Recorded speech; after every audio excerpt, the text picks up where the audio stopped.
Chapter 163. Her sobs were carried away by the wind, and the forest returned to silence. Brendel sighed. He turned around and saw the hope in Romaine and Amandina's eyes. Even though they were enemies just a moment ago, everything that happened before was not Melissa's fault. Moreover, the elven girl's background was truly pitiful. She's a girl with a soft heart. Even though they were enemies just a moment ago, everything that happened before was not her fault. You want to save her?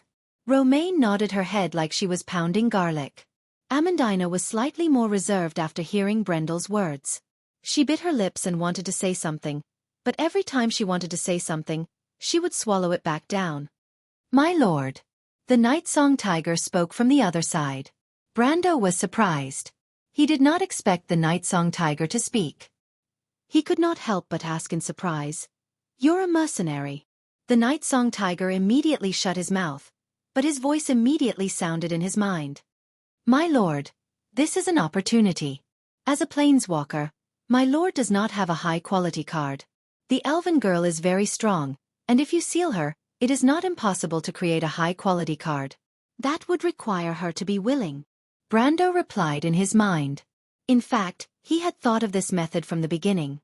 Creating blank cards was a basic skill for a planeswalker, but with Brando's current strength, he could only create a contract card that consumed 100 wealth and a small amount of mana. These cards could only be used when the sealing party was extremely weak and willing. 100 wealth might be a drop in the ocean for a veteran planeswalker, but for Brando, it was just enough for a month's worth of savings. If Metisha did not agree, then he would lose 100 wealth for nothing. It was impossible to say that he did not feel the pain. The Night Song Tiger looked at the merchant lady and Amandina, and looked at Brando's hopeful expression. He knew his lord's choice. The middle-aged mercenary smiled slightly and replied in his mind, "But if I don't try, I will feel uneasy." Brando could not help but smile awkwardly. That was indeed the case, but rather than saying that he did not want to disappoint Roman and Amandina, it was more accurate to say that he did not want to disappoint himself. What happened in his previous life was destined to be unchangeable, but it might not be the case in this life. Because he was here, he believed that his inexplicable arrival in this world was not without meaning. 100 wealth. Not only was he giving Metisha a chance, but he was also giving himself a chance. From this point of view, it was definitely worth it. He pulled out a blank card from his deck. There wasn't much of a difference between a blank card and a card of fate. The only difference was that the front of the card was blank, like an empty room waiting for a guest. What's that? Roman asked curiously when he saw the card that Brando took out. My lord is saving the little elf girl, the Night Song Tiger replied. He's engraving her soul into the card to stabilize her soul fire. Amandina's eyes flashed. It sounds like a summoner's ability, but don't summoners use crystals? How can they seal souls that aren't monsters? It can also be considered as a type of summoning ability. The Night Song Tiger replied. But it's also a last resort because it's the only way. I can't think of any other way to keep this little girl in this world. Amandina and Roman nodded. They could understand Brando's actions. After all, the destruction of the soul fire meant the complete loss of existence. The energy would be reduced to the most basic elements and scattered throughout the world, and would not return to the embrace of Gaia in the normal sense. Such a method of disappearance was the most painful for any living being, let alone the highly intelligent elves. Brando showed the card to the empty space. Metisha, are you willing to travel with me and become a part of the laws of this world? He opened his mouth, and it was as if there was a voice in his heart that spoke at the same time. The blank card flew out from his hand and floated in the air. Brando waited for a response, but there was no response even after a minute. He sighed in pity and almost thought that Metisha had disappeared. But at this time, a small voice suddenly spoke. I have a wish. Can it be granted? Brando. No, Lord Planeswalker. It was Metisha's voice. Brando sighed heavily. Of course, Miss Metisha. Please speak. Travel with you. I want to see my sister. Just once is enough. The small voice replied. Brendel was taken aback. He thought it was some kind of request. Even if it was absolute freedom, it was not impossible for him to accept it. But he did not expect Metisha's wish to be so simple. The Silver Elves lived for a long time. This elven girl's father and sister might still be alive at this time, so this wish was not unattainable. It was just that it was a little troublesome because they had hidden away from the world. So, he thought for a moment and nodded. A black light flashed on the card, and then he saw a row of words appear on his retina. The contract is established. Then another prompt appeared. A new deck has been discovered. Please name it Eternal Song. Since it was a silver elf, he should name it after the silver elf's most famous army in ancient times. Brando thought. After the light on the card faded, it fell down to his hand. Brando picked up the card. On the card was a female knight wearing silver armor and holding a shuttle-shaped spear with a gentle smile. It was Metisha. Unicorn Knight, Eternal Song I, Dark 15, Creature, Heroic Spirit Knight, Level 35 Elite. Put Unicorn Knight, Metisha New Moon, into the field. Maintenance cost. When Metisha New Moon is in the field, pay Dark 1/6 of wealth per day. The elven flag flutters high, the heart shines, the sword shines. Brando held the card and did not know what to do for a moment. The card responded with a cold touch, proving that it was not a normal card. Brando also thought about how high the quality of Metisha's sealed card could be. After all, she was an existence that had entered the gold tier. But he did not expect it to be a silver tier card. An ancient item. Other than the Sword of Light, this was the second ancient item he had obtained. Tumen had told him that the cards of fate were much rarer than magic items of the same tier, so he had thought about what the second ancient item he could obtain would be. But he had never thought that it would be a card of fate. But reality had given him a heavy blow. Now it seemed that he did not lose that 100 wealth. Instead, he made a huge profit. Brando wanted to laugh out loud, if not for the fact that he had to maintain his image in front of his subordinates. He had always had a headache because of the various powerful enemies he encountered. He even thought that he was cursed in this life, or else why would he have to do things that were beyond his level? First, he fought Madara's army as a newbie. Then, he defeated the White Knight before reaching level 15. Then, he played a race of life and death with the Crusader Executioner in Brags. Not to mention the gold tier, first of all for one. Then, after a few months of leisure, he had to fight Buga again. Then, in less than 3 days, the Tree Herders, the Oracle, and the Ghost Knight came out one after another. It was simply unbearable. Although he did not fear All for One, Tree Herders, Madara, or other terrorist organizations like All for One, he did not fear the feeling of being watched by strong enemies all the time. Trust me, it was definitely not a good feeling. But now it was different. He had a gold tier follower. Even if it was only a gold tier follower, at least in the southern part of Erewhon, he could do whatever he wanted. No matter how powerful the Tree Herders and All for One were, they could not send a gold tier assassin to kill him, right? That was a method used by these two organizations to deal with enemies of the Count level and above. Brando did not think that he had reached that level yet. Moreover, even if a gold tier opponent came, with his experience and Metisha's strength, it would be easy to deal with the problem. It was better than him, who was not even a silver tier, having to bite the bullet, right? All in all, at this moment, he felt that the dark clouds had parted and the sun was shining. This is the feeling of riding on someone's coattails. Good people have good karma. Brando could not help but think to himself. Then he turned his head and held back his laughter as he waved the card of fate in his hand to the others. Done, everyone! Amandina and Roman's eyes lit up, especially Romaine, who could not help but urge, That's great, Brando.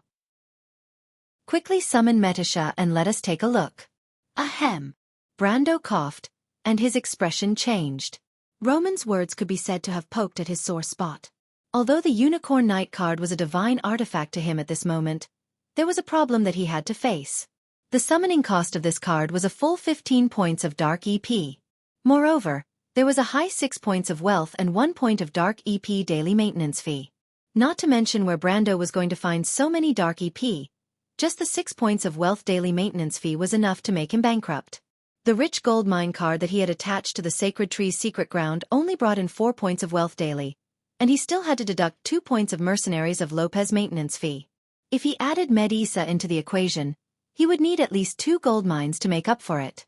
Brando could not help but smack his forehead. Only now did he know that salt and rice were expensive.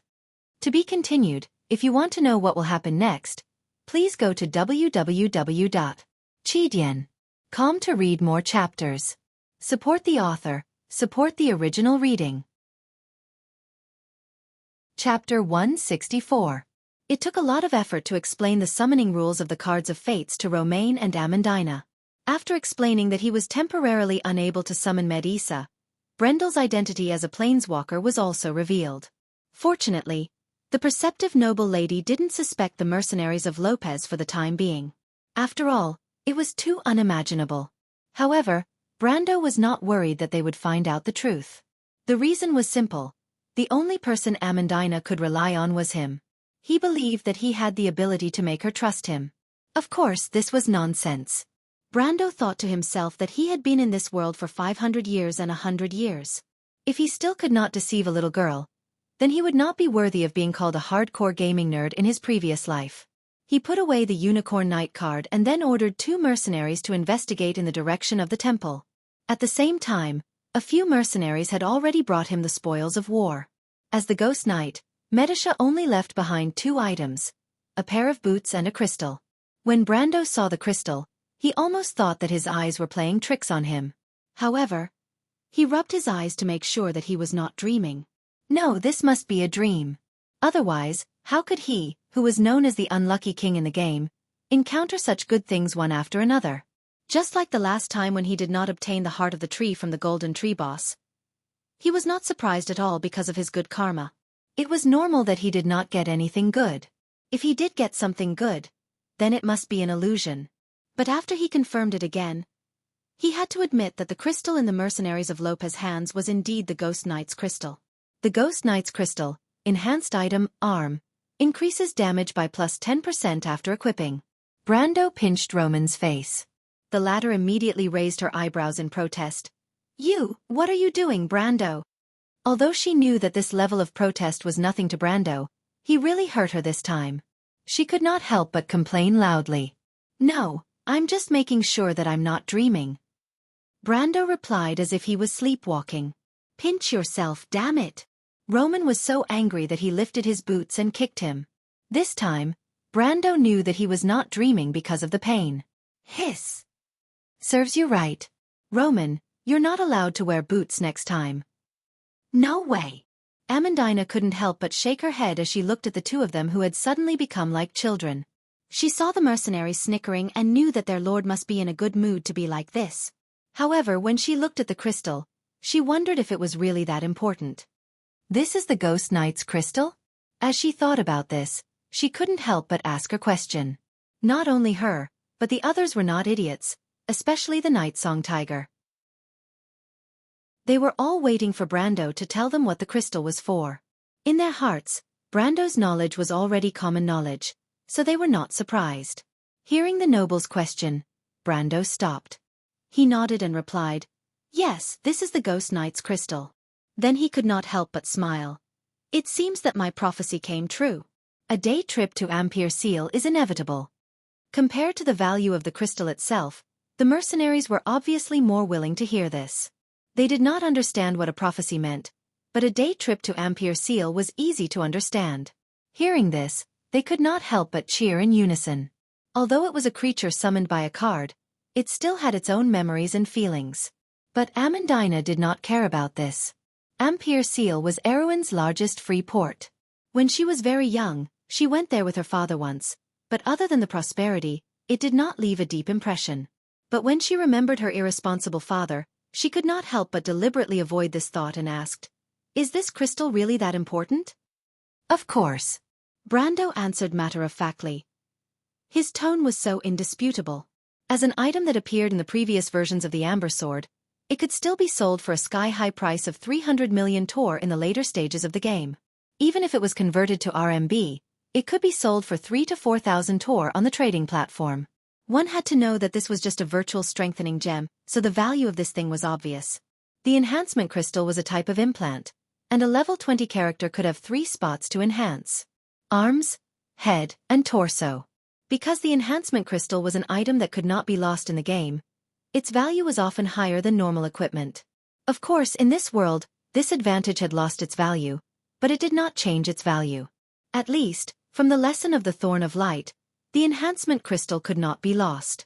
Damage output was explosive power, and increasing explosive power by 10% was equivalent to increasing offensive power by the same amount. Because Brando had enough experience to push Strength Burst to level 10 when he leveled up, his explosive power could reach 30 ounces when he activated it, and this crystal could provide him with a 10% increase in strength, which was equivalent to 3 ounces. After reaching level 20, the power of 3 ounces was equivalent to that of an ancient item. Moreover, this was only the early stages. What would it be like when he had a few hundred OZ in the later stages? Brando could imagine how much this thing could bring him. If this thing has a price, Brando smiled and said as he picked up the crystal, then it's worth 300 million. 300 million! The mercenaries' faces turned green. If Brando said that this thing was worth 3 million, they might have felt their breathing quicken. However, 300 million was the annual revenue of a wealthy duchy. These mercenaries who were born commoners didn't know how to react to this number. They could only think that Brando was joking. Not only them, even the Roman did not believe him. Amandina lightly snorted and glared at Brando. Amandina furrowed her brows, thinking that this guy was boasting again. But Brando did not care whether these people believed him or not. He happily implanted this thing into his right hand, and it immediately flowed into his body through the crystal. But he was already used to this feeling in the game, so he casually picked up the pair of metal shin guards. However, as soon as he picked it up, he almost screamed and threw it away. Flesh shin guard. Brass. Plus 10. 5% movement speed. Plus 5 vitality. Level requirement. 20. Equipment level, 20 ounces. Brando suddenly felt that the world was a little unreal, even though this world was not real to him. But was this a sign of the end of the world? He definitely did not believe that he would be promoted to the legendary face fighter one day. A Spectre Knight crystal and a brass equipment. After all, it was only an elite quest boss. It wasn't even considered a boss. He was stunned for a moment, but he immediately remembered something. Who was the one who went to loot the corpse? He hurriedly asked. Loot the corpse? Everyone was stunned. What did that mean? But when Brando saw the expressions of his subordinates, he realized that he had said something wrong. In a moment of panic, he even blurted out, loot the corpse. He hurriedly coughed and corrected himself. I meant, who was the one who went to clean up the battlefield? This question was a little complicated. Was there a need to pay special attention to cleaning up the battlefield? The mercenaries looked at each other, and there was a moment of silence. But finally a voice spoke. It was me, my lord. What's the matter? The voice was a little cold. Brando turned his head and saw that it was the elder sister of the Elementalist sisters. She raised her head to look at him, but it was difficult to hide the trace of nervousness in her eyes. When Brando spoke so hurriedly, it was inevitable that she would think that she had done something wrong. Nothing, Brando nodded. In the future, the task of cleaning up the battlefield will be handed over to you. Me? The elven lady was stunned. She held back and pressed one hand to her chest and asked again. Anyone could see that this was a rare honor, but she did not understand what she had done to attract the Lord's favor. She thought for a long time, and could only think of some bad habits of some nobles, so she could not help but look at Brando with a little suspicion. But Brando was not in the mood to explain to her. He was only secretly happy in his heart. I used to lead a group with bad hands, but now I finally have a good hand, and a soft girl at that. Just looking at her is pleasing to the eye. In the game, the flesh armor was the standard equipment for a meat shield. Brando wanted to turn the most experienced mercenary leader, the Night Song Tiger, into a meat shield, but the creatures summoned by cards could not use items outside of the rules. Although these mercenaries could pick up a long sword and shoot with a longbow, they could not enjoy the benefits of magic items. If they wanted to equip a piece of equipment, they could only use the method of attaching. For example, if Brando attached the Holy Sword card to the mercenaries of Lopez, it meant that he could designate one of the mercenaries to wield all the effects of the Holy Sword card. Of course, he still had to pay for it himself. On the other hand, the Roman and Amandina were not combat members, so of course they did not need this pair of flesh armor. Brando had no choice but to wear it himself. To be honest, he could not help but feel a little guilty. If he did this in the game, he would probably see a post on the forums by tomorrow morning. 2 or 3 things I know about the hairy man Brando, Captain Brando. At this time, the 2 mercenaries that were sent out to investigate the shrine came back from afar. To be continued. If you want to know what will happen next, please go to www.chidian. Calm to read more chapters. Support the author. Support the original reading. Chapter 165. In the temple of the elven goddess Shay, the sealed altar was opened again after nearly 2 centuries. Brando saw tall elves with cold expressions, long silver hair tied behind their heads, silver-pointed helmets, double-ended swords in their hands, and pure white silver-plated armor on their bodies. They walked down from the obsidian altar with large strides. Their faces were cold, and their long silver hair was tied behind their heads. They wore silver-pointed helmets that protected their faces, and they held double-ended swords in their hands. They were pure white chainmail armor that was plated with silver. The Silver Elves were known as the strongest heavy infantry in the continent. The Elven Guards. 20 Silver Elves appeared on the altar one after another. They all nodded at Brando and stood neatly on both sides of the altar. Finally, a faint shadow appeared in the center of the temple. It was like a spirit that was slowly taking shape. Clang! The mercenaries behind Brando unsheathed their swords. But Brando was not nervous. He could guess what was going on and nodded slightly. Under everyone's nervous gazes, the blurry figure gradually became clearer. Facial features gradually emerged from the white shadow. Finally, an adult elf wearing a silver robe, with silver hair and silver eyes, and even his skin was light silver in color, appeared in front of everyone. He raised his chin and looked at everyone with an indifferent gaze. He was taller than everyone in Brando's group. Even among the Silver Elves, he was considered tall and sturdy. The Silver Elf glanced at everyone with a stern gaze. Even the Night Song Tiger could not help but lower his head in fear. Even though it was just a blurry figure, everyone held their breaths as they felt the strength of the person in front of them. The first and only possibility they thought of was that this was one of the ancient kings of the Silver Elves. The Silver Elf thought for a moment and asked, "You are all humans?" Everyone, including Brando, nodded. "Who is he?" Amandina could not help but whisper to Brando's back. "I think he is the first king of the Silver Elves, Azoth. I have seen his face in the engravings before." Brando blurted out. The holographic image of the 11th king of the Silver Elves could be found on the forums. Brando was certain of it, but he could not say it out loud. Otherwise, he would be labeled as a fraud. But just as he finished speaking, the giant elf lowered his head and looked at Brando. "You know me?" Brando could only nod. What else could he do? The ancient Silver Elves had all experienced the War of the Holy Saints. They came from the Age of Chaos, the Age of Chaos. One had to know that in that era, there were still golden bloodlines walking on the earth. The various races were all descendants of the Silver bloodline, and there were countless powerful individuals. For someone like Medisa who had the strength of a gold-ranked warrior, it might seem inconceivable in the present day, but at that time there were plenty of them.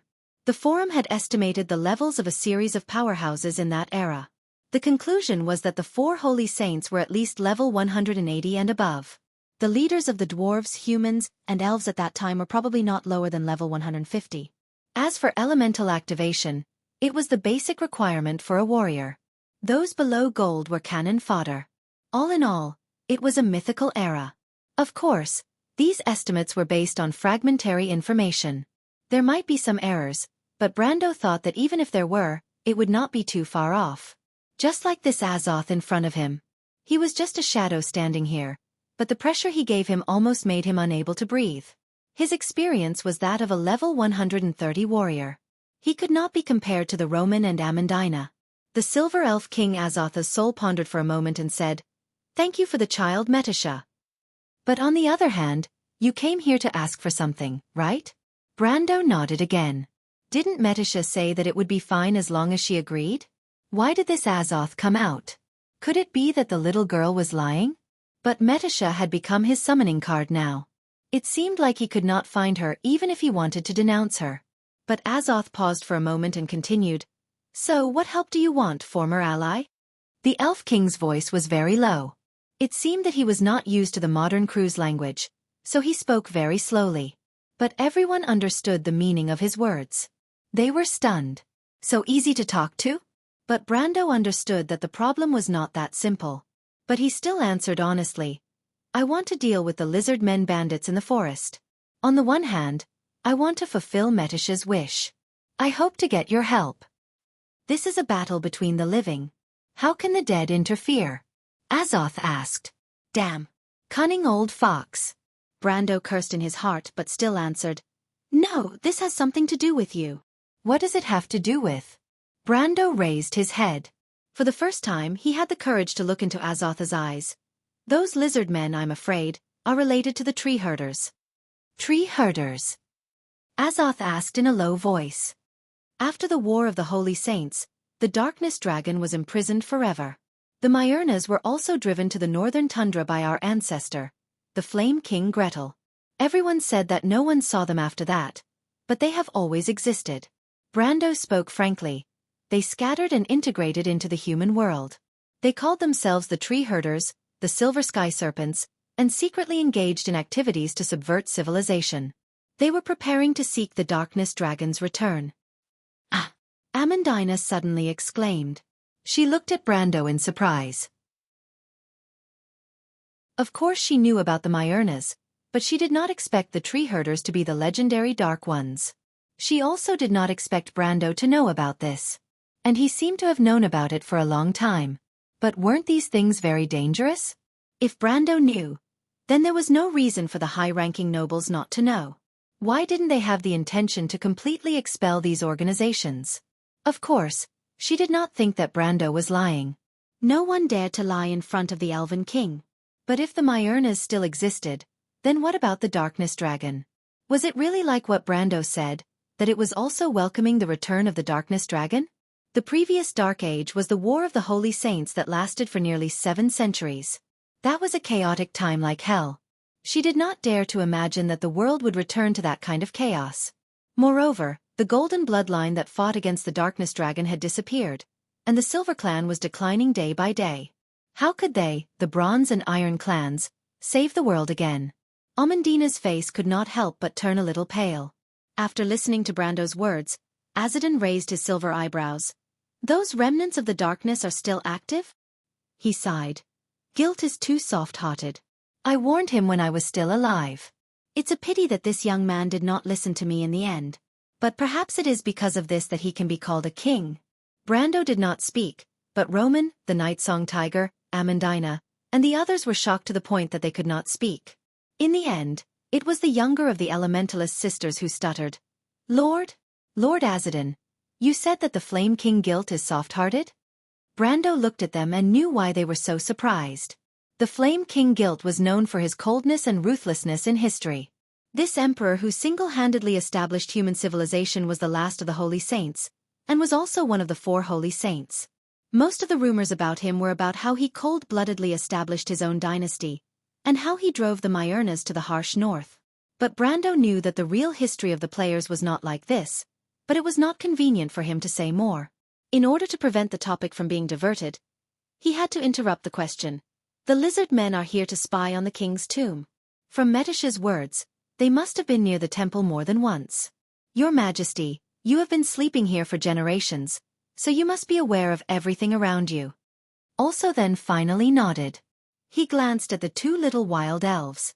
Although he could tell that they were elves, the silver bloodline was too scattered back then, so he couldn't tell which bloodline these 2 little girls came from. So, Brando answered, and the young man's face quickly showed a confident smile. Azadin also showed a gentle smile for the first time, but it quickly disappeared and became cold again. Even though it is almost impossible for the creatures of darkness to break through Lady Martha's holy domain, the sacred oath of the past is still valid. In the path of fighting against the darkness, we will always stand together as allies of the humans. Thank you sincerely. Brando put his hand in front of his chest and bowed. He had learned how to deal with these high-level NPCs in the game. Then what should we do? Amandina finally mustered up the courage to interject at this time. She looked at Brando and saw encouragement in his eyes. My guards, I will lend them to you. Azadin answered.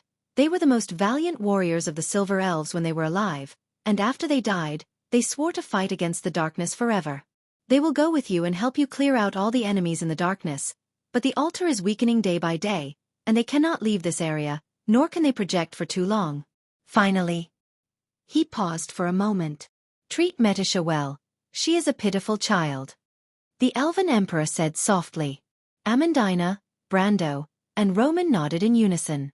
Amandina quickly turned her head and whispered to Brando. He trusts us that much?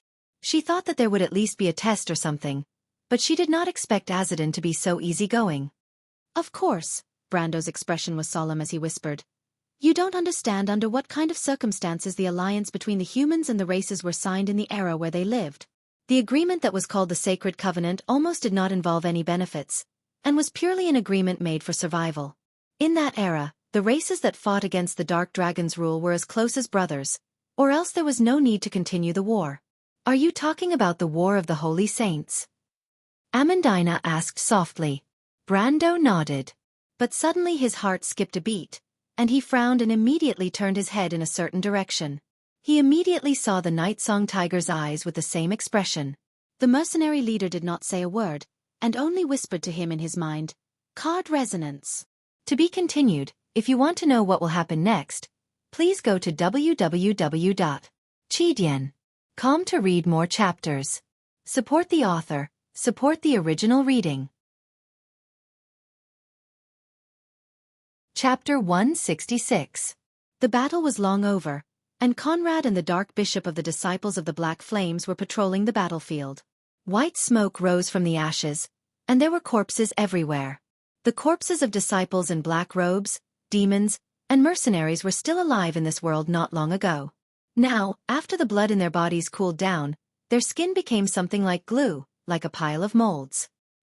He took a few steps forward and flipped over the corpse of a mercenary in leather armor. The mercenary groaned, and the demon leader frowned and ended his life with a stab. Conrad raised his head and said impatiently, No, the only son of Duke Lone is not here. That bastard Makarov.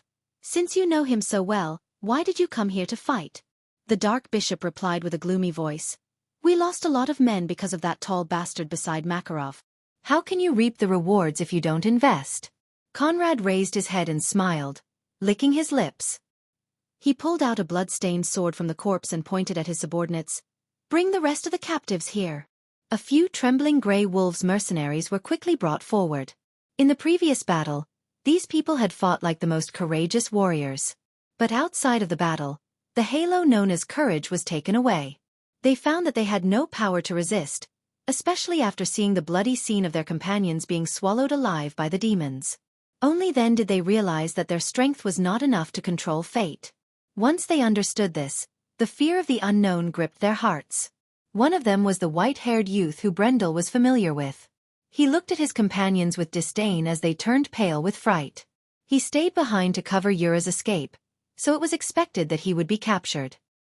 He raised his head and looked at the man called Conrad. They thought that he was just the leader of the Paper Cards mercenaries, their sworn enemy, but Brando was right. Not only were they in cahoots with the disciples of the Black Flames, they were also the lackeys of the tree herders. The guy called Conrad was about the same age as Brando. Whenever he thought of that fellow, his teeth would itch. Ever since he was young, other than his father, no one had dared to lecture him like that. This was simply a type of humiliation, and it made him gnash his teeth in anger. At that moment, Rady had already viewed the man in front of him as the same type of person as Brando. He looked at him with the most disdainful gaze in an attempt to infuriate him. As long as he comes looking for trouble with me, I can humiliate him and show those useless fellows the courage of the Grey Wolves mercenaries. He had such a plan in his heart, but he didn't expect Conrad to be slightly startled when he saw the look in his eyes. Then he just smiled. He shifted his gaze and looked at the other mercenary. Looking down on me. Lady was furious. He struggled to rush over. However, with the dark mercenary pressing down on her shoulder, she couldn't move at all. Even if she wanted to curse, she couldn't because her mouth was tied with something. She could only let out muffled sounds. He saw Conrad walk to the mercenary on the far right and whisper something to him. The mercenary was stunned for a moment before he shook his head with difficulty.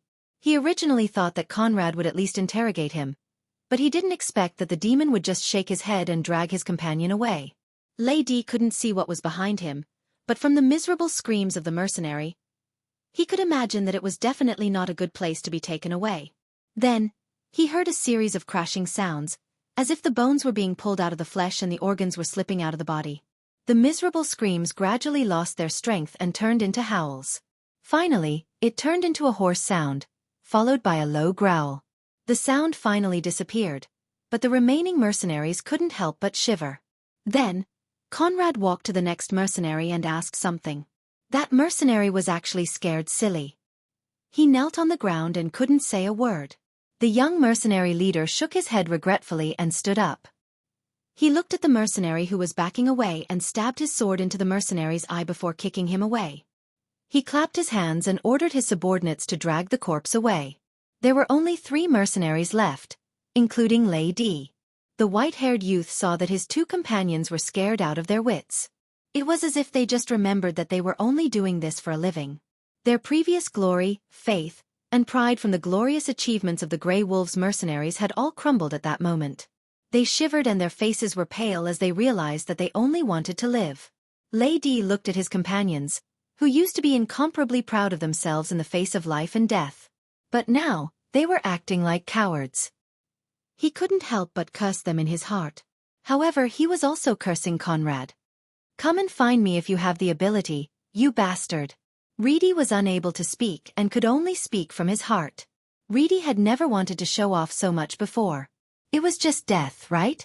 He wanted to show his companions, who were completely controlled by fear, that there was nothing to be afraid of in death. The most humiliating thing was to submit to the enemy. However, Conrad didn't seem to hear him.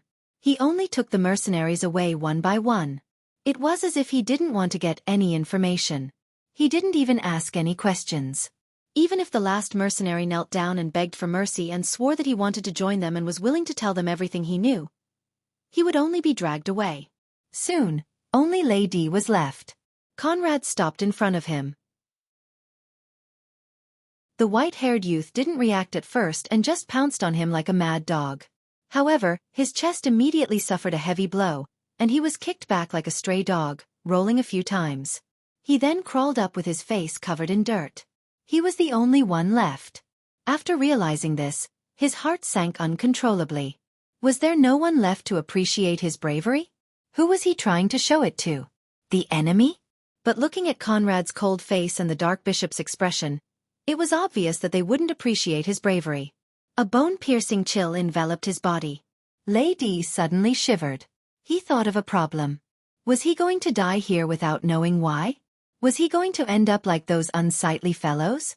But how could he do that? He was Lady, the most outstanding youth in the mercenary group other than Eek.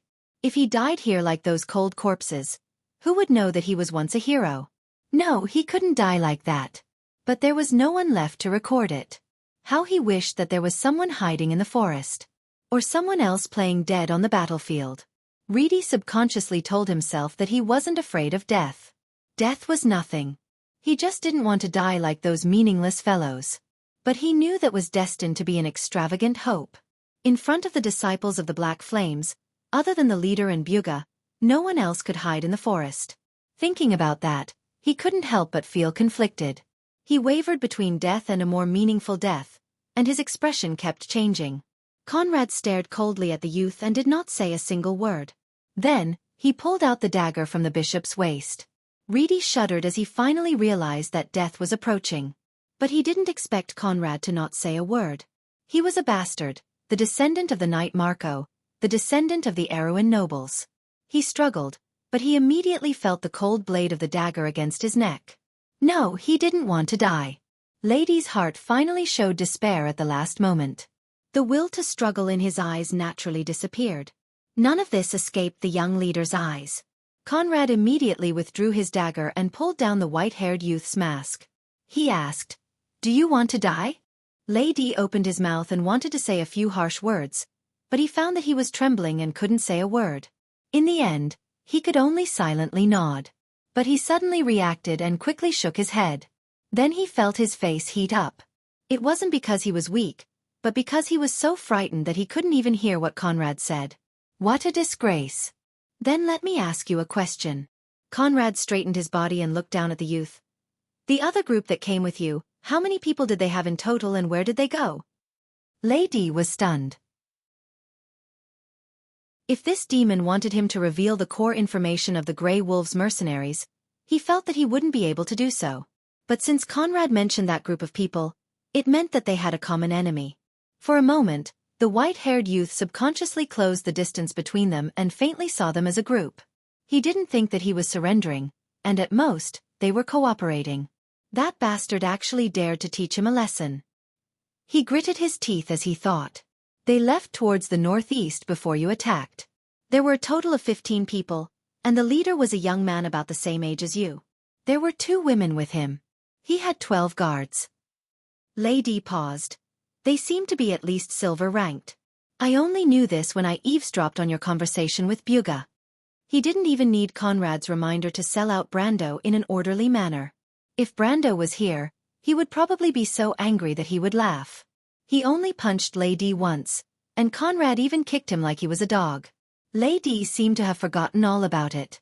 Conrad and the dark bishop beside him looked at each other. To be continued. If you want to know what will happen next, please go to www.chidian.com. There are more chapters. Support the author, support the original reading. Chapter 167. After Rady finished speaking, no one interrupted him. Under the night sky, a cool breeze swept across the battlefield, and the air was filled with the smell of blood. The demonic leader of the paper cards and the dark bishop stood quietly in the wind, as if they were digesting the information contained in Rady's words. Conrad raised his head and smiled faintly. He seemed to be praising the young man's cooperation, but he was always praising him, whether it was his death or his obedience. 12 silver-ranked guards. He repeated the white-haired young man's words. What do you think? 12? The dark bishop raised his head slightly. It seems possible. Even if it's a trap, it's a fact that the young man is not part of Makarov's main force. No, don't doubt it anymore. Being indecisive will only ruin things.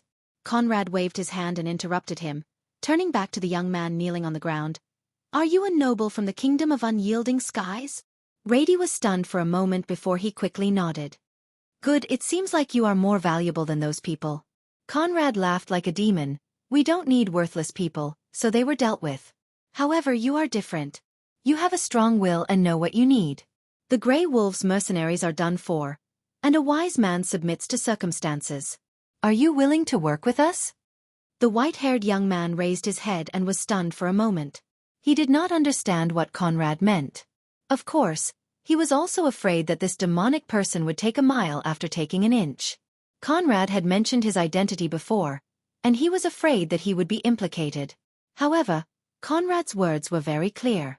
If he refused, he would end up like those useless fellows. Rady couldn't help but feel conflicted once more. He had already betrayed his conscience once. At that moment, he was like a businessman who was losing money. He had invested more money in the hopes of recouping his losses, but now he realized that the money he had invested was going to be wasted. He subconsciously did not want such a thing to happen. Conrad had given him a final straw to clutch at, and he only hesitated for a moment before he clenched his teeth and grabbed it. Even if he was going to die, it would be a matter for the future. The young mercenary leader smiled. All right, I'll lend you a person. No, a team of people. Now, lead them to chase after those 15 fellows. You don't have to kill them. Of course, if you can really do it, I will give you my position as guild leader. Conrad leaned down and patted Chen Xiaoyan's face. Don't worry, I will not lie to you. After all, I have to go to other places after completing this mission. However, Rady didn't hear him clearly. When the white-haired young man heard that he was only going to hunt down Brando, he couldn't help but heave a sigh of relief. Originally, he was already prepared to cut his wrist, but of course, it would be best if he didn't have to. At this moment, he couldn't help but rejoice, rejoicing that he had made the right choice. Not to mention the tempting conditions. Although the paper cards mercenaries were not as famous as the Grey Wolves mercenaries, they were still one of the top mercenary groups in the southern region. Rady couldn't help but feel excited when he thought about the possibility of becoming a commander. But when he raised his head, he was startled. This was because he saw the man dressed in black priest robes move to the side, revealing a figure shrouded in a long black cloak and shrouded in black mist. Rady was stunned for a moment, but he still recognized the person from the cloak's weapon. Scarlet. Oh, so she's called Scarlet? The dark priest laughed sinisterly. Then let's call her that for now. I don't have any talent for naming anyway. Once you complete this mission, she will be yours. The white-haired young man's Adam's apple bobbed, and his hands subconsciously tightened. He liked the red-haired girl, and that was a fact that everyone in the mercenary group knew. However, Scarlet only had feelings for Eek, and the others were just like siblings. Rady knew this, but he still had some extravagant hopes. He hoped that after Eek and Yura's wedding, he would have a chance. But he knew that the chances of that happening were slim. He took a deep breath. Although the current Scarlet looked a little different from the girl in the past, it didn't matter. He suddenly remembered Conrad's words. The Grey Wolves mercenaries were done for, but he knew that Yura was still alive. In fact, very few people knew that he liked Scarlet, and he was also spying on the blind girl. But that was a non-existent hypothesis, so he kept his ambitions to himself. However, at this moment, the beast hidden in his heart seemed to be stirring. Conrad saw Rady's expression and smiled faintly. He turned around and threw the dagger to the dark priest. It was a dagger used for sacrifices, and it couldn't be used to kill people. As a member of the Tree Shepherds, he was well aware of this. The ritual was a sacred activity and part of the plan to welcome the Dark Dragon's return. The Dark Bishop glanced at the red-haired girl and quickly caught up with her. He bowed his head respectfully and praised in a gloomy voice, "You really are a master at playing with people's hearts." In fact, only he knew that this demon-like youth did not ask the mercenaries any questions from the start. Everything was a show for Rady to see.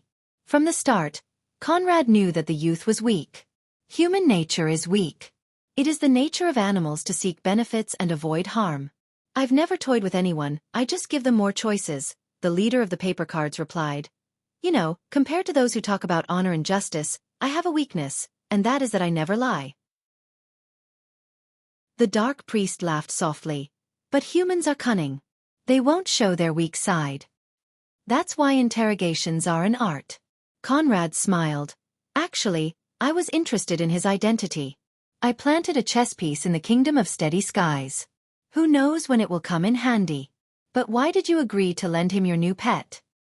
"That girl's will hasn't disappeared yet. Let her see how bad her former companions can be. Only by seeing the dark side of human nature can she accept the information provided by the blood of God," the dark priest replied. "Good plan. What do you think, leader? Let's make some preparations and head to Hugel's place first." They actually headed northeast. They knew that the northeast was the lizardman's territory, so they thought in reverse and went in the opposite direction. If not for the fact that he can control people's hearts, he would have fooled me as well. To be honest, the dark priest shook his head, I don't like dealing with that stinky lizard man. I don't like it either. Conrad took off his blood-stained gloves and replied. The stars from the night before seemed to indicate the clear skies. Apart from the people involved, no one else knew about the cruel massacre in the forest. The only trace left behind was the faint black smoke behind Brando's group. The scorching sun was still shining on the forest in this area. After absorbing enough sunlight, the layers of treetops showed a breathtaking emerald green color, the green of life. Although this was a non-existent possibility, the mercenaries who had experienced the massacre last night could not help but suspect that the trees were so lush after absorbing the nutrients from the fresh blood. They whispered to each other, but their low voices did not escape the young man's sharp senses. Feudal superstitions are really scary. Brando muttered as he looked at the black card in his hand. It was obviously made of silver, but it had a strange ink-black color. Melissa's smile was so warm, but it was a stark contrast. This was his only black card, but where would he find a card that could provide him with the dark element? If he could summon that girl as soon as possible, he would be able to do whatever he wanted for a long time. But as of now, this was still a matter that had no clue. He looked at the card in a daze and suddenly stopped what he was doing. Once again, he was sure that the throbbing in his heart last night was the card's resonance. According to the rules of the Planeswalker, this meant that there was another card from the same set of cards in his hand in this area, and there was a bridge between the cards. If he was not a Planeswalker last night, then the reaction would not be a card resonance, but a magic resonance reaction like the last time in the Golden Tree Canyon. But after he searched through all his cards, he found that the card that resonated with him was actually this card of fate. The Unicorn Knight that represented Metisha. The Eversong card set was created for him, but even Brando did not expect that a new rule would be added to the set in such a short time. It could be a new card of fate, Or it could be an existence that resonated with Metish's attributes. Whether it was an equipment, a creature, or a barrier, it meant that this thing had the potential to be sealed into the set. But it could not be a land card, because Brando already knew that except for a few special cases, land cards would not resonate with any other cards. This resonance had happened 6 times since last night, and each time was closer than the last. The last time was more than an hour ago, and it was almost to their left. This discovery made Brando a little confused. Could it really be some kind of creature? Or could it be that someone was moving with that card? He looked up at the sun. After a night of trekking, it was already close to noon. After Iron rank and above, or Constitution had reached 3 energy ranks, 1 or 2 nights of not sleeping would not have any effect. It was just that Roman and Amandina were a little more strained.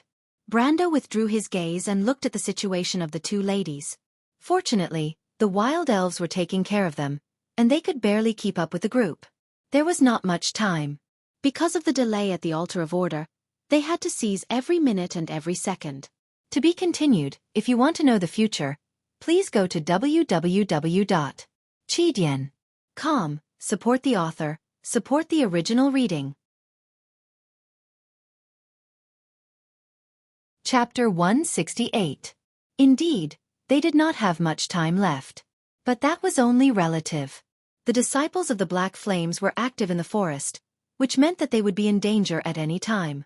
But on the other hand, he knew that the disciples of the Black Flames were still looking for trouble with Buga and Makarov, and the only thing they had to face was the lizardmen's lair, which was defenseless. Although a battle was unavoidable, he knew that the lizardmen were just a bunch of tree herders' pawns. It was written clearly in the guide that the whole situation was a trap. Some of the officials in Chablis had been bribed by the tree herders and were waiting for Makarov to jump into the trap. Of course, the sly fox's reputation was not in vain. Even in such a situation, he still managed to send Duke Lone's only son out safely. But he was going to be in big trouble this time. But all of this had nothing to do with Brando. The guide mentioned that the disciples of the Black Flames did not join forces with the Lizardmen because the storyline had already ended. In other words, their only opponents were the Lizardmen that had yet to fully evolve. He only needed to look at the 20 elven heavy infantrymen behind him. Their bodies were covered in shining silver armor, and their faces were covered in winged silver helmets. Only a pair of pale silver eyes could be seen, and he felt incomparably confident. They were the Elven Guards, the Phoenix Guards. They were the backbone of the Sacred Alliance's land forces. Although the commander of the Elven Guards with a golden helmet had told him that their strength was rapidly depleting when they left the altar, Brando was not worried. The Lizardman's nest was only 2 days away from the altar, which was less than half of the Elven Guards' strength. Moreover, even if their strength was reduced by half, the Elven Guards were not weaker than level 30 elites. They could easily wipe out the Lizardmen. The only thing he was worried about was the disciples of the Black Flames. They were currently playing hide-and-seek with Buga. When they came back to their senses, Brando thought that he had already gotten the Philosopher's Slate and Metish's necklace and escaped far away. He could consider leaving behind a pile of Lizardmen's corpses. Treasures, quest items, experience, none of them could be missing. This was especially true for hardcore players. Brando was even considering if he should properly devise a plan to use the resources he had on hand to kill the level 50 boss Oracle. Using a high-level NPC to kill a boss was the most exciting thing in the game. As for the leader of the paper cards mercenaries, Conrad, he would just be a side dish to the main course. Of course, in addition to these fantasies, Brando still had a headache. Most of the Silver Elves were silent and arrogant, and they followed behind the group from a distance. In fact, they only needed to make sure that no one could bypass them and attack Brendel from this distance, and that was enough. Although the humans were their allies, the Silver Elves thought highly of themselves and were unwilling to walk together with human mercenaries. This was a reasonable thing. Of course, this reasonable was only what they thought. Brando's mercenaries of Lopez were already filled with resentment. When had they ever been looked down upon like this? The Night Song Tiger looked back at the Silver Elves and frowned. He knew how terrifying these people were, so he did not say much. He only said, "My lord, the Unicorn Knight is the core card of the Eversong card deck. Only one of the secondary cards in the deck can resonate with the core card." Yes, Brando interrupted the Night Song Tiger in his mind. "You've said it 6 times already. If the main card is of silver quality, Then the secondary cards must also be of silver quality, right? I can even recite it. Of course I'm concerned about this, but you also notice that the card is getting closer and closer to us. I think there's something strange going on here. Why don't we wait for the enemy to arrive? The Night Song Tiger smiled. How could he not know this? But his lord always seemed to be indifferent to these important matters. After all, the stronger the planeswalker, the stronger the summoned creatures would be, but Brando did not seem to listen to him. The Night Song Tiger had repeatedly hinted that Brando should focus on the planeswalker's cultivation and card collection, but Brando still did not change his mind. Even though the Night Song Tiger was experienced and knowledgeable, he still did not know what Brando's goal was. Could it be that he only wanted to become a king? In his opinion, this was meaningless, especially after coming into contact with the world of planeswalkers. Mortals were mortals after all, and the ultimate goal of a planeswalker was to explore the true meaning of this world and find a way to become a higher existence. Compared to this, was there really anything in the mortal world that was attractive to him? The Night Song Tiger could not help but rub his unshaven chin. He could not understand Brando's thoughts. However, he did not expect that Brando's thoughts were even more easy to understand than he thought. This was because he was drooling over a pile of non-existent loot.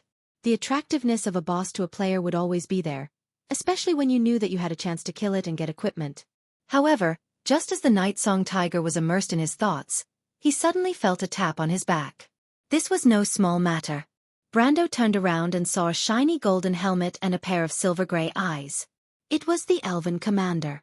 Brendel recognized him at a glance and could not help but curse in his heart. "Brother, you don't make any noise when you walk." He patted his chest and let out a sigh of relief, then asked, "What's wrong?" However, the Elven Commander was a little wronged. Although the Phoenix Guards were known as the strongest heavy infantry in the continent, that was 7 centuries ago. But their strength lay in their combat skills and equipment, not in their stealth techniques. The reason why he was startled was purely because he had been distracted for too long. The Elven Commander did not feel guilty for scaring the leader of the group. Of course, if the Elven Commander took off his helmet, he would be so handsome that Brando would die of jealousy. However, the Elven Commander's face was expressionless. He coldly gestured and whispered, "There's a group of people escaping towards our direction." Escape. Brando was stunned for a moment before he noticed the Elven Commander's choice of words. Who would be escaping in this direction at this time? Logically speaking, Buga's group should be in the south. This was written clearly in the walkthrough, and he believed it without a doubt. Ever since he came to this world, history had never deviated from it.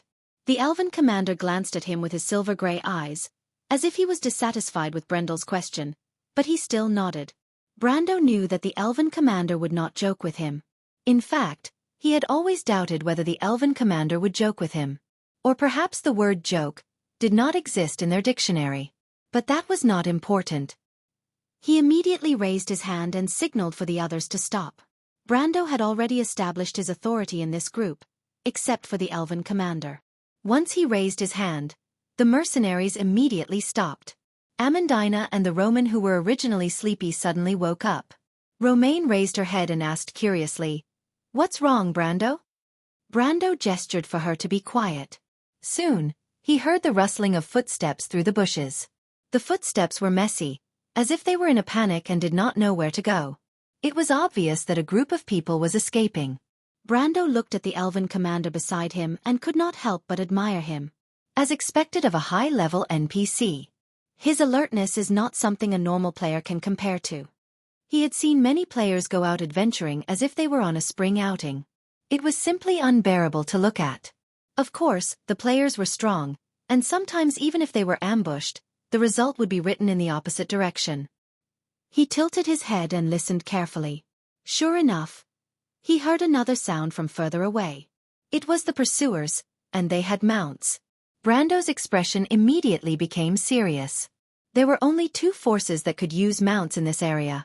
One was the lizard men and their traditional dragon hunters, and the other was the disciples of the Black Flames and their demons. It was difficult for a warhorse to display its advantage in the forest, especially in a hilly forest like this. Brando had never seen anyone who was so reckless as to ride a warhorse in a hilly forest. He immediately ordered everyone to spread out and prepare for battle. But in the next moment, the panicked escapees entered his field of vision. There were 6 people in a row, half male and half female. They were all dressed in ragged clothes like refugees. Their bodies were covered with various wounds, but at least they did not lose their weapons. Not losing their weapons meant that they did not lose their fighting spirit. Under these conditions, it was enough to show that they were extremely outstanding mercenaries. Because of this, Brando had already recognized them from their attire. They were mercenaries from the Grey Wolves mercenaries. No, these people were not just mercenaries from the Grey Wolves mercenaries. Brando narrowed his eyes. These people were the Judlon mercenaries, a rare group of heavy infantry in the Grey Wolves mercenaries. He had seen them before. But he immediately frowned. Something was not right. According to the strategy, the disciples of the Black Flames and the Grey Wolves mercenaries should not appear in this direction. He thought for a moment and thought that they might be mercenaries that got separated from Buga's group. Even though the possibility of them getting separated was small, but compared to the other possibility, Brando was more willing to believe that was the reason. When the mercenaries saw Brando's group, they were obviously shocked. Their faces were filled with despair. But in the next moment, one of them recognized Brando. In fact, Brando also recognized him. He was the young man who spoke a few words with Rady that afternoon. Of course, compared to the hot-tempered white-haired kid, he had a much better impression of this young man. He remembered what the other party's name was. Oh right. Sanford. Mr. Brando, please help us. When Sanford saw Brendel, it was as if he saw his savior. His entire body seemed to have been sucked out of him, and he knelt down and shouted anxiously as he raised his head. Even though Brendel did not like to meddle in other people's business, he was not someone who would not help others when they were in danger. Furthermore, he had the support of the Phoenix Guards, and it was the best time for him to take advantage of the situation. He knew that the Grey Wolves mercenaries were gone, and even though Makarov had treated them as cannon fodder, it did not change the fact that most of them were experienced warriors. They were mercenaries, and there was no other path for them to take. If that was the case, he could buy them over. The Judlon mercenaries were one of the best mercenaries. Brendel nodded and ordered his mercenaries to protect these people. At the same time, he asked the question that he was most concerned about at the moment. What's the matter? Why are you here? We. But before Sanford could answer, his pursuers had already answered for him. Rustling sounds could be heard from the forest not far away.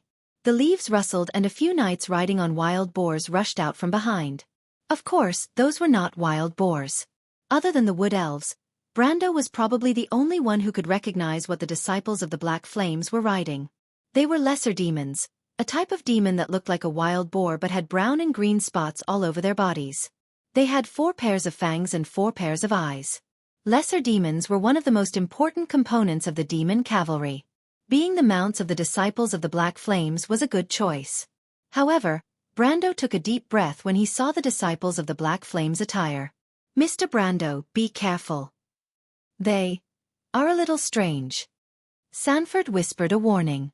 Nonsense, of course they are strange. Brendel could not help but curse in his mind. How could it not be strange that these disciples of the Black Flame sect were all high-ranked disciples? These were the elite cavalry of the disciples of the Black Flames. Why would they chase after these 5 mercenaries who looked like beggars? No, wait. He suddenly pulled out his sword. Brando realized a problem. If the disciples of the Black Flames had really chased after them, Sanford and the others wouldn't have had the chance to get here. In other words, they were purposely chased here. But what is the meaning of this? Is this a show of force? He stared at the disciples of the Black Flames in front of him. He didn't dare to confirm whether these annoying bastards had their eyes on him or not, even though they didn't seem to have any interactions with each other. But at this time, the elven commander suddenly said, "There are still people in the forest." Brando immediately looked in that direction. He couldn't see anyone in the forest. He could only see layers upon layers of leaves, forming a mottled color in the forest. But in the next moment, he suddenly felt something in his heart. The Unicorn Knight's card seemed to have a life of its own in his hand as it pulsed once. Damn, it's the card's reaction again. So that's what happened. To be continued. If you want to know what will happen next, please go to www.chidian.com. There are more chapters. Support the author, support the original reading. Chapter 169. Judging from the distance of each response, the disciples of the Black Flame sect were indeed here to cause trouble for him. Brando shook his head and thought to himself, I was just about to look for you guys, but you guys came knocking on my door. This kind of selfless service, dedicated to the benefit of others, and willing to travel thousands of miles just to deliver equipment and EXP, was worthy of praise. So that's what's going on. Even though there was only silence, Brando could already feel the presence of the person on the other side of the forest. He could not help but slap his forehead with a helpless look. Come out. Brando waved his hand in the direction of the forest. The forest was silent. The mercenaries were stunned and turned to look at him and the silver elf commander behind him. The young man was slightly startled and said, Huh? Not coming out? He sneered and pointed his right index finger forward. OSS. Brando had never been a patient person.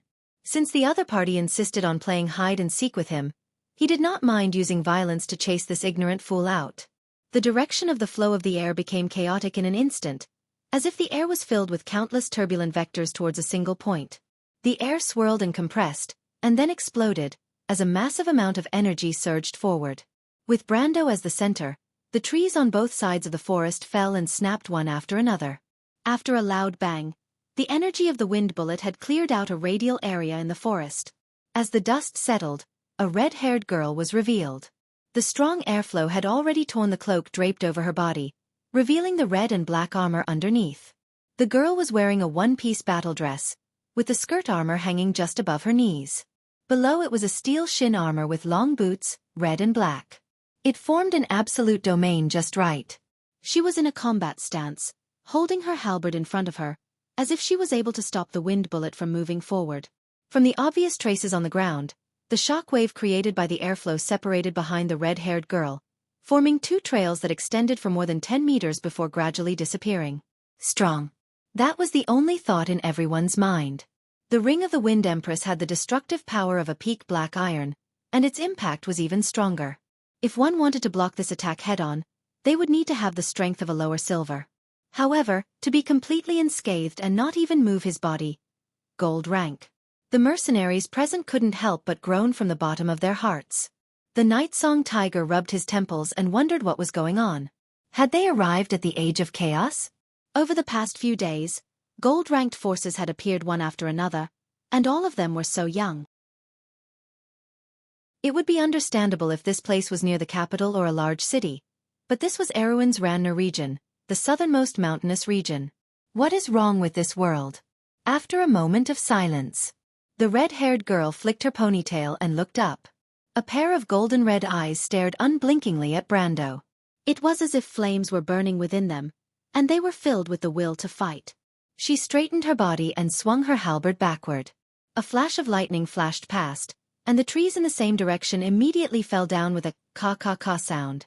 The girl smiled, revealing her white canine teeth. Is that all you've got? It was her. Brando sighed. How could he have forgotten about the existence of this boss in this forest? The Angel of Lightning, the Crimson Spirit Knight, Milphite. Brando looked at the girl who held the strange halberd with one hand and instantly recognized her identity. He couldn't help but feel a little annoyed. How could he have forgotten about this, the spear of lightning that countless mercenaries scrambled for back then? But perhaps he didn't expect that this Lady Knight had already taken over this place so early in the era when she was the king of this place. In fact, he had already guessed the answer, but before the answer was revealed, he didn't dare to be certain that he was right.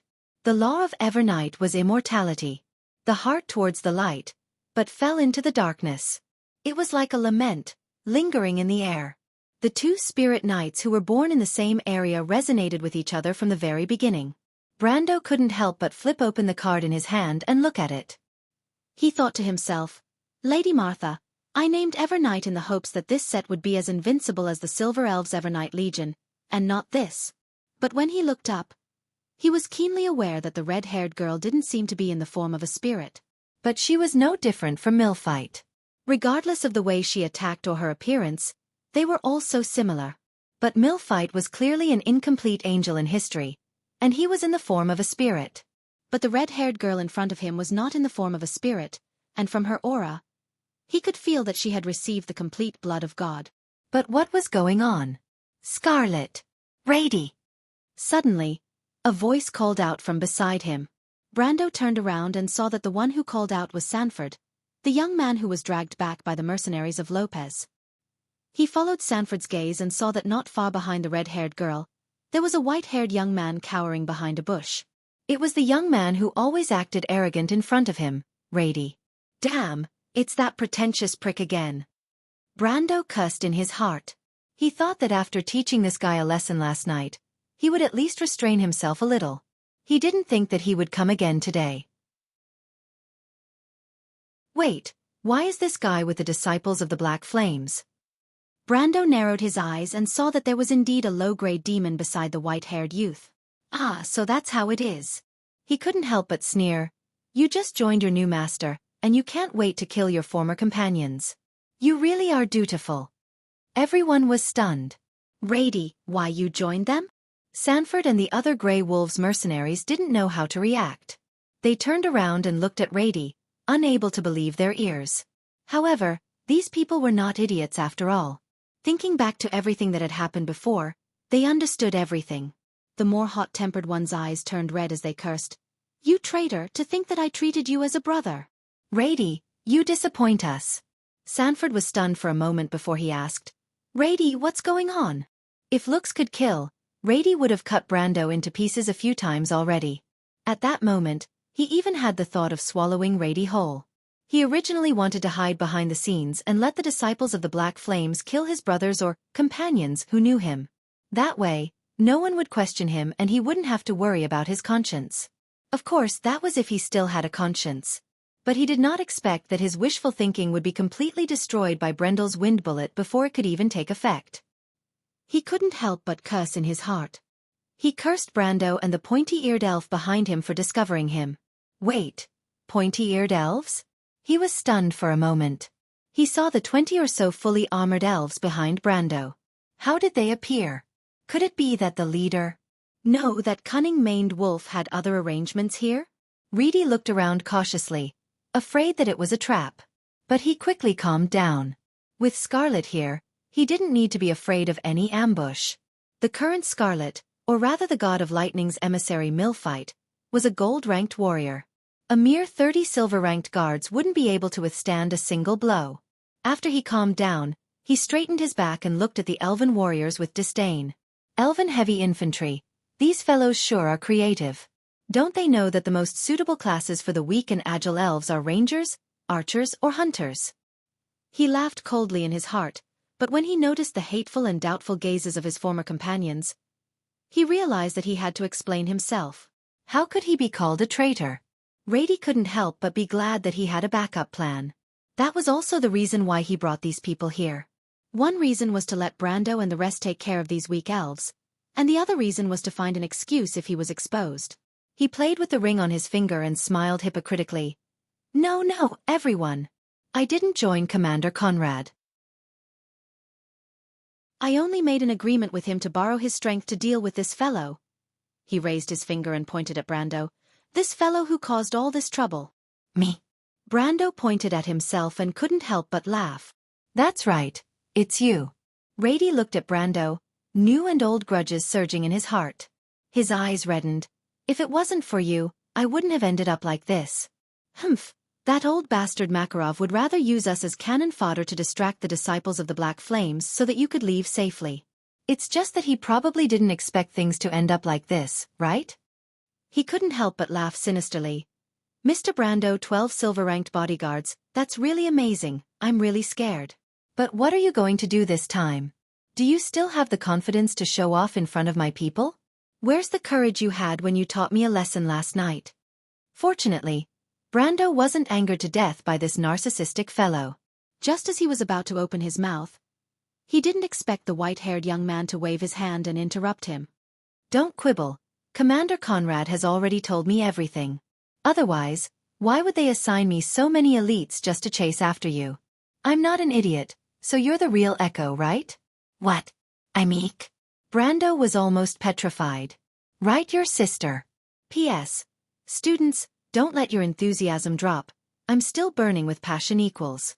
Smiley face. To be continued. If you want to know what will happen next, please go to www.Chidian.com to read more chapters. Support the author, support the original reading.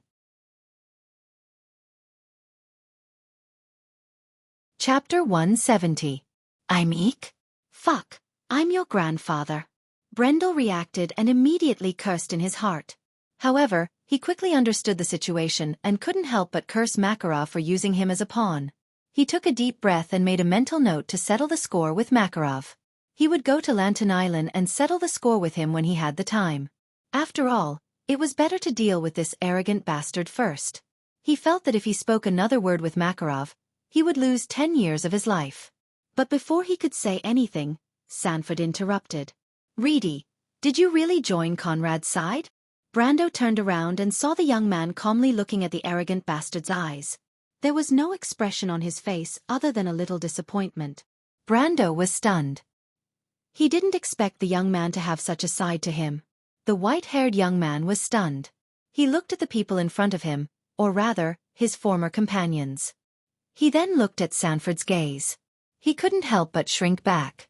But when he looked at the others, they were all looking at him with anger. Reedy coldly snorted. It's that simple. Makarov has already given up on us. Can't you see? That old bastard is only using you as pawns. Why should I work for him? If that's the case, why can't I choose a better way to live? So you came to kill us to show your loyalty to your new master? Sanford asked coldly. I'm your best friend, Reedy. These people were once your companions. Makarov let you down, and we let you down as well? Reedy choked. He gritted his teeth and replied with difficulty, I didn't want to kill you in the first place.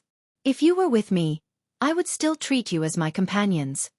The white-haired young man hesitated for a moment before replying with a guilty conscience. I don't need your charity. Sanford spat in disgust. I must have been blind to treat you as my best friend. Us too. The ragged men and women of the Grey Wolves mercenaries replied indignantly in unison. Brando was originally calmly watching the scene of Sanford being betrayed, but he didn't expect Sanford to turn around and bow respectfully. Mr. Brando, Reedy is right. Makarov might have abandoned us this time, but our commander has treated us like family for the past 10 years. If there was any resentment, it would vanish at this moment. From this moment on, we are just a group of pitiful worms that no one will take in. Mr. Brando, only you are willing to save us. If you are willing, we hope to join your team. We don't have any requests. We just want to survive. That's all. Brando paused for a moment and looked at the others. Most of the refugees of the Grey Wolves mercenaries seemed to have accepted Sanford's suggestion. It could be seen that this young man was quite influential in this group. But he lowered his head and looked at Reedy with a smile that didn't look like a smile. That's true, but did you forget? This fellow said that I have a close relationship with that Makarov you speak of. Even if that's the case, you can still accept it? That fellow was blinded by hatred. He's no different from an idiot. How can we believe his bullshit? One of the mercenaries couldn't help but snort. Brando looked at Sanford and saw him nodding. He couldn't help but laugh in his heart. It seems like this white-haired fellow isn't all bad. At least he sent a group of experienced mercenaries to me. However, Brando maintained a straight face and replied solemnly, We'll talk about this later. It seems that I still have some personal grudges with Reedy. It won't be too late to talk about it after I've dealt with this matter. Brando finished and raised his head. It would have been better if he didn't, but the moment he did, he almost died from anger. Reedy actually opened his mouth wide and laughed exaggeratedly. Ha ha ha ha.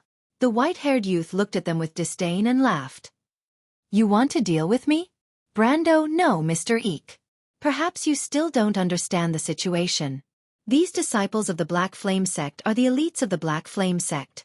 Every one of them has the strength of a peak silver. Of course, Miss Scarlet is also one of my warriors. Don't tell me you don't know what's good for you? She is a warrior with the strength of a gold-tier warrior. How dare you be so arrogant to say that you want to deal with me? Haha, with just 30 low silver-tier bodyguards? That's not a funny joke. As he spoke, he walked behind Scarlet and reached out his hand to pat the red-haired girl's face. However, she brushed his hand away without giving him any face. Scarlet turned around and looked at him coldly. Reedy coughed awkwardly. Fortunately, his former companions didn't mind his awkwardness. Sanford and the rest of the Grey Wolves mercenaries were all stunned by his words. They knew that this guy had no reason to lie, but they didn't think that this lunatic would be so crazy as to lay his hands on the person he liked. Of course, they wronged their white-haired classmate.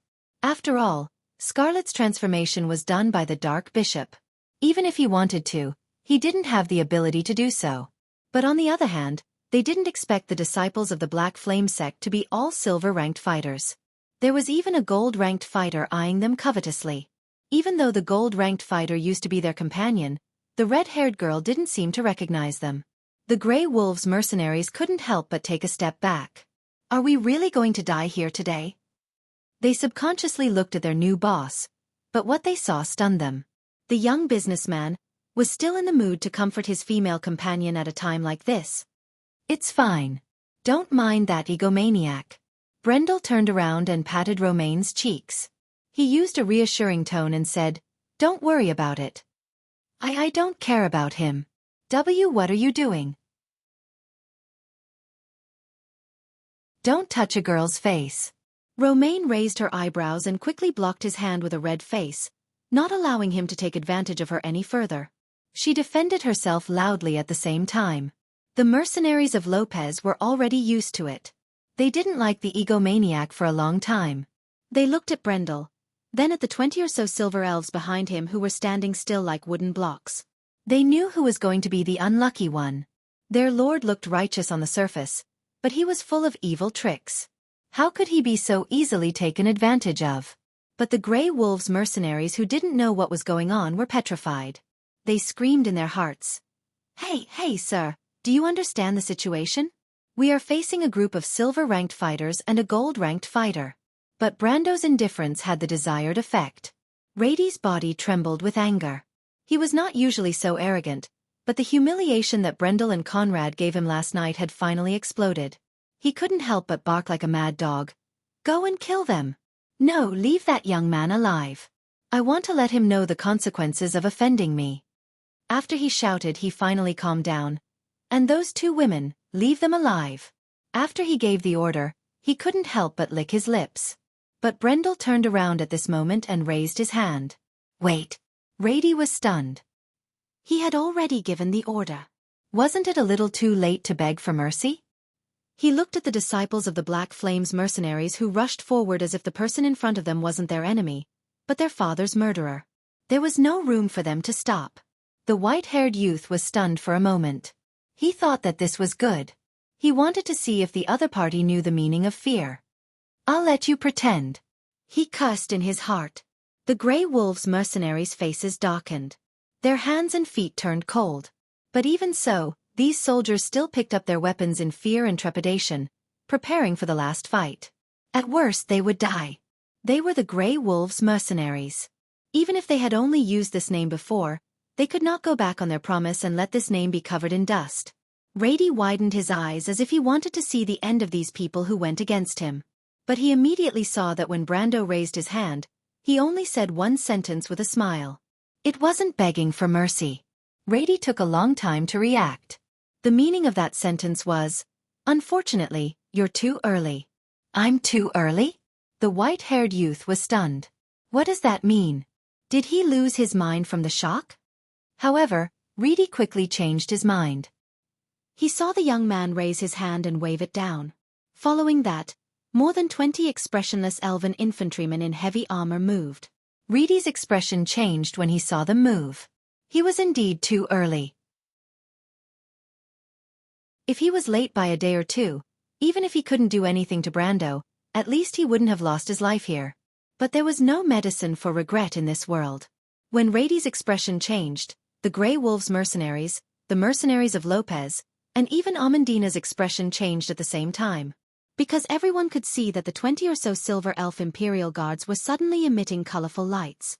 Some were bright, some were dim, and those were like rainbows. They wrapped around their armors and weapons, and they could only mean one thing. Elemental power. The strongest heavy infantry in the continent, the Knight of the Holy Cathedral. What elves were only suited to be hunters, rangers, and archers? Rady felt that the words he said before were like slaps to his face. The disciples of the Black Flames mercenaries didn't even have time to wake up from their frenzied state before they were drowned in the rainbow light. Swords flashed, and human heads and demon heads flew high into the sky. 20 rainbows. Unstoppable. To be continued. If you want to know what will happen next, please go to www.chidian.com to read more chapters. Support the author, support the original reading. Chapter 171. Perhaps it should be said this way. The battle had ended before it even began. The silver disciples of the Black Flames were as weak as newborn chickens in front of the elven heavy infantry of the Phoenix Guards who had mastered elemental power. The silver elves had a long lifespan and were a proud race that highly valued combat techniques. Their heavy infantry didn't just have outstanding physical attributes and excellent equipment. When you were faced with a warrior who had been constantly improving their combat techniques for hundreds of years, you could imagine how helpless you would be. A single glance or a single movement was enough to betray one's intentions in the eyes of the elite silver elves. Brando couldn't help but laugh when he saw the disciples of the Black Flames trying to show off their pitiful combat skills in front of the elven warriors. Even with his experience, he didn't dare to be rash in front of these true combat machines. To the silver elves, combat was an art and the pursuit of beauty. Vulgar, so vulgar. The silver elves couldn't believe that after hundreds of years, the servants of darkness would use such crude combat skills to fight against them. 7 centuries ago, the Dark Dragon, the Myurnas, and the other servants were the strongest enemies of all intelligent beings. They had the most advanced civilization, the most advanced magic, and the most amazing combat skills. They had never been hostile to civilization because the cruel and dark rule represented the most advanced civilization in the world.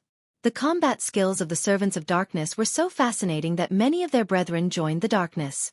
Who would have thought that after just a few hundred years, they would have regressed to this extent?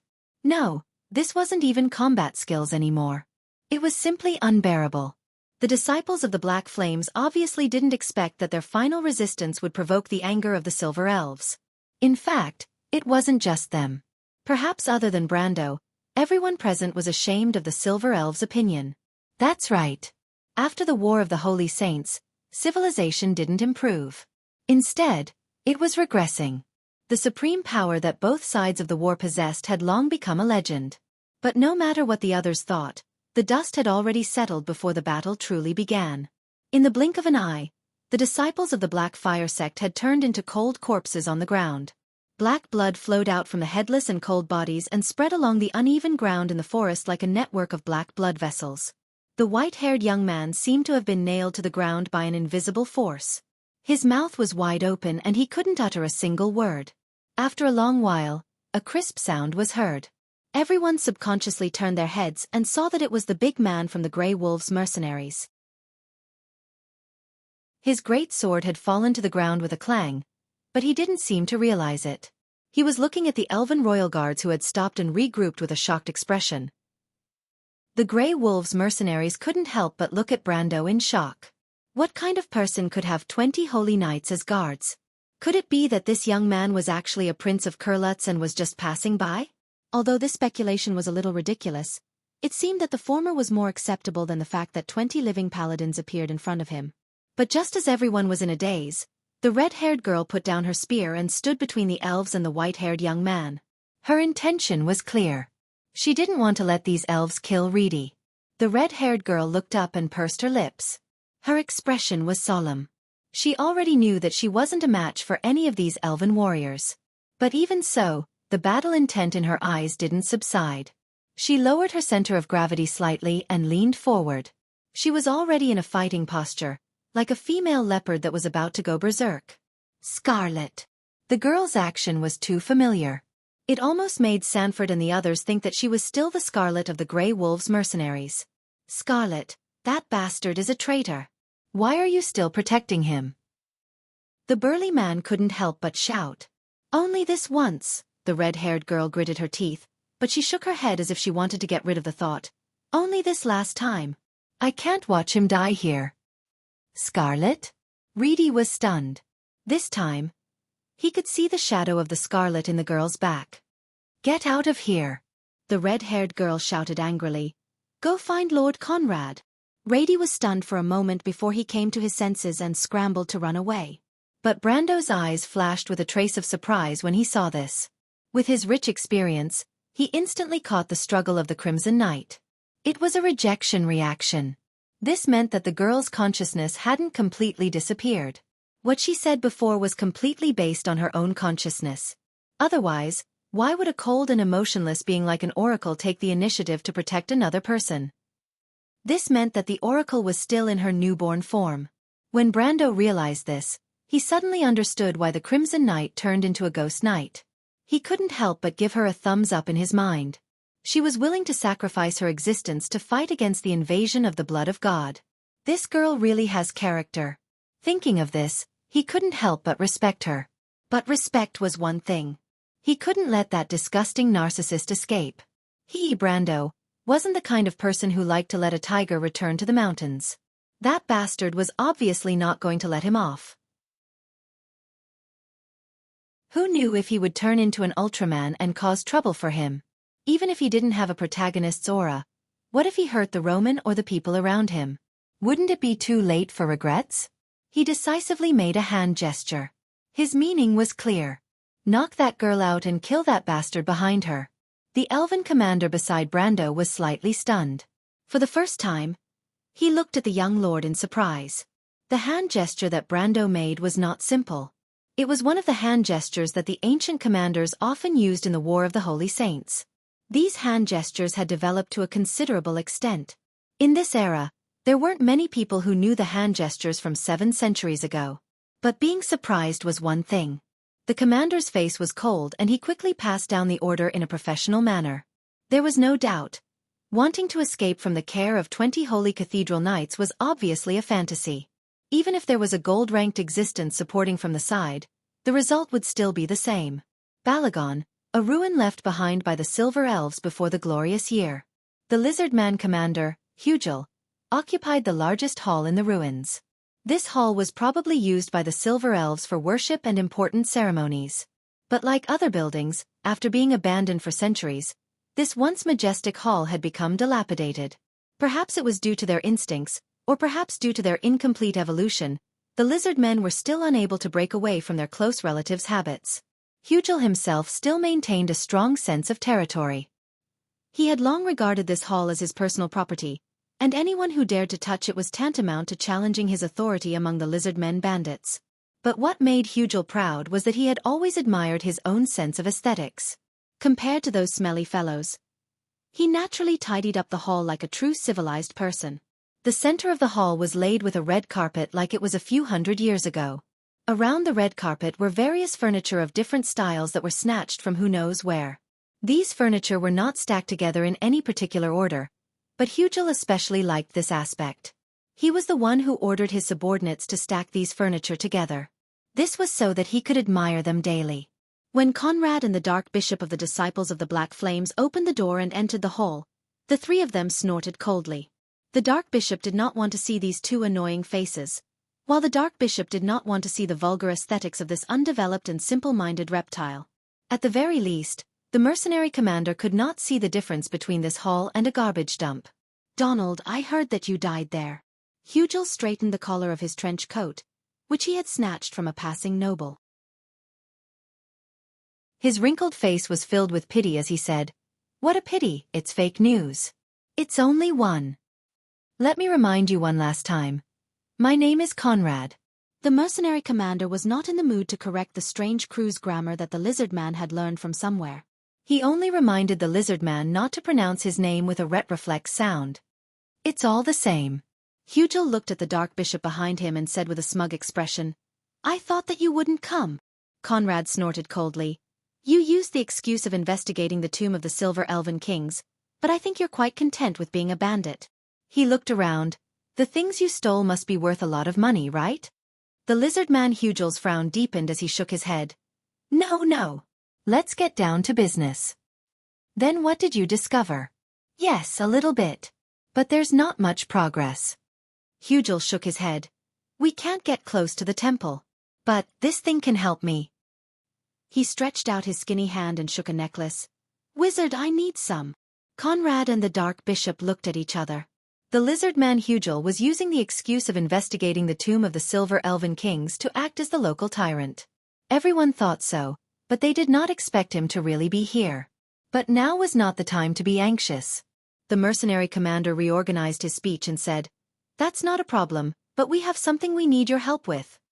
"I've already helped you once," Hugel said unhappily. He had already attracted the attention of the other adventurers when he sent the message to the Grey Wolves mercenaries. "There are benefits for you," the Dark Bishop said in a low voice. "What kind of benefits?" "A big fish." Conrad's expression was solemn. "Pa!" A muffled sound rang out. Brando grabbed the youth's white hair and pressed his head into the ground, causing him to cry out in pain. From the information Rady revealed, the truth was obvious. Even though Brando did not want to accept this result, he had to admit that the plot had changed.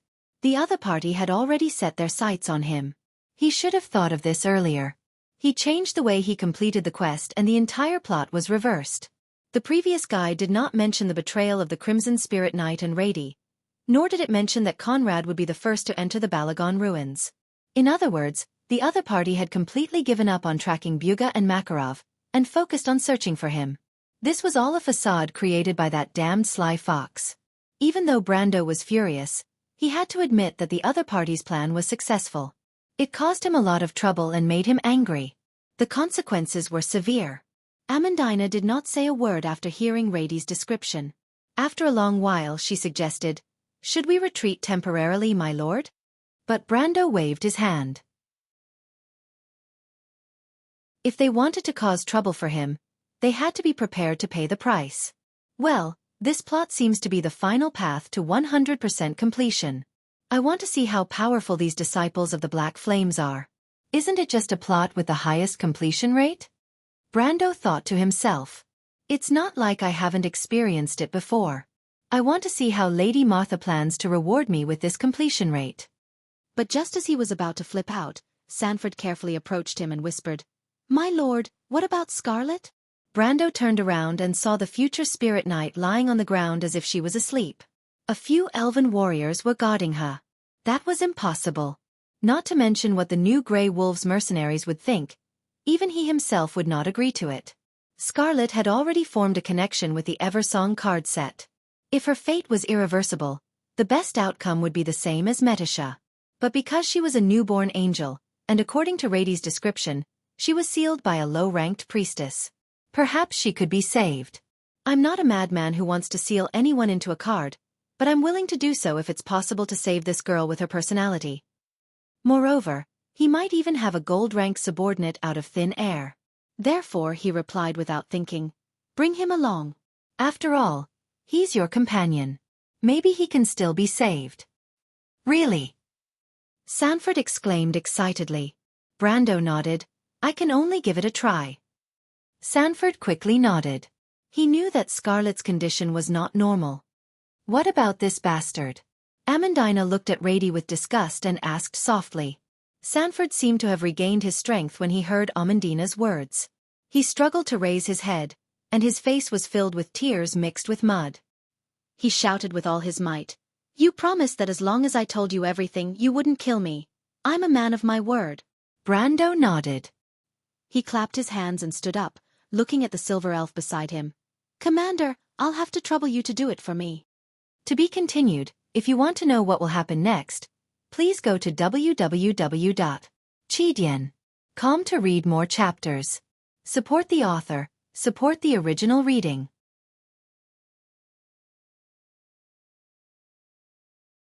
Chapter 172. If he wanted to achieve a 100% completion rate, he would need to uproot all the enemies in front of him. The difficulty of this mission was far greater than what Brando had imagined. He originally thought that he only needed to save the Grey Wolves mercenaries, but now it seemed that he was too naive. The Amber Sword's mission system is not easy to fool. Even in this world, it still shows its true colors.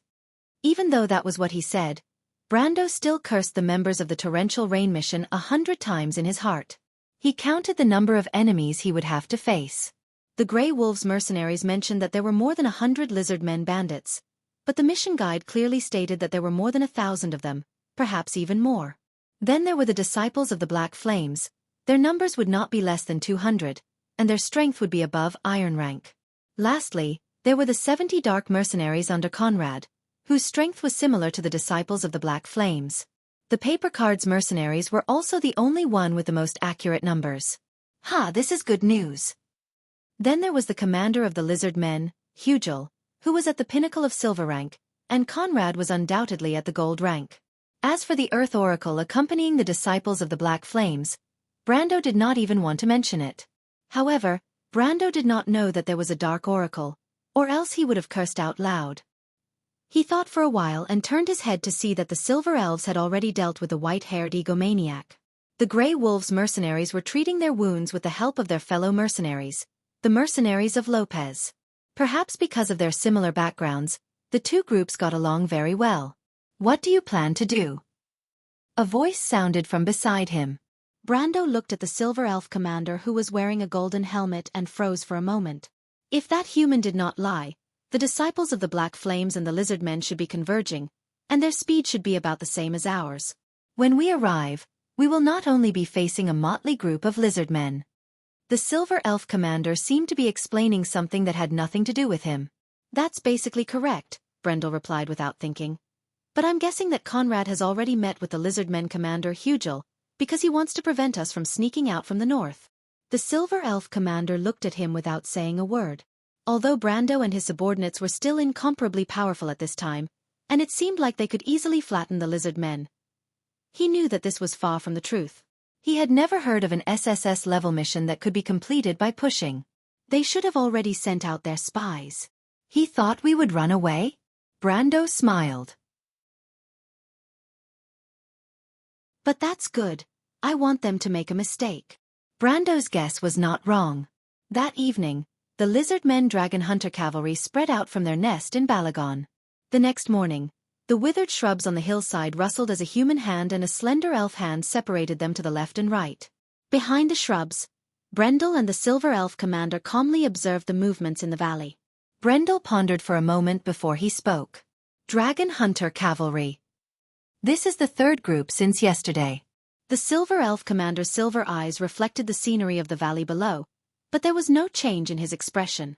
The Dragon Hunter cavalry's speed and agility in the forest surpassed any cavalry in this era, but it was still far inferior to the Myrna Shadow Knight. The Dragon Hunter cavalry leaped through the forest, its swift figure occasionally passing through the gaps between the canopy, but it was still a little too slow in the eyes of the Silver Elf Master Warrior. From this distance, it's already twice the patrol range of a bandit's nest. Even if it's under the tree herders, it's still not normal. Brando muttered to himself, looks like we've entered the storyline mode. What? The Silver Elf commander turned around. Nothing, the young man realized his slip of the tongue and quickly corrected himself. I'm just estimating the distance. That's unnecessary. The Silver Elf commander glanced at him. This was not the first time they had done something like this since last night. Brando quickly nodded. There's nothing to see, let's follow the original plan. He turned around and shouted, Sanford. The young man who was originally a Grey Wolves mercenary, but was now Brendel's subordinate, panted as he ran up from below. He looked up at the two people above and asked, Here. My lord, what's the matter? Even though he had just joined, Brando had already instructed Amandina to tell them his true identity. Of course, it was not a big deal for adventurers, travelers, or even merchants to use a fake identity, but these mercenaries were still happy that Brando trusted them so much. Compared to being a merchant, a future lord's identity was much more attractive to these mercenaries. Compared to a wandering life, these mercenaries were more willing to become a noble's follower. At least they could settle down. Especially from the description of the mercenaries of Lopez, it was obvious that this young lord was different from the other nobles who were opinionated and cold. Even though they had just learned a lesson from the maned wolf Makarov, what could they do in this chaotic world? They could only work harder to gain the lord's attention.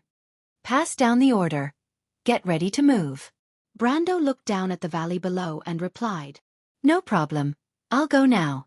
But halfway through the young man turned back and asked with a puzzled expression, My lord, there's something I don't quite understand. Sanford hesitated for a moment, but still mustered up his courage to ask. I feel that with my lord's current strength, there's no need to go through so much trouble. We just need to kill our way through, and I believe that the lizard men will not be able to stop us. Even if they are in cahoots with the disciples of the Black Flames, it will still be the same. As far as I know, even if it's Erewhon. He did not finish his sentence. Even the royal family of Erewhon wouldn't be able to gather more than 20 temple knights. Although the total number of temple knights in Erewhon was more than 20, it was important to understand that not all of these temple knights were loyal to the nobles. Even if there were some who were loyal to a certain faction, not all of them were loyal to a certain faction. Sanford's words sounded like he was questioning Brando's identity, so he shut his mouth. But Brando still understood what he meant. He smiled and replied, "You might be a little disappointed to hear this, because these elven allies are not my subordinates. They are fighting alongside us because they have the same goal as us.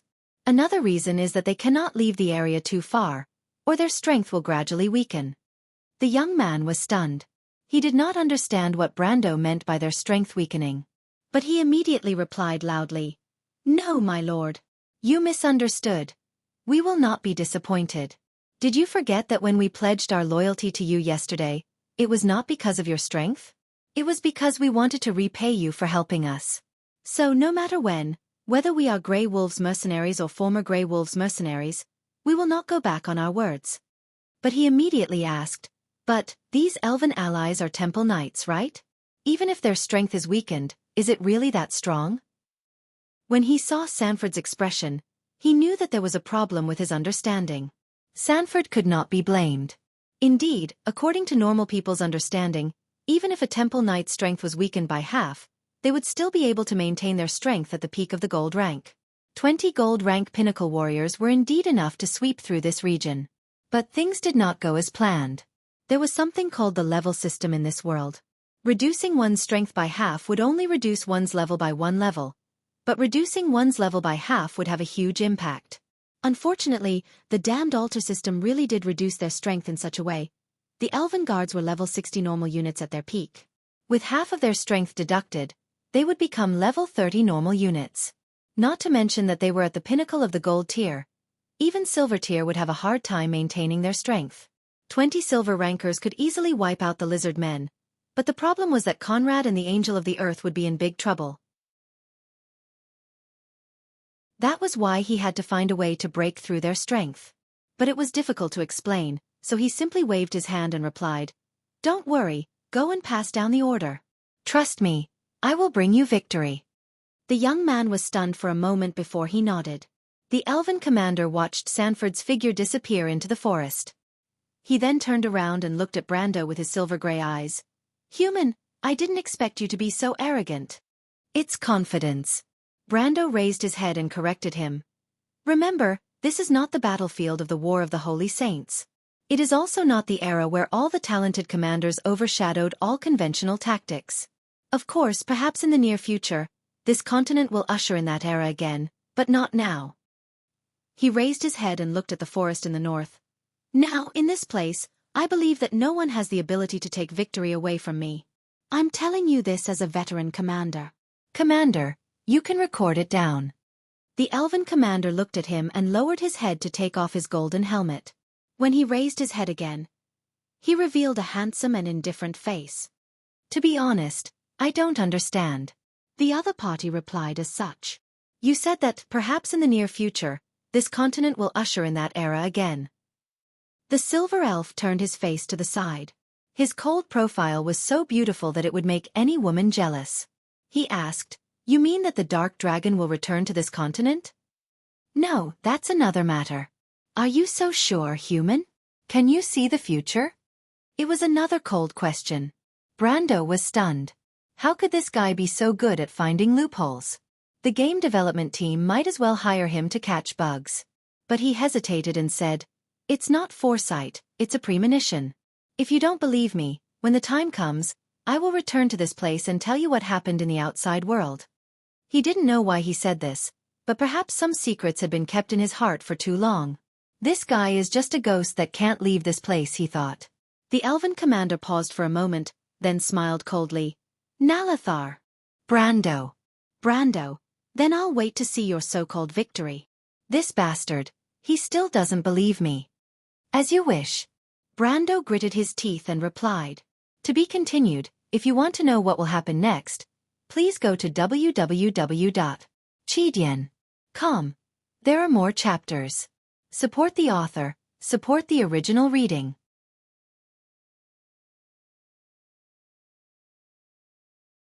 Chapter 173.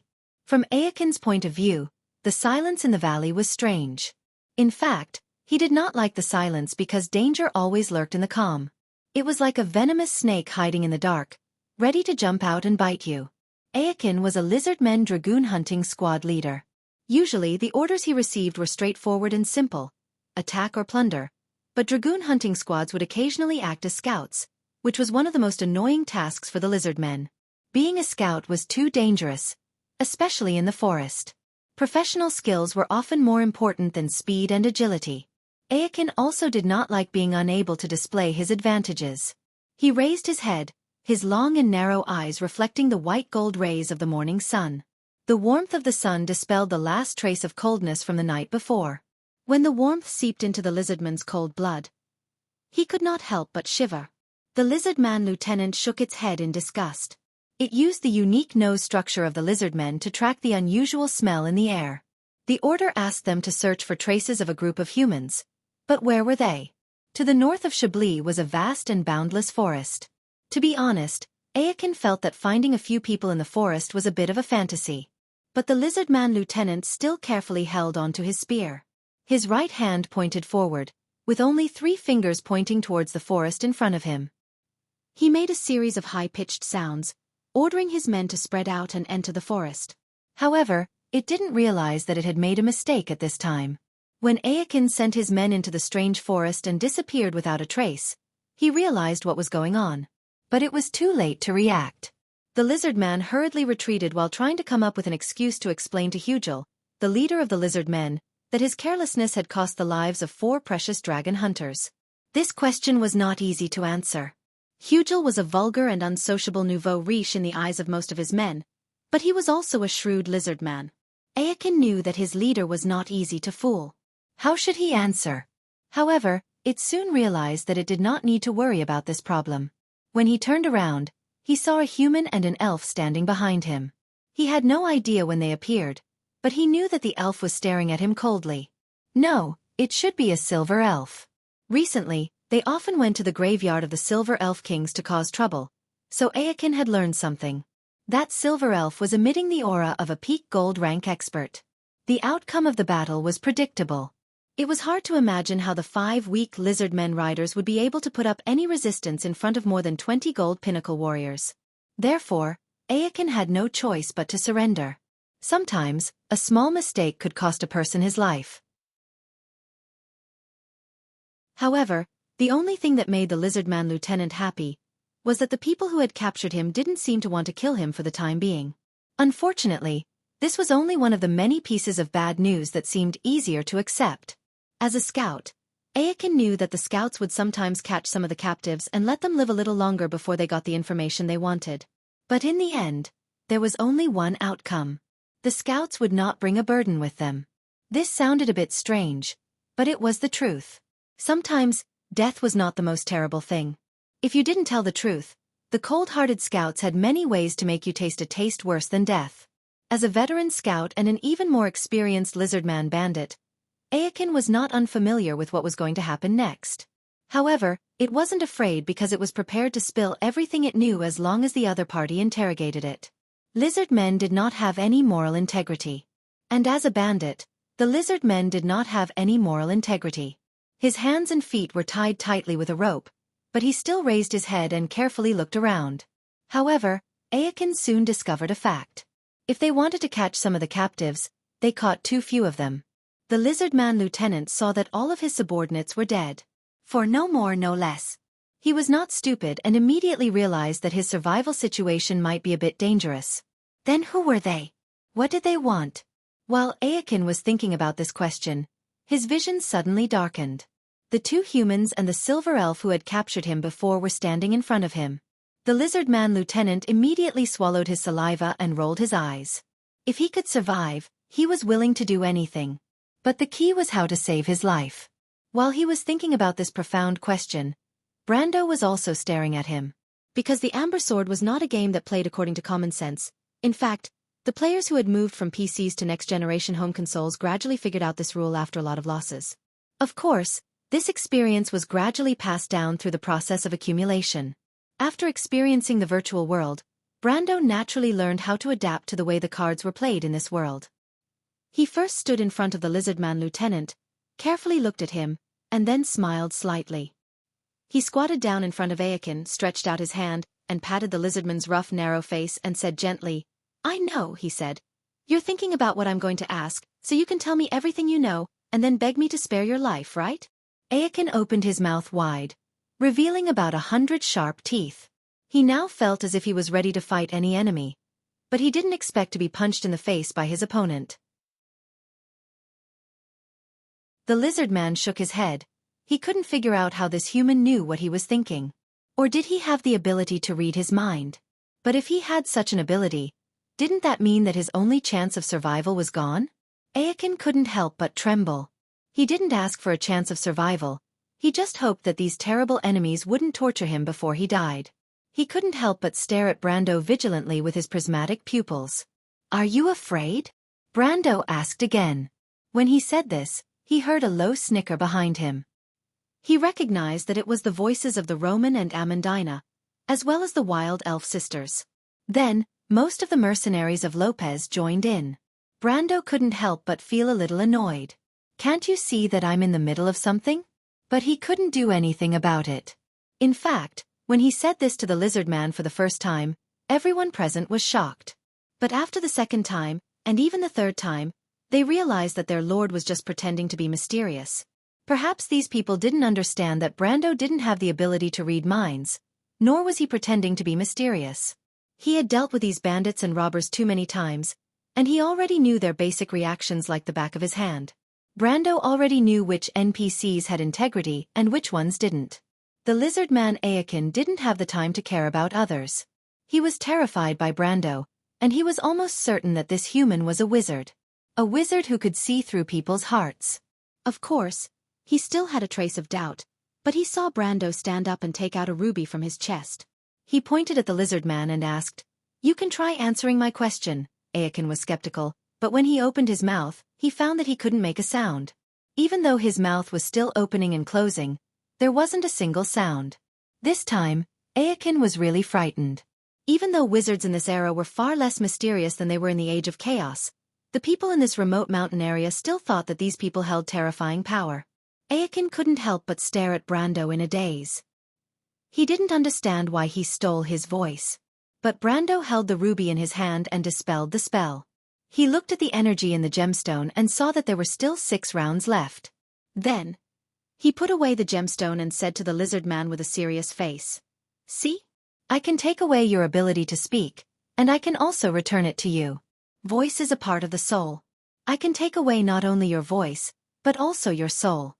The young man's voice turned cold. "The body will rot, but the soul will live forever. Therefore, the punishment and pain of life are usually temporary. Have you ever tasted the taste of eternal torment in flames?" Aachen shivered and quickly shook his head. Brando smiled gently and crouched down to touch the Lizardman's forehead. "Then can you do me a favor?" The Lizardman nodded repeatedly. "You mean they retreated to the southwest?" "Yes, boss. My men saw them retreating to the southwest valley. I don't know if they have discovered us." Aachen pushed open the door and entered the hall that belonged to Hugel. He saw one of his comrades reporting something to their boss who was sitting on a high chair in the middle. This scene made him nervous, but his survival instincts prevailed. He took a deep breath and sorted out his thoughts before walking forward. The Lizardman who was reporting seemed to have finished what he wanted to say. Under Hugel's signal, he turned around and walked past Aachen and left the hall. The Lizardman captain did not dare to look back or meet Hugel's gaze. He could only lower his head, but from the number of boots on the carpet, he could tell that there were 2 other people in the hall. In fact, he knew these 2 people. They were both humans, but they seemed to be friends with their boss.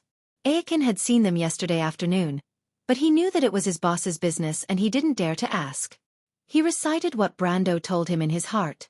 "Oh, Martha above." He swore that he had never been so serious even when reciting prayers. The threat of that human wizard still lingered in his ears. It was a matter of life and death. To be continued. If you want to know what will happen next, please go to www.chidian.com to read more chapters. Support the author, support the original reading.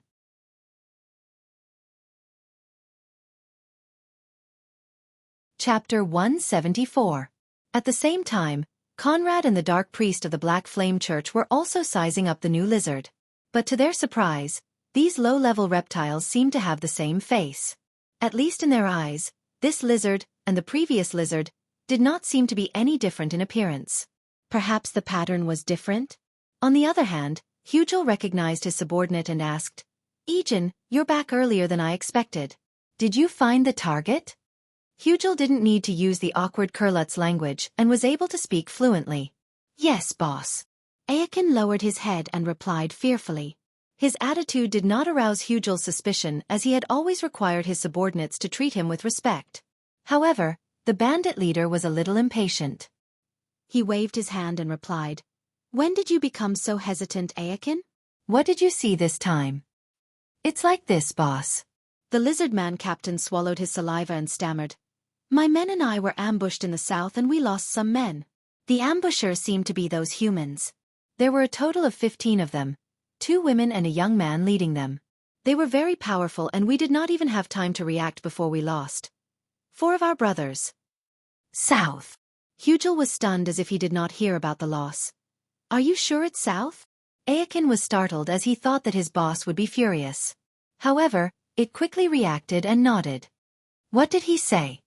Conrad was already impatient as he listened to the 2 lizard men chattering in their native language. When Hugel raised his voice, he knew that there was a problem. He immediately grabbed the lizardman's shoulder and asked. Hugel slapped his hand away and scolded, "This time it's the south." "That's great. Donald, is your opponent playing hide and seek with us?" "Southeast, south, southwest." The Dark Bishop was stunned. "This does not make sense. There must be a conspiracy." "Plot my ass." The lizard man bandit leader cursed. "The current situation is very simple. The enemy has already discovered your presence. That bullshit young man you sent to bite down on the other side must have been killed by the other side. Those humans are fleeing towards the south. Split into 3 groups. They are trying to distract us. I have seen this kind of trick many times." "Impossible." The Dark Bishop of the Black Fire sect almost jumped up. "My oracle went with that guy." He excitedly took out a crystal from his robe with his withered claw. "The crystal hasn't broken yet, which means that they are fine now." "Then your foolish divine envoy must have gotten lost." Hugel coldly mocked. "An oracle can get lost? Are you farting, stupid lizard?" Conrad interrupted the lizard and turned back to stop the excited Dark Bishop. "Why are you being so impulsive?" he said angrily. From this point of view, the lizard was right. The other party had already discovered our intentions. They definitely won't run into us again. Escaping is inevitable, so we can't wait here any longer. Then what should we do? The Dark Bishop was stunned for a moment. "Of course we chase after them." "Which group?" Hugel asked in an annoyed tone. Conrad looked at it coldly and replied indifferently, "I said you're an idiot, and you're really an idiot. Are there only the 3 of us here? Where are your subordinates? Of course we will split into 3 groups. Are you afraid that a mere dozen silver-ranked guards will be able to defeat us one by one?" Hugel was speechless. He opened his mouth but realized that the damned human was right. "Then when do we set off?" he asked in a weak tone. "Of course, immediately." The Dark Bishop replied. "No," Conrad stopped him. "We will wait for you and my men to arrive. We will set off at night." "You are too cautious, Conrad. This is not good." The low-ranking priest of the Disciples of the Black Flames had the same concern. After all, according to the report from the lizard men hunters, the enemy retreated a little too cautiously.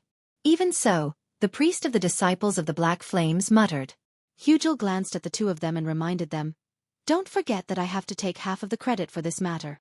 The 2 of them looked at the lizard man with a disdainful expression and snorted in disgust. They were not as shameless as him. However, None of the three big shots noticed that the lizard man Lieutenant Ayakin, who had been keeping his head down the whole time, had secretly let out a sigh of relief.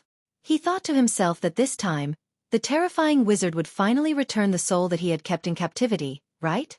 What did the other party say? As long as he was not dead when the moon rose, it meant that his soul had returned to his body? Ayakin could not help but feel apprehensive. That cunning wizard wouldn't go back on his words, right? He shuddered. Night quickly fell. Regardless of whether Ayakin lost his soul when the moon rose, Conrad, Hugel, and the others began to move. A few miles away, from the top of the hill near the Silver Elves' ruins, one could see torches lit up in the ruins below. It looked like a sea of fire. In fact, such a scene was not common in the past, because it meant that the lizard men bandits were about to make a big move. They were gathering. However, it was not easy to gather the lizard men together, especially when one had to reorganize more than 1,000 lizard men who lacked the basic concept of left and right. It was an even bigger project. About an hour later, another long line of torches appeared from the west and entered the Balagon ruins. The dots of torches quickly gathered together, and the gathered torches seemed to illuminate the sky in that direction. At the same time, 4 figures stood silently on the mountain. The disciples of the Black Flames have gathered. Brando whispered as his eyes reflected the light of the fire. Conrad's men are here too, Sanford added. Brando nodded. Are you sure they will split into 3 groups, my lord? Sanford turned back and asked, what if they form a single group? What if they see through our tricks? There are no ifs. Brando thought to himself. How could there be ifs with his ability to lure the lizard men? If he was facing the elite army, especially the army led by the talented commanders of Madara, his little tricks might not work. However, the lizard men bandits would definitely not be able to guess his intentions. He had a huge advantage. He knew how strong the lizard men were, but the lizardmen's understanding of him was still limited to the 12 silver-ranked guards that Rady had described. Under these circumstances, no matter if it was the lizard men commander or Conrad of the Paper Cards mercenaries, none of them would have thought that Brendel's plan was to take all of them and take a large amount of EXP. Even if Brando told them himself that he wanted to use only a dozen silver-ranked warriors to wipe out a 1,000-strong group of bandits, they would probably think that he had lost his mind.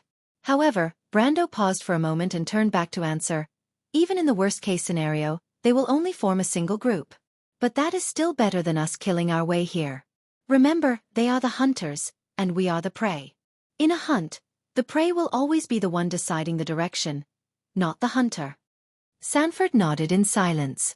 The elven commander still stood at the side with a cold expression. At this distance, his strength was greatly limited. In truth, he could not see much more than Brando. The last person beside the 3 of them was the merchant girl. The Roman did not have the same direct understanding of the torches at the foot of the mountain. On the contrary, she felt that the torches were beautiful. They gathered together in the darkness and reflected in her eyes. It was like a painting made of flames, and she felt that it was exceptionally beautiful. However, Brando did not call her here just to see the fireworks. Soon, the torches began to scatter, and finally separated into 3 straight lines. My lord, you guessed it right. Sanford's eyes lit up as he exclaimed in excitement. However, his expression suddenly turned gloomy. Brando's confidence reminded him of Makarov. If there was one person who could always lead the Grey Wolves mercenaries forward, it would definitely be Makarov. But it was a pity that the so-called forever was just wishful thinking. Compared to Sanford's emotional fluctuation, Brando was not surprised at all. The drama had just begun. He pointed down and asked, Roman, can you see what the leaders look like? Sanford and the Silver Elf commander were stunned. How was that possible? They were at least 7 to 8 miles away from the ruins of the Silver Elves. Looking down from the top of the mountain, the torches were as dim as fireflies, not to mention the people holding the torches. However, they immediately realized that the young lady who was with them was not an ordinary person. The Roman immediately nodded and said, Of course you can. There's a group of people on the left, and the one in front looks like a lizard, Brendel. That's the lizard man commander. Hugel. Continue. Brando glanced at the Roman. He knew the merchant girl's ability very well. The last time she was in Fortress Reden, she was able to see Madara's army clearly even in the starless night. Now, with the moonlight and the light from the torches, it was easy to see the enemy's appearance. Then there's the one in the middle. The leader is a human. He's a young man wearing leather armor. There seems to be a strange thing following him. The Roman described the strange thing in detail. Brando immediately said, Conrad and the Angel of Earth. Strange, the two of them are together. Then who's the leader of the third group? The young Roman? Romaine nodded as her gaze fell upon the third group. She then described what she had seen to them. They're wearing long robes? Black with a few red stripes? I can't see clearly, Brando. Brando muttered, It's the Dark Bishop of the Blackfire Church. I didn't expect there to be such a person. It seems like the one who cursed Scarlet was him. I don't know how high his rank is, but according to Rady, he shouldn't be higher than the mid-ranked. Then, my lord, should we continue with the original plan? Sanford asked. That was a problem. Brando's original plan was to get rid of the Angel of Earth, but now that the Angel of Earth was with Conrad, it would be a tough battle. Of course, the tough battle was secondary. He was afraid that he wouldn't be able to keep the Angel of Earth here. If he let the Angel of Earth escape, it would be troublesome. It was not impossible. The Angel of Earth was at least a LVL 50 boss, which was equivalent to a LVL 65 normal monster. In other words, the Angel of Earth was at least 5 levels higher than the Silver Elves under him. With the gold-ranked Conrad supporting them from the side, it wouldn't be easy to keep them here.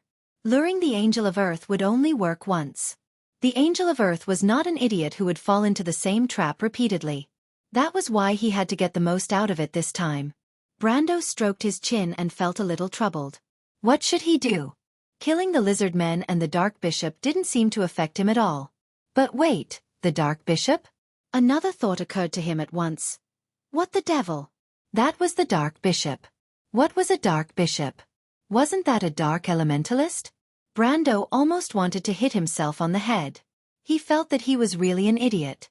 He didn't realize that killing the Dark Bishop would give him a lot of dark elemental crystals. Indeed, the Dark Bishop of the Disciples of the Black Flames was called a pauper by the players in the game, because he would not drop anything other than dark elemental crystals when he died. Brando was influenced by his thoughts and forgot that the dark elemental crystals were what he needed now. Once he thought of this, the young man felt that his mind was suddenly opened up.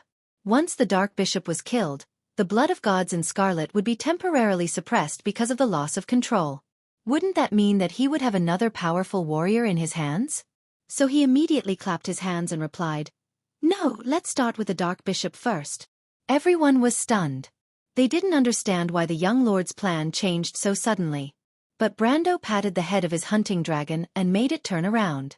At the same time, he smiled awkwardly and said, Sometimes there will be some changes in the plan. This is normal. Don't worry, this won't affect anything. Anyway, let's go back to the ambush location. I don't plan to fight with them here. To be continued. If you want to know what will happen next, please go to www.chidian.com to read more chapters. Support the author, support the original reading.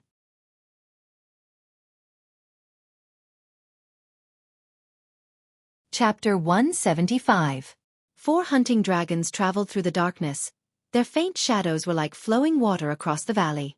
The rider in the lead raised his hand high. The knights stopped abruptly, turned around in unison, and dismounted from their horses one after another. One of his hands was on the hilt of his sword, and his thigh crossed over a saddle made of some unknown leather. When his foot touched the ground, he heard Romaine's complaints as she shook her body on the back of the hunter dragon. Brando, it's so uncomfortable to ride this thing. The merchant girl frowned and said with one hand on her neck, It's not exciting at all. Brando smiled and walked over to help the girl down from the hunting dragon. He thought to himself, How can our Roman lady follow me obediently? The hunting dragon was a 2-legged reptile.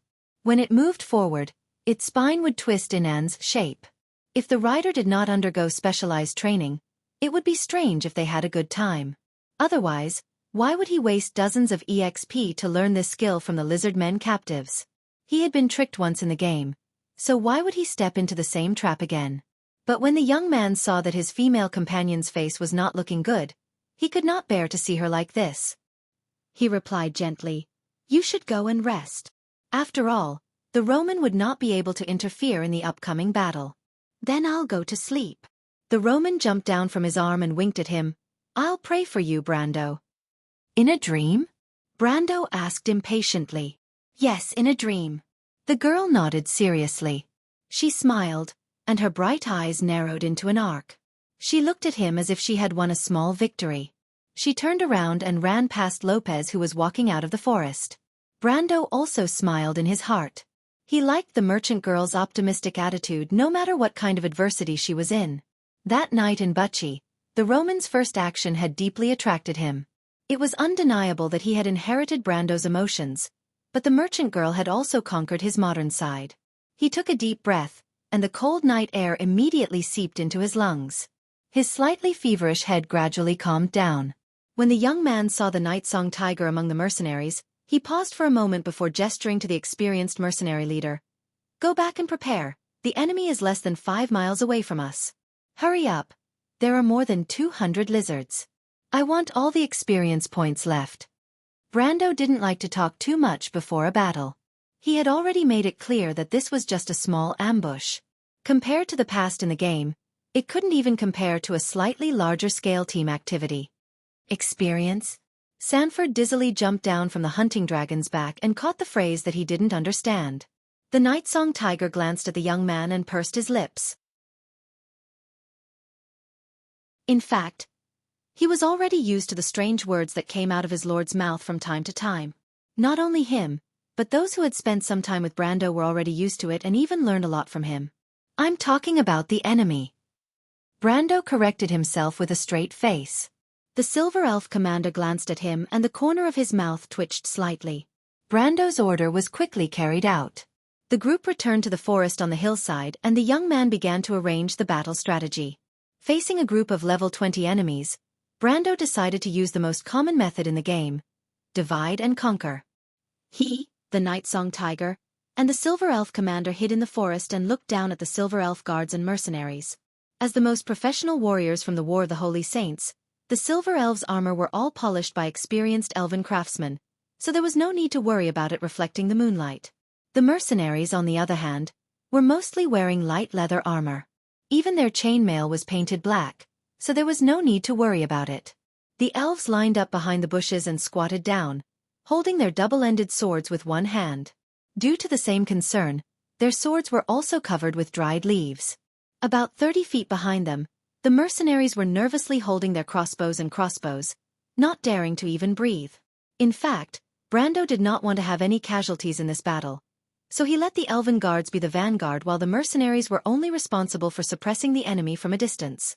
His subconscious action to reduce the number of casualties was seen by the new Grey Wolves mercenaries as an act of compassion for his subordinates. Although Maned Wolf Makarov was able to bring them victory time and time again, as a noble commander, their common mistake was to treat the casualties of their subordinates as mere numbers. In Woned, whose productivity far exceeded that of Earth in the Middle Ages, manpower was always a number in the eyes of a commander. However, Brando was born in the game, and as a player, every NPC deployment was bought with real money. Some of them were even obtained from special missions. It could be said that every NPC deployment was not easy to obtain, so naturally, they would not be willing to sacrifice them like cannon fodder. Of course, Brando did not realize that his subconscious action had aroused the loyalty of the new Grey Wolves mercenaries. He only took out his pocket watch and estimated the time. At most, there was an hour left. He gently exhaled and shook his body to warm himself up in the cold forest before dawn. But he couldn't help but feel a little amused. It was just a small battle, but he actually felt a little nervous. Ever since he joined Grace's divine force to fight against Madara, he was always in command of 3 to 4 regiments. What kind of big battle had he not seen before? Even before he transmigrated to this world, he was still laughing at those timid newbies. He did not expect that one day, he would be acting like a newbie in his first battle. But even though he thought so, he could not help but feel his blood rushing through his veins when he looked through the forest that was bathed in white moonlight.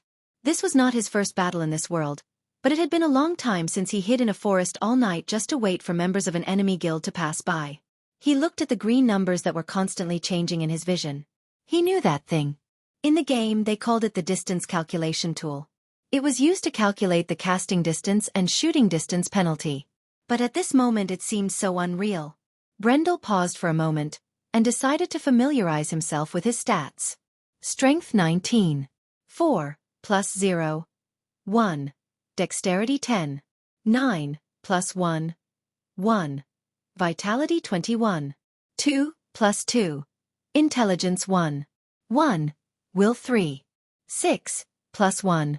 Wisdom 3. 9, asterisk in brackets, equipment or other sources of attributes have been included in the total attributes. His attributes were infinitely close to the strength of a silver tier. Just one more level, and Brando was confident that he would be able to enter that realm. However, compared to his basic attributes, his skills were much stronger. In this life, he was in a much better situation compared to his previous life. The White Raven sword style and strength burst could be said to be one of the few skills that provided the greatest boost to a combatant in the early stages of the game. Brando could not imagine how he survived when he was only level 20 in his previous life by relying on a few basic skills. One must know that at this moment, with his experience and skills, it was easy for him to fight against enemies of the same level. He estimated his true strength. Even if he did not rely on his experience and skills, he could still reach the level of a silver tier. Of course, if he used his experience in the game, it would be impossible to measure. When facing different opponents, he might even be able to defeat a gold tier player. But for those who were difficult to deal with, sometimes experience and skills would not be of much use. Thinking of this, he suddenly turned around and asked, "Your battle skills came from the sacred land, right?" The silver elf commander was slightly stunned, and then looked at him with some vigilance. "Don't worry, I know your rules. I'm not interested in your elven battle skills. I'm just casually asking." Brando thought to himself. Of course I'm interested. It's just that I don't have enough reputation. Even if I tell you, you won't be able to learn it. The battle skills of the silver elves are tailor-made for my people, human. The silver elf turned around coldly. Brando despised the silver elf in his heart. He thought to himself that this guy who was as cold as an iceberg on the surface was also a hypocrite. If he did not know, it would be fine. Unfortunately, the Silver Elf commander probably did not know that he had learned the Silver Elf battle skills before, and more than one type. But of course the young man would not say it out loud. He just smiled. "Don't be so heartless. You're called Nalathar, right? You've experienced the War of the Holy Saints?" The Silver Elf glanced at him. He did not understand how the topic changed, but he still nodded. "Then have you learned any dark battle skills?" "I don't." Nalathar answered firmly and coldly glanced at Brando. His lips moved, but he held back. In fact, there was only one type of silver elf that had learned dark battle skills, and that was the Dark Elf army under the Dark Dragon. Although he thought that Brando was deliberately mocking him, the Silver Elf commander thought for a moment and told himself that it was an unintentional mistake. Very few people in this era would know the secrets of that era. But Nalathar did not know that Brando was one of those few. Although he did not know if he was still considered human in his current state. After all, a person's body would not have two souls, and there would be some strange numbers on his retina. Nalathar was silent for a moment and suddenly said, "Do you really want to learn something, human?" This time, it was Brando's turn to be stunned. He opened his mouth and did not know how to answer. "You really want to teach? You're not playing with me, right?" Brando clearly remembered that the reputation of the Silver Elves was the hardest to raise. P.S. Previously, due to various reasons, I was not very supportive and did not have the face to ask for votes. Now that I've recovered, I can finally ask for some support. Everyone's support has really moved me to death. In just a few days, my monthly votes have increased by more than 400, and the number of friends who have tipped me has increased by 76. According to international practice, I should have a list to thank everyone, but I've never figured out how they did it. I have no choice but to thank everyone for their support. Although I can't list them one by one, I pay attention to each of them every day. Thank you again. To be continued, if you want to know the future, please go to www.chidian.com. Support the author, support the original reading.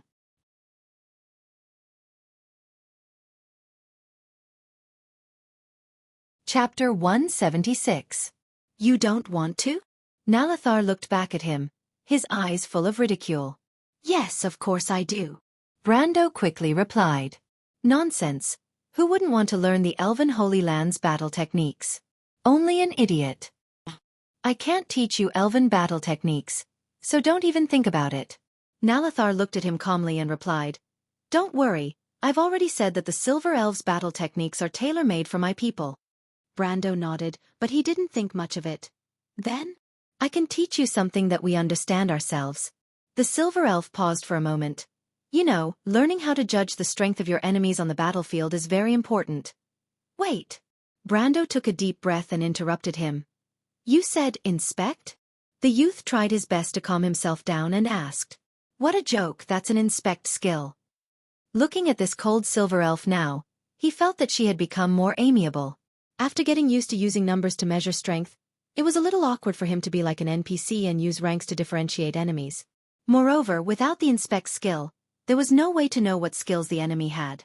Of course, experience could provide some information, but it wasn't accurate for humanoid creatures. Brando wasn't arrogant enough to think that he could remember the skills of thousands of NPCs and their battle techniques.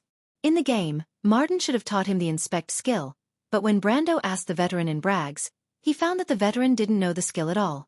He thought for a moment. When he met the veteran in the game, it was already very late in the game, so it wasn't impossible for Martin to have learned the skill from someone else during that time.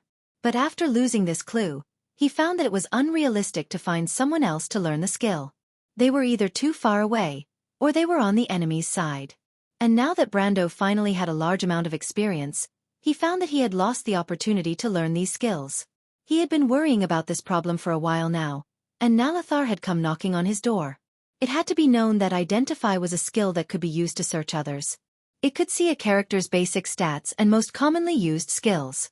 At higher levels, it could even evaluate a character's absolute strength. Using it to determine the strength of an enemy was far too easy. But when he looked hopefully at the Silver Elf, he saw the Silver Elf shake her head. Probing? Nalaethes replied, The name we gave to this ability is Deep Analysis.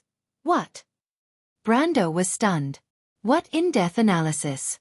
He had never heard of it before. He knew that there was an advanced version of Inspect, called Eagle Eye.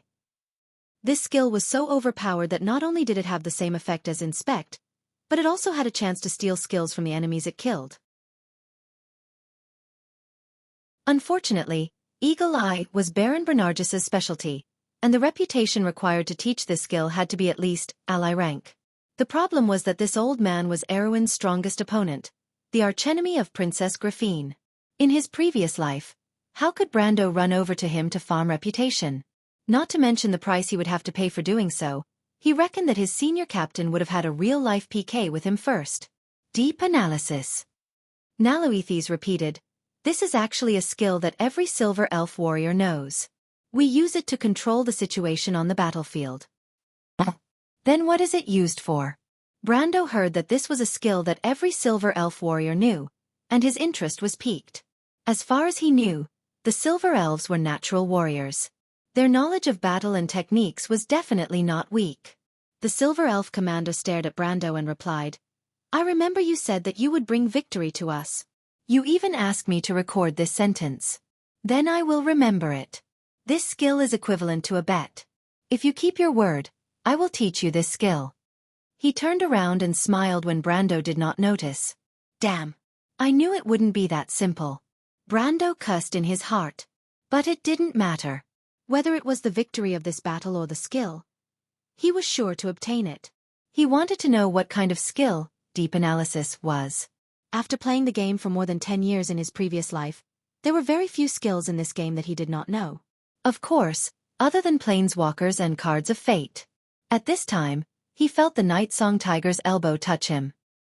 He raised his head and noticed that the mercenaries below had become restless. Although it was only for a moment, it was enough for him to sense that something was wrong. The long-awaited enemy had arrived. The first to enter the valley were the Lizardmen's dragon hunters. There were about 30 of them. Stepping on the cold rocks under the moonlight, they soon crossed the bottom of the valley. Then came a large number of lizardmen infantry carrying spears and crossbows. Because they were not a regular army, these monsters did not have any neat equipment, nor did they have any flags. The division leaders wore armbands and commanded the troops nearby to maintain order. They were shouting and making unclear high-frequency calls so that the disorderly monsters would not scatter the formation too much. Because this place was still far from the place where the scouts had reported that they had encountered the humans, the lizard men did not spread out their formation. Instead, they maintained 2 or 3 rows as they passed through the valley. The mercenaries looked back at Brando and waited for him to give the order to attack. But Brando shook his head and told them to let go of the first half of the lizard men army. It was not the time to attack yet. Soon, the Dark Bishop entered the battlefield. Because he was not a physical class, he did not appear at the front or the sides of the formation. Instead, he was surrounded by a group of disciples of the Black Flames. Brando did not even need to think to know that they were all high-ranked disciples. He also saw a few tall one-armed demons walking in the middle of these disciples. They were Bacheza. Legend said that if a warrior's soul fell into hell, they would become a Bacheza demon. They were also one of the few low-ranked demons that had strong offensive abilities. The first half of the lizard men army had already been let go. Brando suddenly looked around and asked, "Where is Amandina?" Miss Amandina was called away by Miss Roman. The Night Song Tiger replied. The young man replied with an "Oh." He was still a little worried that Roman, that damned girl, would cause some trouble without anyone to control her. But when he heard that Amandina was with her, he felt a little more at ease. The only thing left was to deal with the upcoming battle. He stared at the valley. The lizard men did not notice the killing intent hidden on the hillside at all. The young man pulled out his sword. The blade was dark and did not reflect any light. He pointed the sword downwards. This was the signal to attack. The night's massacre began with the powerful vibrations of the 4-armed crossbow strings. The mercenaries placed the handles of these weapons on their shoulders and aimed at their prey. They clenched their teeth and pulled the trigger. The metal wire quickly returned to its original state after losing its restraints. Clang, clang. A series of muffled sounds rang out. At the same time, a cloud of dust rose from the crossbow. At the same time, the elastic potential energy of the crossbow was transformed into a powerful kinetic energy. The battle had begun. From the lizardman's point of view, a dozen lines extended from the forest on one side of the slope, accompanied by a series of muffled noises. They only had time to turn their heads before they saw more than 10 of their comrades fall to the ground. They were all armed with crossbows. Although most of these lizard men were not killed by the crossbow bolts, the huge impact of the crossbow bolts still caused them to lose their ability to fight for a while. Ambush! The lizard men who had not fully evolved instinctively wanted to enter battle mode, but the second wave of attacks came as expected.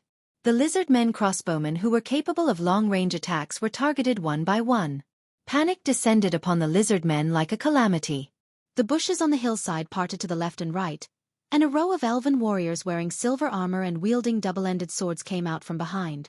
Although there were only 20 of them, they moved in an orderly manner as if they were still on the battlefield 7 centuries ago. Behind them was the army of the Silver Elf Empire, Heron. They were imposing.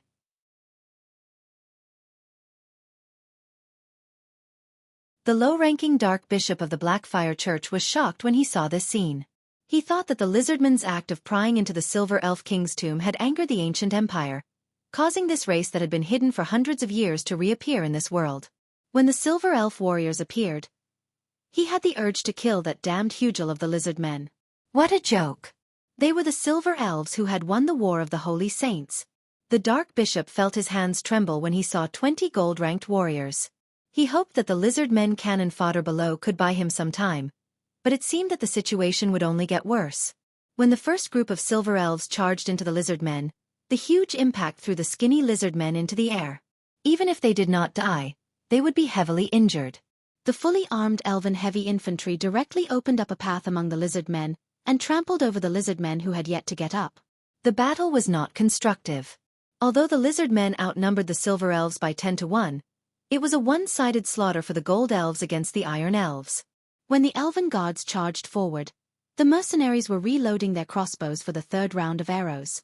At this time, Brando, the Night Song Tiger and the Silver Elf commander also charged forward.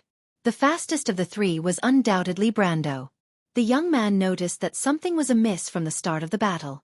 Of course, it was not bad news. On the contrary, he noticed that his experience points were increasing rapidly.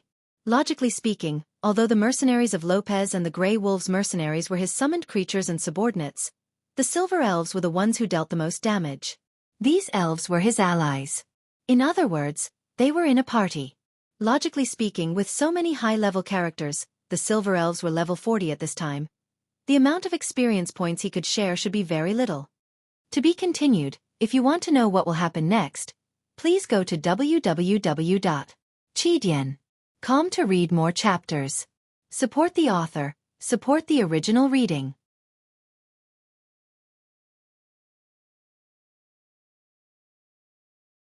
Chapter 177. But after a short pause, he finally realized what was going on. Holy shit! A perfect story with bonus EXP.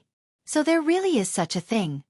He could no longer sit still and activated his charge skill. Like a blur, he passed by the Night Song Tiger, the Elven Commander, the mercenaries, and the Elven Guards and stopped in front of a row of lizard men spearmen. He raised his head and saw a row of lizard men soldiers approaching him. Good timing, Brando shouted in his mind. He raised his sword and blocked the two spears that were coming at him with a clang. Even though he was level 24, his combat power was far beyond that of a normal level 30 NPC. The lizard men spearmen were level 19 monsters, and they were no match for him. Brando did not even need to look at the enemy's appearance.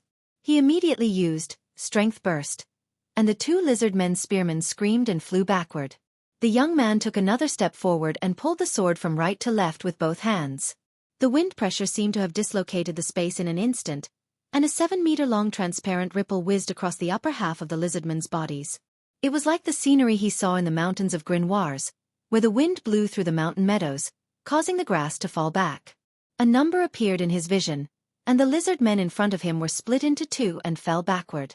The scene was similar to the time when Metasha was chasing after him and the Night Song Tiger, and the entire battlefield was silent. Wind pressure could be used to injure people outside of elemental activation, and only a few combat skills could do that. Metasha's Spirit Spear was actually a skill derived from the Ghost Knight, and the average Elven warrior would not be able to use it. Even a lower gold Elven warrior would not be able to use it. Only when they were at their peak and had activated their elemental activation would they be able to use it. Brando sheathed his sword and let out a sigh of relief. He had only killed 6 or 7 lizard men with his sword, but the impact was huge. He saw the morale value above the heads of the lizard men warriors close to him drop to a red alert value. Then, one after another, the lizard men warriors circled around him, forming a vacuum around him. This gave Brando time to check his experience points. He found that the 7 lizard men spearmen he had killed before had given him 60 experience points each. Normally, killing a level 19 monster would only give him a little more than 20 experience points. This was close to 3 times the amount he had gained in the game. Brando felt his blood boiling. He was already at 32007900 EXP, and he was only halfway to level 25. When the Silver Elves crashed into the group of lizard men, his experience had increased by more than 200 points. In addition, the 7 lizard men had given him 420 experience points.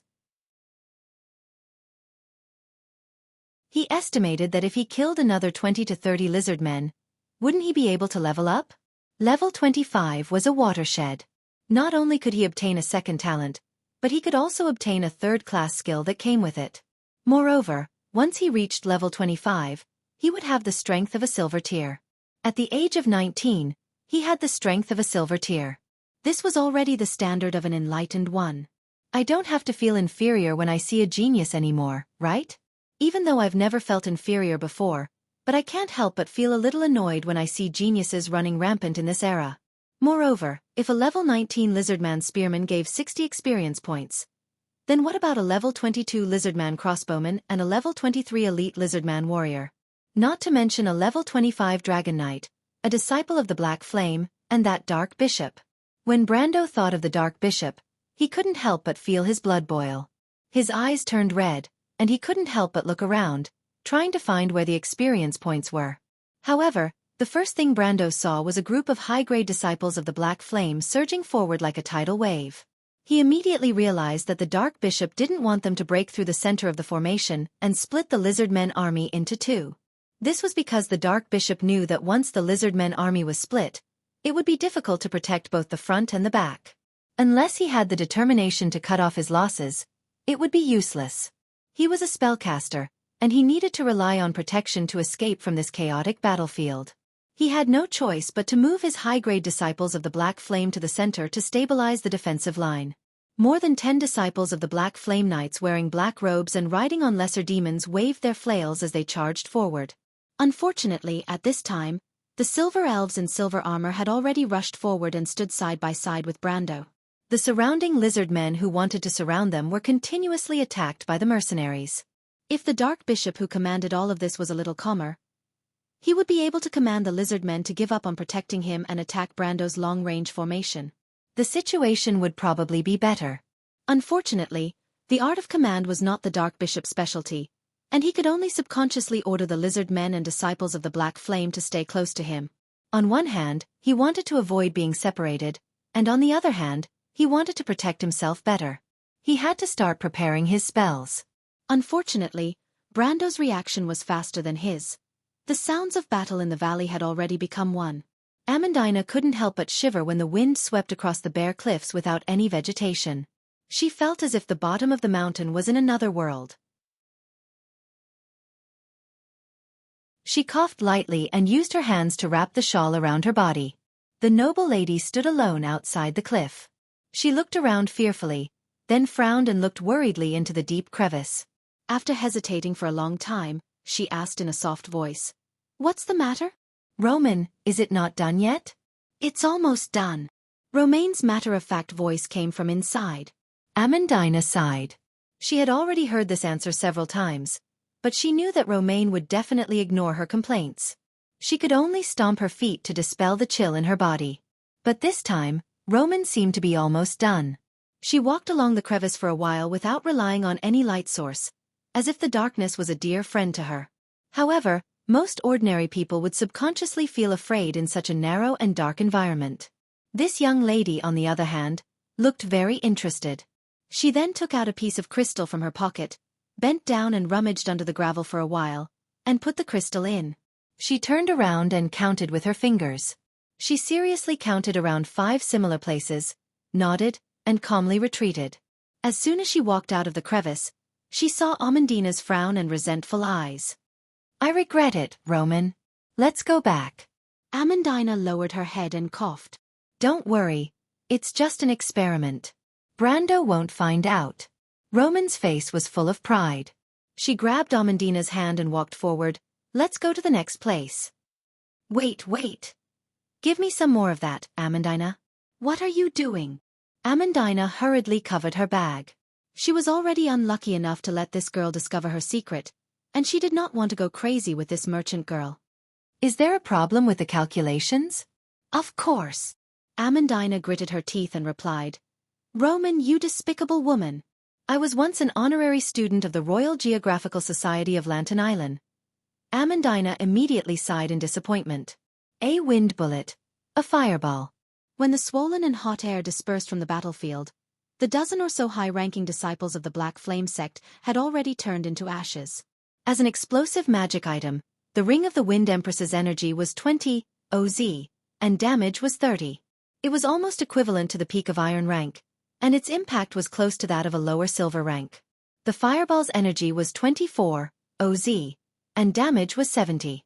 It was equivalent to a lower Silver rank, and the area of effect was around the middle of the Silver rank. It was normal for the disciples of the Black Flames to be killed by a combo attack. Brando was worried that there would be troublesome high-ranked disciples like the Lord of Spiked Chains on the battlefield, but it seemed that his worry was unnecessary. The Lord of Spiked Chains was an elite among low-ranked demons, and it was impossible for a large number of them to appear in this world, unless the demonic gate reopened. After the smoke cleared, Brando's experience increased by almost 2,000 points. He was only one step away from level 25. He immediately put down his sword and ordered the silver elves beside him. "Attack the left and right sides, and separate the lizard men. The boss in the middle, no, I mean their leader, leave it to me. Do you understand?" The 20 silver elves nodded in unison. "What about me, my lord?" the Night Song Tiger asked. "You and Nalathar will lead one side each." Brando replied. "You don't need help?" The silver elven commander rarely spoke. "Leave it to me. I don't want that guy to die so quickly," Brando replied, but he had other thoughts in his mind. Even though the low-ranked Dark Bishop was called a pauper, he was still a level 25 elite creature. His strength was equivalent to a level 35 unit. Of course, the only difference was that it would be difficult for him to deal with a level 35 creature, but it would be much easier for him to deal with a level 25 elite creature. Moreover, that was a sizable amount of experience. The young man did not give the other two a chance to refute and went for the kill alone. In front of him were two Bacheza demons that were almost 3 meters tall. These creatures were very strong because they had the ability to charge. It could be said that they were a nightmare for low-ranked archers and wizards. Unfortunately, Brando was neither an archer nor a wizard, but a warrior. He rushed in front of the two demons, and before they could raise their swords and land a heavy blow on his head, he had already circled behind them like a ghost. The Bacheza demon was a level 24 creature. Its strength was 14 ounces, but its dexterity was a pitiful 7 ounces, which was almost half of Brando's when he was in his berserk state. The only thing it could be proud of was its thick skin and charge ability. In front of the young man, Brando's sword cut open a hole in its back, and then once again followed the movement of the clumsy creature and flashed behind it. Once again he was behind it, and then another strike. This pitiful Bacheza demon was almost tortured to death in humiliation. Even until its blood ran dry, it did not see what its enemy looked like. At this time, the Dark Bishop of the Disciples of the Black Flames finally finished preparing his spell. He screamed and threw a black lightning at Brando. This thing was not as simple as lightning. Brando knew that this spell was called Demon's Claw. This was actually a 2D spell. Its main effect was to cause damage. It used the dark element to transform into hellfire damage. Then there was the following deceleration. As a level 3 spell, this deceleration was not as simple as Ice Break Arrow. On the contrary, it would firmly fix the person to the ground. If your strength did not exceed 40 ounces, then you would have to be prepared to be beaten within a minute and a half.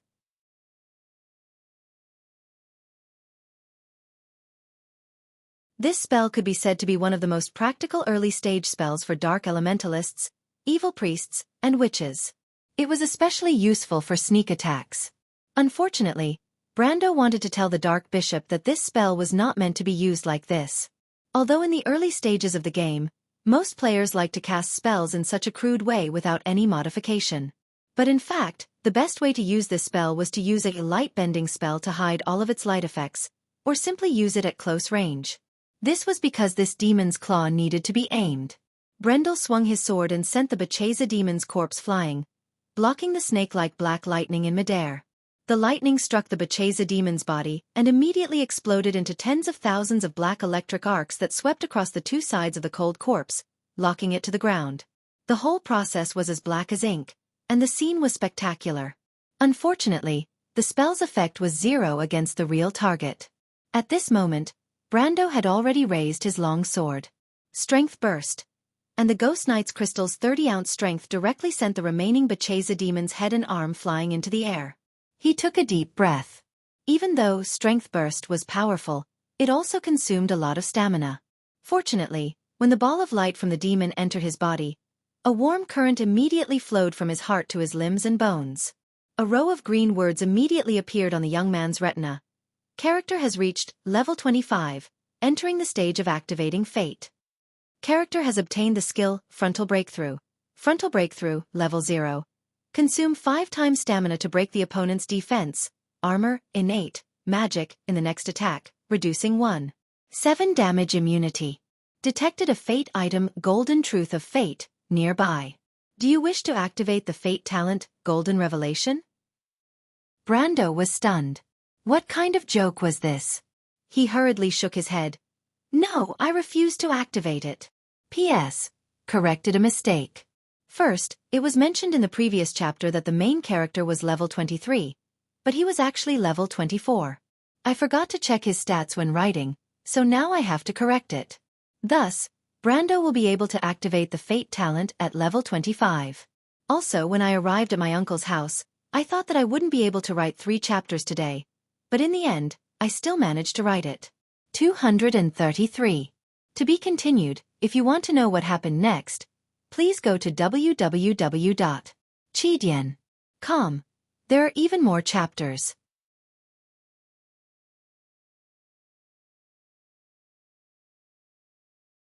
Chapter 178. The Golden Apple was one of the mythical special items in the past. The golden apocalypse that was born from it was the leaf of the golden tree. This golden tree was not the useless golden demonic tree that Brando had encountered. The real golden tree was actually a special name that referred to the world tree Mana, that grew on the banks of the Abyss Lake and under the world summit. Mana could indeed be said to be one of the origins of the golden bloodline in this world of Woned. The talent that was bestowed by its leaf was a 10% increase in all attributes and a tenfold increase in mental strength. Even in Brando's previous life, the young people only knew of a few top elementalists who had such a talent through quests. If it was in the past, he would only fantasize about the golden apple in his dreams. But at this moment, such an opportunity was in front of him, almost within reach. All he had to do was nod his head, and from then on, his strength, constitution, dexterity, willpower, and perception growth from all classes would be increased by 10%. Furthermore, the tenfold increase in spiritual power meant that his mana pool would be doubled. At the same time, the number of spells that could be chanted at the same time would be increased by 3. This talent could be said to be a blessing for all spellcasting classes, especially for elementalists who were close to the elements of nature. That was why it had another name: fairy language. This talent was unanimously rated as S+ on authoritative analysis websites, although it was slightly inferior to Brando's current warrior class. But the latter also understood that he would eventually have to take on the elementalist class to complete the deck that he had set for himself, the Tyrant of All Classes Planeswalker. Coupled with the characteristic of this talent that increased all attributes, it seemed to be particularly suitable for him. But he did not hesitate for a moment and firmly shook his head. Although the golden leaf was good, it was still different from his previous life. Brando deeply understood that in this world, he only had one chance. Once he made a decision, there was no room for regret. What he wanted could only be the best, or the talent that was most in line with his plan. In his previous life, he might not have such a choice, but it was different here. After losing the competition of other players, Brando understood that now there were many opportunities in front of him. And the golden leaf was just one of them that looked better. He had 2 goals. One of them was a primordial being, which increased all stats by 10% and reduced the penalty for subclasses by 50%. This was an S- grade talent, but the latter attribute was simply too important for him, who didn't know how many professions he would take on in the future. It could even be said that it was precious. The second one was the legendary Twin Union.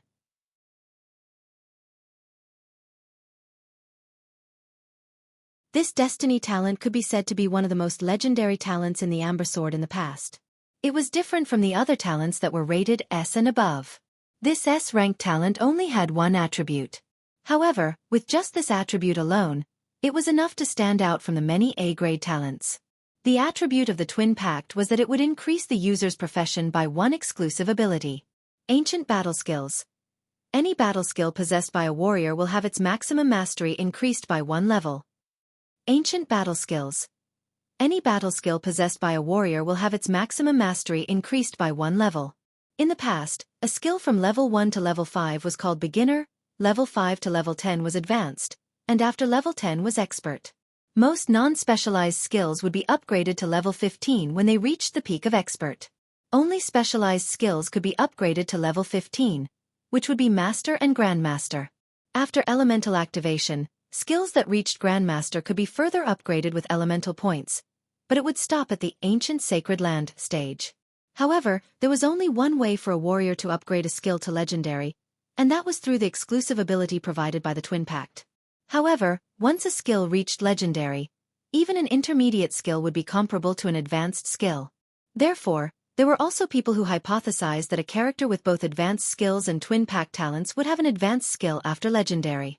However, this was ultimately just a hypothesis, because advanced skills and Twin Pact were both unattainable. Even a RMB warrior would not be able to win against them. At this time, they could only rely on the strongest force among the players, the face fighter. However, to be able to use the Twin Pact and possess advanced skills, and the advanced skill had to be compatible with his own elemental activation, only then could he invest elemental points into it. A person with such a good face would have probably traveled to another world to conquer the world. Therefore, Brando had never seen such a person before. And because the twin pact was so rare and powerful, it was often called a pseudo-SS talent for fate by players who like to take on more than 10 professions. It could be said that above the twin union, there were only a few SS talents that were crowned with powerful titles such as Son of Marcia and Calamity of the Azure. These talents only existed in rumors and had never appeared before. I'm not a greedy person. I don't wish for things that I've never seen before, even though I suspect that they are made up by the players. But to me, the twin union or even the primordial era is more than enough. Moreover, he also had a way to obtain these two talents. After all, as long as someone obtained them before, he could copy them and complete them again. Of course, the golden leaf was definitely not enough.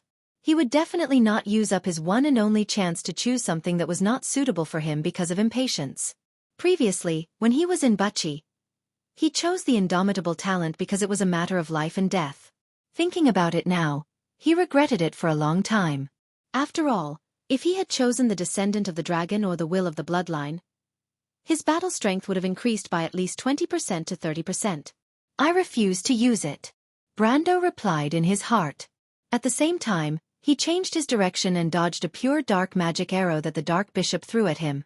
To be honest, if this spell hit the current Brando, it would only break one or two of his bones. Moreover, with the nimbleness of a young man, the Dark Bishop did not even need to look to know that he would not be able to hit the target. However, both sides knew that the advantage of the magic arrow was that it was very fast and did not require any chanting time. The Dark Bishop only wanted to use this low circle spell to force Brando to change his direction and prevent him from getting too close to him. The disciples of the Black Flames who were originally scattered around the Dark Bishop were all either dead or injured. The only ones left were a dozen or so trembling lizard men warriors. The Dark Bishop knew that these things were useless against Brando. He could only grit his teeth and rely on his own strength, even though the situation seemed to be unchangeable. As he threw the second magic arrow, he cursed the lizard men warriors in his heart. How did the 20 silver elves kill their way out? In fact, until now, he still did not realize that he had been tricked from the start. Brando was not in a hurry. He thought to himself, if you were 5 levels higher and advanced to an elven envoy, obtained the exclusive passive skill, Spirit Pulse, and learned dual chant, then you would be casting magic arrows while charging up for other spells. I reckon I would have to worry about that.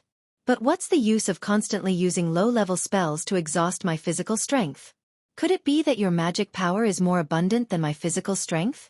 At the same time, the young man noticed that the green option on his retina was fading away, and soon another message appeared. Detected that the character has reached level 25, the bloodline talent has been unlocked for the second time.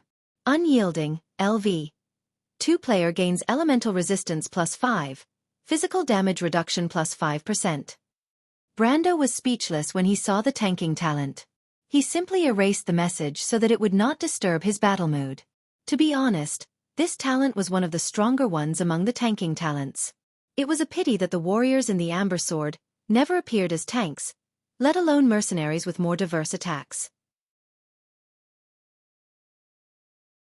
He had chosen this talent in a hurry, and now it seemed that this message was a bit sarcastic. Who would stick their face up to a monster for no reason? The Silver Elf guards were now chasing the lizard men up the hills on both sides, and the Dark Bishop seemed to have realized his mistake. Brando suddenly felt that the magic arrow that had been chasing him had stopped. He looked back and saw that the Dark Bishop was surrounded by black smoke.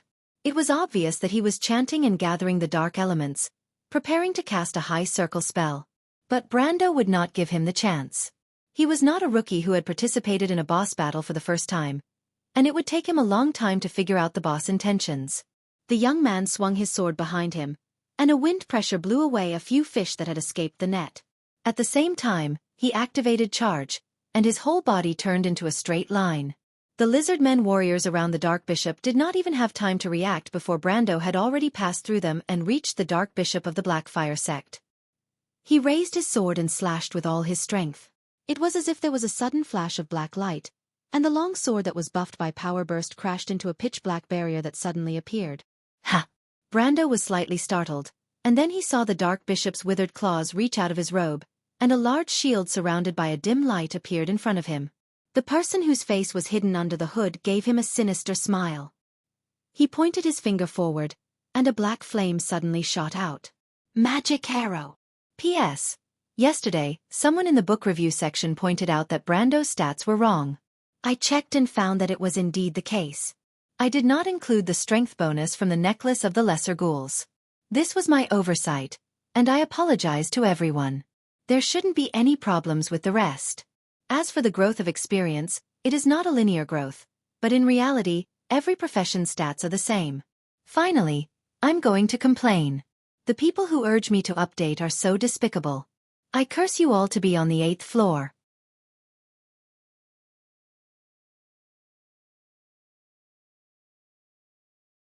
Chapter 179.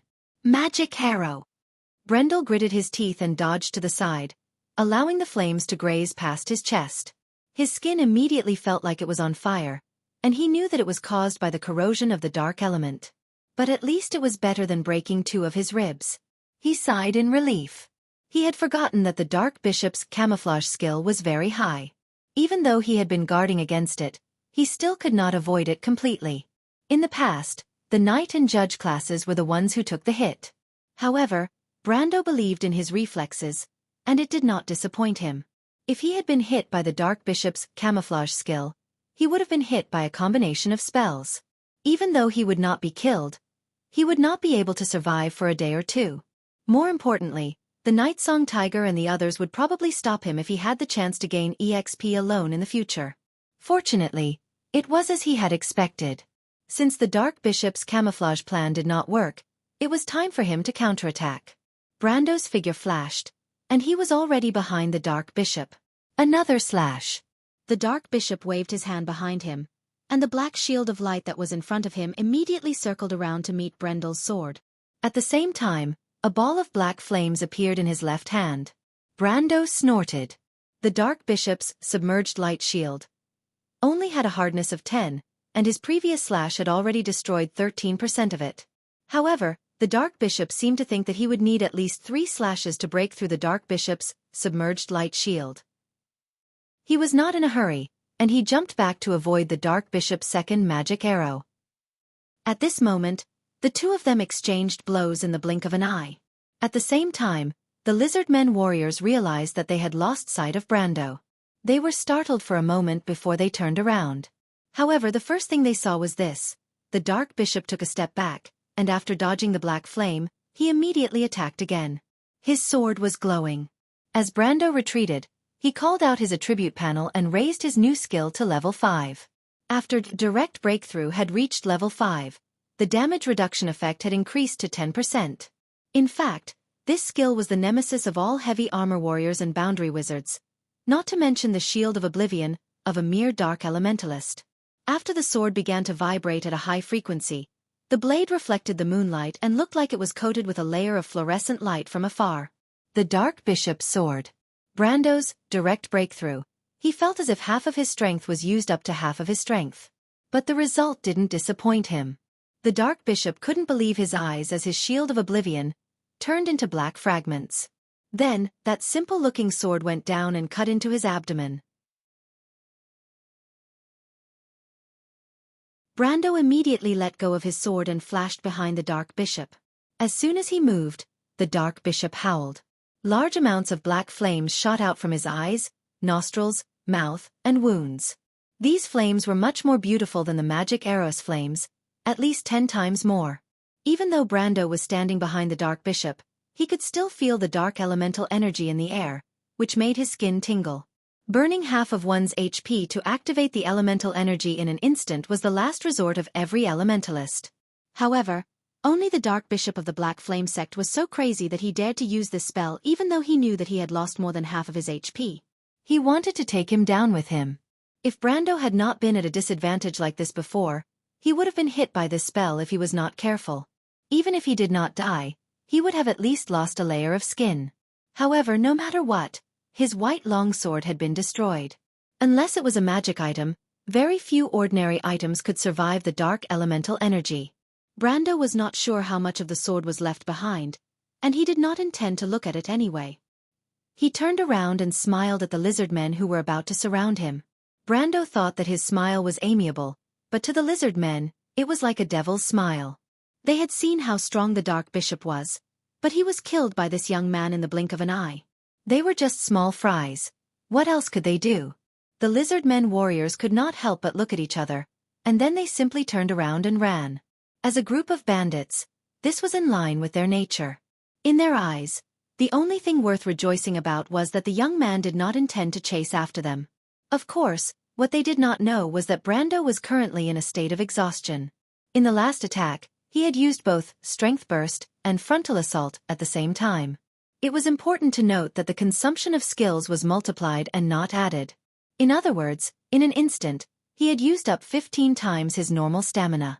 Although it was not to the extent that he had used up all his stamina, it was normal for him to be exhausted after using up so much stamina. Anyway, the battle was coming to an end. He first checked his EXP. Killing the Dark Bishop had given him a total of 4,200 EXP. Even though he had just leveled up, his EXP bar was already at 5645136600, and it was still rapidly increasing. He looked up and saw that the Silver Elves had completely separated the lizard men from both sides and were herding them up the narrow and complicated slope. After the Dark Bishop was killed, the lizard men were almost unable to form a counterattack. They began to retreat. At first, they were able to maintain their formation, but it gradually turned into a mass exodus. The only thing left was to harvest the EXP. Brando simply sat down beside the Dark Bishop's corpse and did not touch the Dark Bishop's corpse. He was well aware of how unlucky he was, so he decided to wait for the Elementalist sisters to open it. He took out a fluorescent crystal from his bosom, lit it up and threw it out. This was a signal that he no longer needed the mercenaries' long-range support, so he decided to let them come down first. But this period of waiting made him feel a little bored. Bored to death, Brando looked at his own attributes. Strength and vitality had both reached 25 ounces, and dexterity had also increased by 3 ounces. He could not help but clench his right hand. This is the strength of a silver. Although it is still a lower tier. But in terms of combat ability, it is already close to an upper tier. Only 2 months. Can you believe it, Brando? You went from a mediocre militia to a silver-ranked knight. The guards that you once yearned for are nothing now. Trust me, we still have a long way to go. Brendel could not help but smile, one hand pressed against his chest, and said to himself in his heart. He was a little emotional, but he knew that this emotion came from the side of him that belonged to this world. Because to Sophie, level 25 was really nothing. He raised his head and saw the mercenaries coming out of the forest one after another. The Grey Wolves mercenaries were obviously more excited than the Night Song Tiger and the others because they did not know much about their lord. Although Brando said that he would bring them victory, they only realized how easy it was when victory was in their hands. There were no casualties. Even if they had more than 20 gold-tier elven warriors as their allies, it was still a battle of 30 against 200. Not to mention, there were also disciples of the Black Flames sect, a silver-tier demon, and the Dark Bishop who had given them nightmares. Sanford was even a little excited when he ran to Brando's side. He could not help but ask in a rude manner, "My lord, you broke through?" Brando nodded. A silver ranked at 20 years old. Sanford and the other Grey Wolves mercenaries looked at each other and could not help but sigh. We are so lucky to be able to witness the birth of 2 geniuses. 2. There's another one who used to be a member of our mercenary group. His name is Eek. So it's him. Brando raised his eyebrows. However, that wasn't his concern. His gaze scanned the mercenaries and finally landed on the 2 wild elf sisters who were walking at the back. He immediately waved his hand. "Come, Red Hand Soft Sister, help me open up the corpse." Everyone was stunned when they heard Roland's words. Everyone followed Brando's gaze and hesitated for a long time before it finally landed on the elder wild elf sister. The girl was slightly stunned. She looked at the others and hesitantly pointed at herself. "Me?" "Of course, didn't I say it before?" Brendel pointed to the Dark Bishop's corpse and said, "You're going to open the corpse?" "No, I mean sort out the loot." The wild elf girl frowned and bit her lips. She glared at Brando and said, "My lord, my name is Falerne, not some Red Hand Soft Sister." She was so used to speaking the elven language that she almost had to bite her own tongue before she managed to say it out loud. She then looked at Brendel coldly. thinking that this guy was always causing trouble for her. Brando coughed and explained, "All right, Falern. In fact, Red Hand's soft sister is a compliment in my hometown." However, he immediately noticed that Falern was looking at him suspiciously. "My lord, I've also been to Karsuk, but the locals don't seem to have such a saying." Sanford whispered. "No, it's just a slang between wizards." Brando reacted quickly. "Then what does it mean?" "It means that a person is very lucky, very soft, and is a girl." Even though she didn't know what very soft meant, the elder wild elf girl understood what it meant. She couldn't help but glance at her lord, secretly disdainful, thinking that humans were indeed frivolous fellows.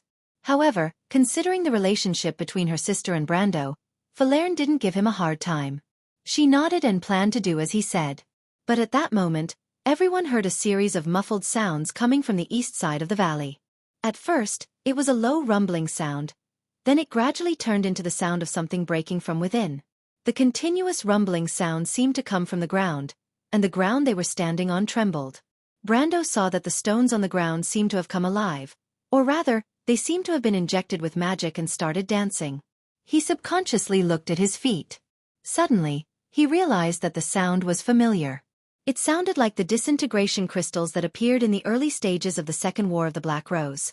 Speaking of which, he hadn't heard this sound in the game for at least a few decades. It was really familiar. But wait! Brando's expression suddenly changed. He immediately turned around and saw that the cliff on the east side of the valley was collapsing in a cloud of smoke. Everyone fell into the same state of sluggishness. To be continued, if you want to know what will happen next, please go to www.chidian.com to read more chapters. Support the author, support the original reading.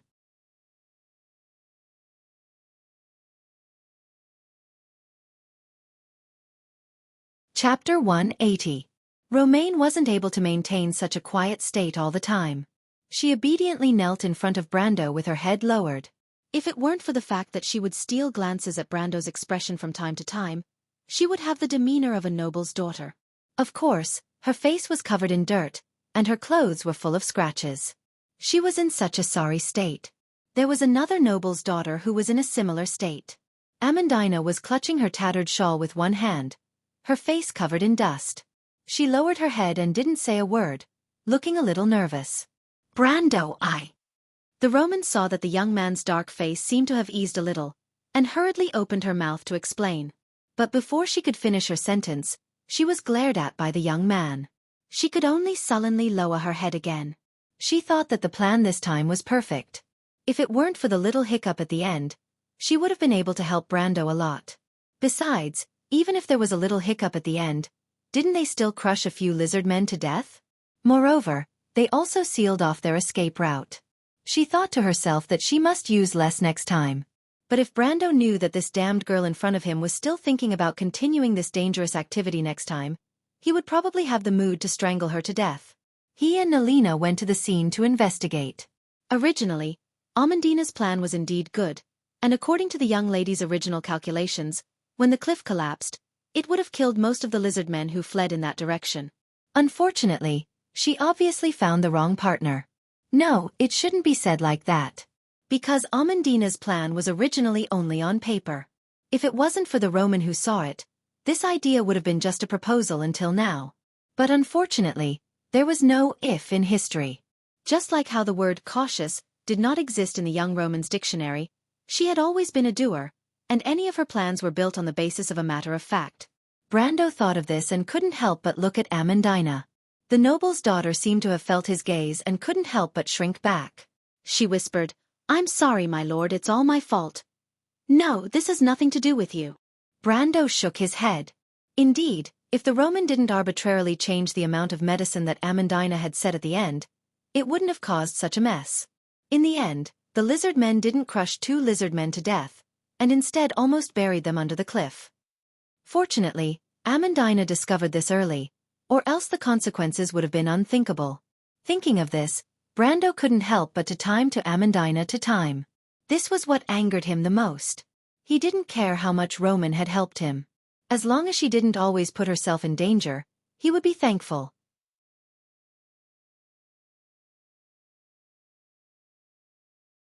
But he couldn't help but sigh too. Two. Of a person. Of course. And of.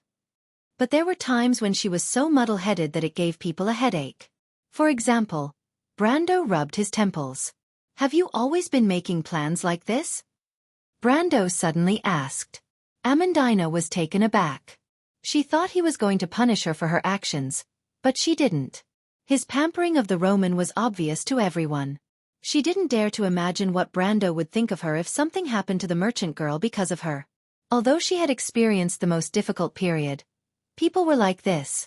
It was easy to go from frugality to extravagance, but difficult to go from extravagance to frugality. She felt that she could no longer adapt to the life of that time. Moreover, this young lord respected her and was willing to give her the same status and treatment as before. He was also willing to get along with her as an equal. Other than the hard work of trekking in the wilderness every day, she felt that there was nothing she could complain about. Moreover, even if it was hard work, it was only temporary. She still had many plans that had yet to be realized. Thinking of this, she couldn't help but feel ashamed. I'm sorry? No, Brando glanced at the Roman to make sure that he wasn't seriously regretting his actions. I'm talking about those plans. Amandina was stunned. For a moment, she didn't understand what Brando wanted to know. But in the end, she nodded her head. In fact, ever since Brando pulled her into the group, she had made a complete plan for every action of the youth. At first, she was indeed proud of her plans.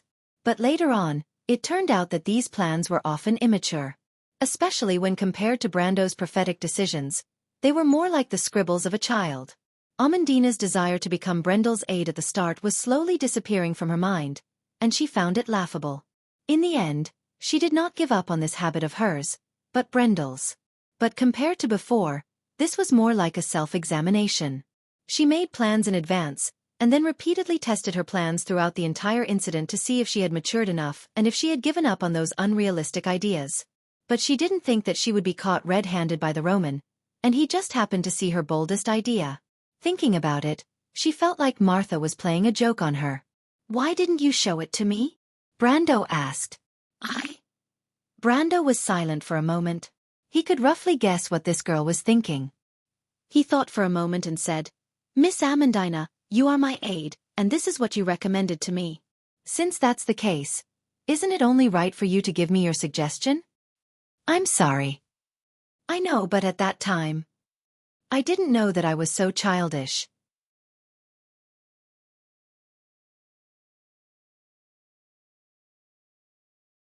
Even though she still believed that Brando was comforting her, she took a light breath and nodded seriously. Her nod was not just an agreement, but a determination. She was willing to participate in his wishes. Brando did not expect his words to have such a great effect. He thought that at least he had dispelled her doubts. In his opinion, Amandina was a little too introverted. But he looked at the Roman and asked again, Do you still have those exploding crystals? My lord, you know about them? Amandina was surprised again. Ahem, something like that. Brando coughed. Could it be that this era doesn't have such things? Could it be that the exploding crystals were invented by this girl? How can there be such a coincidence? But he still said vaguely, The Wizard Tower has something similar, so I just asked casually. What a coincidence, Amandina whispered. The name I gave it is also exploding crystals. In fact, I used the core of the mana conduction device to complete it, because the way it works is to use mana to break through the stable framework of the laws of the material world, causing the elements to quickly activate and create an explosion. That's why I gave it this name. So you really invented it. Brando could not help but look at the girl again. This thing is not small. Even though it was gradually phased out in the later stages of the Second War of the Black Rose, it still caused a great impact in the early stages. At that time, the players all thought that this thing was an explosive in the world of magic. Unfortunately, the structure of this thing was too unstable, and it was not suitable for transportation and storage. Moreover, in the later stages of the war, the power of this thing became weaker. Do you have more? He asked. There are still some, Amandina immediately replied. If my lord needs them, I can make some overnight. Overnight? Brando was taken aback. That's not right, right? Why would I need at least half a month to make this thing? Seeing Amandina nodding, Brando almost thought that history had changed, and she had actually invented something else. Exploding crystals that only take a few hours to make? Isn't it a little too light to call it a cheat?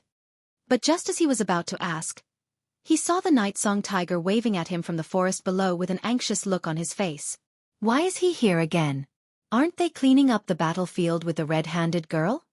Brando was stunned for a moment, but when he saw that the night song tiger was about to run up to him, he immediately said to Amandina, "If it's possible, I hope that everyone can have 1 or 2 pieces. By the way, this thing is very unstable, right?" Amandina looked at him in surprise, then nodded. She felt that she was a little numb to her lord's foresight. As expected. Brando breathed a sigh of relief. "History hasn't changed yet," he said. "I'll teach you a method later. It can temporarily stabilize it, but the effect is limited. You can research the rest on your own." Ah! Amandina couldn't help but cry out in surprise. He knows about this too. Amandina thought that she had at least become a little more resilient, but she couldn't help but feel another blow. She originally thought that she had some advantages in the field of magic, but she didn't expect Brando to know more about it than her. But this noble girl from the Braggs probably didn't know that she had wronged Brando this time. This was because Brando didn't know anything about magic. In the game, it was a skill that only pure secondary class players could choose. A combat class player like him was destined to have no chance. But even if he didn't understand it, it didn't stop Brando from knowing some materials and recipes, right? While Amandina was still in shock, the Roman finally noticed that the only person who could control her had left. Amandina let out a long sigh, then said gratefully to Amandina, "Thank you, Amandina." Amandina looked at her and quickly shook her head. "As long as you don't cause trouble for me, I'll thank the heavens." To be honest, she was now afraid of this young lady. But the Roman didn't seem to want to let go of the only person who could talk to her. She thought for a moment and asked, "Right, Amandina, did you see that?" That's right. When we were being buried, we were still alive. It looks like there are some fireflies flying towards us from the bottom of the hill. Did you notice that?" "This. Was it?" "It seems like it." When Brando saw the night song tiger, he saw the veteran mercenary captain holding a thick book with a black cover. He was slightly surprised. This book was undoubtedly the Dark Bishop's relic. At least, the 3 lightning-like scratches on the book had already deeply betrayed it. But Brando was a little surprised. The red-handed girl was indeed a red-handed girl. She was actually able to get an item from the Dark Bishop who was publicly known as a pauper. If this was in the past, he would be able to brag about it on the forums. Unfortunately, there were no forums here, and this made Brando feel a little awkward. Moreover, he wasn't the one who opened this book. "What is this?" he asked. The night song tiger looked at him mysteriously and didn't say a word. He just gently opened the book in front of him. Brando only took a glance, and then he was petrified. P.S. Perfectly defeated the prophetic emperor. All of you will be sent to the 8th floor. To be continued. If you want to know what will happen next, please go to www.chidian.com. There are more chapters. Support the author, support the original reading.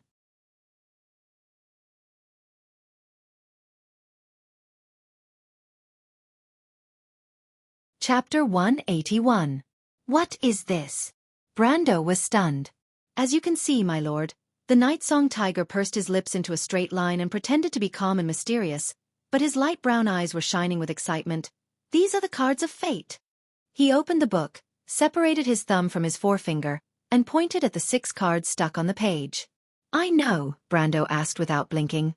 "But why are there so many?" He looked at the booklet. If there were 6 cards per page, there would be at least 40 or 50 cards. The night song tiger raised his eyebrows. "I think it's better for Mr. Shire to answer this question." "The Shire? You know him?" The young man turned around and looked at the night song tiger in confusion. Of course, creatures from the cards are connected to each other. In a sense, we exist in the same subspace created by you, Sir Planeswalker. The mercenary captain held the book in one hand and said naturally, "When we are not summoned, we live in the territory built by the land cards. In another sense, the elemental wealth and wealth that my lord pays are the supplies that maintain our movement in the material world. The higher the level of the unit, the higher the cost of maintaining it. Brando noted down the term subspace. When the Night Song Tiger mentioned supplies, he subconsciously looked at his remaining resources. 6 nature, 6 water, 67 wealth, 17 reputation. Of course, there were still some elemental crystals left in his bag, and half of them were fire elemental crystals. He then looked at the Night Song Tiger with suspicion. That doesn't sound like something you would say. The Night Song Tiger laughed. Haha, my lord is wise.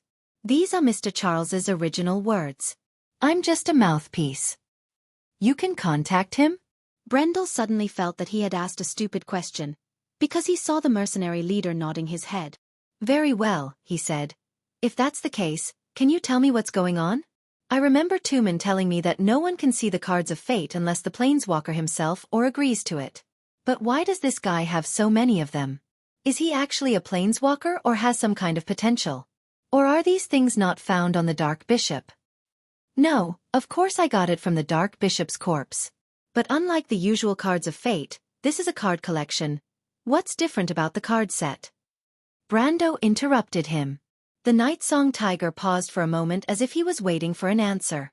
Then he looked up and said, Mr. Shire said that the lifespan of a planeswalker is not infinite. When the current generation of planeswalkers reaches the end of their lives, the cards they have collected will be sealed together. In this state, the cards were materialized. Even ordinary people could see and even touch them. But to them, these things were no different from the ordinary cards used by diviners.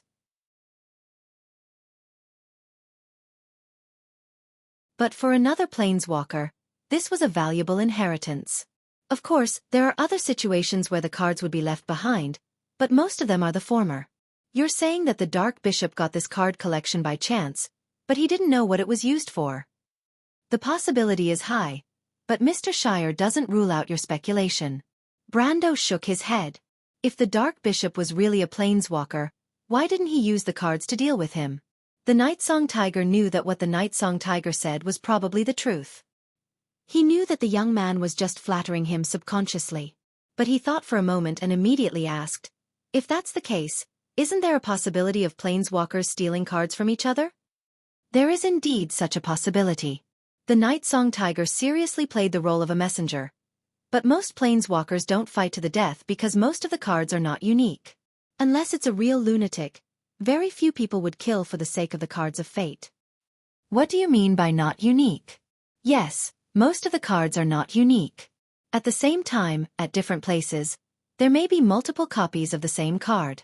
Even if it's a new card deck, it's the same. But every card is unique to the planeswalker. My lord, you can summon the Highland Squire, and I will serve you. Other planeswalkers may also have the Highland Squire card, but they may not be able to summon the Shire. It could be Mordenkainen, or it could be Ivar. In short, the rules are based on the summoner's subconscious, but once it's established, it can't be changed. The mercenary captain spread out his hands and explained, so, next time, even if you want to summon a beautiful blonde mercenary captain, Nightingale, to serve you, it's impossible. The first half of the sentence is Mr. the Shire's original words, and the second half is my addition. Are you mocking me for being an uncle fetish? Brendel's eyes twitched, and he said in a low voice, that's unnecessary. Also, you mentioned the seal before, which means I can't use the cards directly. The Night Song Tiger nodded. Then, the Night Song Tiger handed over the black cards. Take a look and you'll know. Brando took the cards with a dubious look. Just as his finger touched the first card, strange words appeared in front of his eyes. 1400 reputation. He was slightly surprised, but when he focused his attention, the words immediately became rich. Platinum Angel, Immortal Alliance 19, Any 40, Mana 50, Divine Artifact, Angel, Level 60 Elite. When the Platinum Angel is on the battlefield, the summoner will not die from damage. Maintenance cost. When the Platinum Angel is on the battlefield, pay 10 any, 10 gems per day. The secret of immortality is buried in the heart. Hint. Unsealing this card requires at least 1400 reputation. 1400 reputation? Brando almost threw the card out. When the Shire was still around, he could earn 1 reputation per day from this card, but from the start to the end, He only had 17 reputation. Later on, when this card entered the graveyard, its source was cut off. 1,400 reputation points. Oh Marcia, even if he went to rob others, he wouldn't be able to get that much. This card set wasn't meant to be played with, right? He looked at the faceless platinum angel on the card and was speechless for a moment, but his eyes subconsciously drifted to the next card. Eternal Nectar, Immortal Alliance X, NE10, Mana 50, Divine Artifact. Divine Artifact. Tap and pay 5 light. You recover half of your HP. Shuffle the Eternal Nectar and your graveyard into your deck. Bottled Life. The taste is not to my liking, and it's not fresh, but at least the effect is the same. Baron Singh hint. Unsealing this card requires 2,000 wealth. Brando resisted the urge to vomit blood. He did have a little more wealth, but compared to 2,000 wealth, it was like a drop in the ocean. The Night Song Tiger didn't purposely use this card to hurt him, right? These cards were powerful, but the price to pay was astronomical. But after thinking about it, he didn't seem to have offended the Night Song Tiger recently, so he didn't have the motive to do this. But what was the meaning of this? He couldn't help but look at the cards suspiciously, but he found that the quality of the cards decreased as he went on, but the cost was also gradually becoming more bearable. Sacred Flame Lord, Time Reversal, Iana's Judgment, Lion of Nia. Based on a rough estimate, there were at least 40 cards in the entire set. Half of them were light and dark cards, and there were also a few red cards. There were also land cards, but the payment method was different. Some required reputation, some required wealth, and some required the level of a planeswalker. Brando turned a blind eye to these. He was still a level 1 planeswalker, and he found that this thing was not related to the experience system. For the time being, he didn't know how to increase the level of this profession. And these were the more common ones. There were also some that Brando had never heard of. For example, some required certain resources, some kind of land card, some kind of enchantment, and even other professions. For example, the Time Reversal Scroll stated that the owner had to be at least a rank 20 wizard in order to unlock it. In short, there were all kinds of strange things. But Brando looked at most of them, and he was unable to satisfy them for the time being. He flipped the pages forward, and finally, his eyes gradually lit up. Because soon, he found that there were at least 2 pages of 10 cards that he could afford. They were Scarlet Vanguard, Black Earth Lion, Hymn of Light, The Shire's Bazaar, Rogan's Swamp, Eternal Land, Voice of the Lower Realm, Master Kazando, Haler Guard, and Pristine Archangel. But even for these 10 cards, after deducting the price, with his current strength, he could only draw 3 of them. So he had to make a choice. Brando's first need was, of course, the Dark Element land card. He chose Rogan's Swamp without hesitation. But when he paid 10 wealth in exchange for this card, he found that this land card was obviously not as mature as the Elven Secret Land. In fact, in addition to providing 1 free Dark Element every week, tapping Rogan's Swamp would only give him 1 Dark Element. Compared to the latter, which could provide 2 Natural Element and 1 Water Element when tapped, the difference was huge. But at least it solved half of the problem of the maintenance cost of the Unicorn Knight card. The remaining problem was the problem of wealth. So the second card he chose was the Bazaar of the Shire's Bazaar. This was a special land card that could provide 2 wealth and 1 earth element every day. When tapped, he could get 6 wealth. The cost of unsealing this special land card was double that of the basic land card, which required 20 wealth. After paying for the card, he was left with a little more than 10 wealth.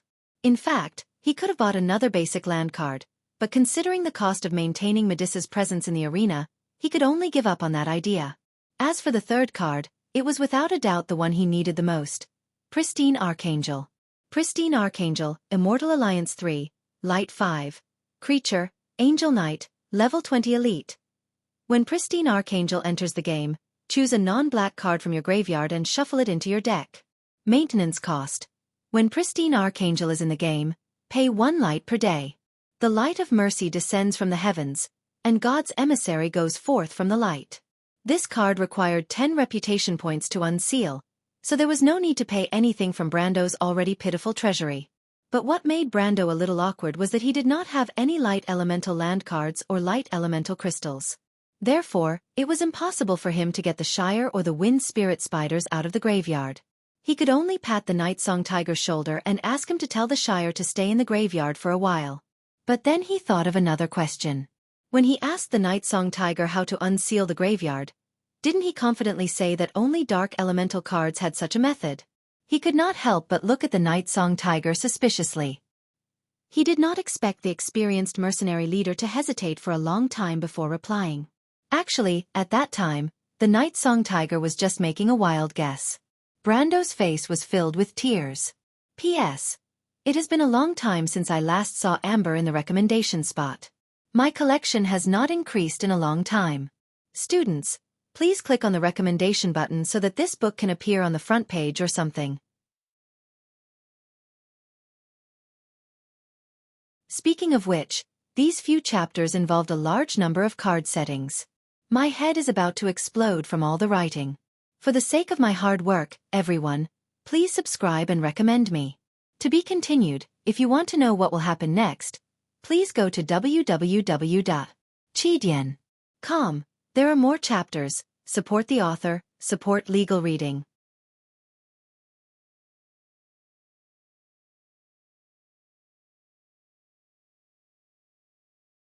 Chapter 182. Closing the card collection, Brando let out a long sigh. Although it was not perfect, at least it was an unexpected gain, and a very big one at that. Originally, he only hoped that he could use the dark elemental crystal to summon the silver elf girl Medisha for a short period of time to help him solve this battle before sending her back. To be honest, this was not a cost-effective action. After all, displaying the unicorn card once required 15 dark elemental points, and the maintenance fee was much cheaper. And the key problem was that his elemental pool was pitifully small. Once the dark elemental crystal was used up, he estimated that he would not be able to see this powerful female knight for a second time in a short period of time. But with the Rogan Swamp and the market in the Shire of Roe, he could barely maintain Metisha on the field permanently. With the help of a gold tier, it could be said that the adventure in the Southern Territory and the exploration of the territory, which originally seemed risky, did not seem so dangerous now. Moreover, he had also obtained the grave-digging card, although there was no way to use it for the time being. But Brando thought to himself, as long as he had the heart, a planeswalker would not be afraid of not being able to find a land card. The Night Song Tiger had also said that compared to land cards, grave-digging cards were much rarer. Of course, the premise was that this guy did not open his mouth and ask for it. Regarding this point, Brando still kept an eye on it and planned to find time to find out from the Night Song Tiger about the situation in the Shire. After all, compared to this unreliable middle-aged mercenary captain, the young squire was much more adorable. But the real benefit that this card collection brought to Brando was the long term.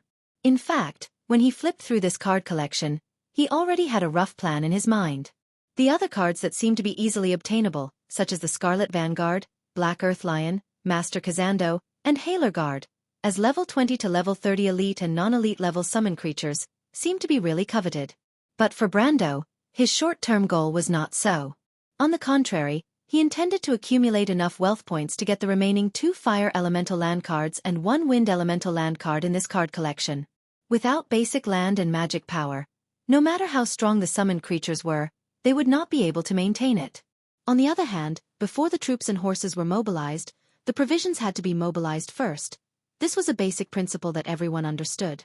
His mid-term goal was the Ocean Wave Gem that was worth 60 wealth points and the Silver Swallowtail Flag that was worth 100 wealth points. One of these 2 treasure cards provided wealth points while the other provided reputation points. It was just enough to lay the foundation for further strengthening his strength. Once he had enough wealth and reputation points, he could consider the higher-level cards in the future. For example, the Platinum Angel was a level 60 elite divine artifact creature with a heaven-defying ability. Once summoned, he would be able to do whatever he wanted in the south of Randner, if not the whole of Aween. He would be able to do whatever he wanted in Aween. However, a beautiful future was still a future, and Brando knew that it was not the time to daydream. On the contrary, it was a race against time. Even though the Dark Bishop was beheaded, Conrad and Hugel should be alerted. According to the information he obtained from the captives, Medisha's necklace should be with that damned lizard. However, the rest of the battle would be the real battle. He kept the card collection and looked at the Night Song Tiger. What about the other items? What other items? The Night Song Tiger was taken aback. The crystals of darkness. Oh, the Night Song Tiger was enlightened. The Dark Bishop left behind a pile of them after he self-destructed, but they have all solidified and cooled. I'm getting my men to knock them down.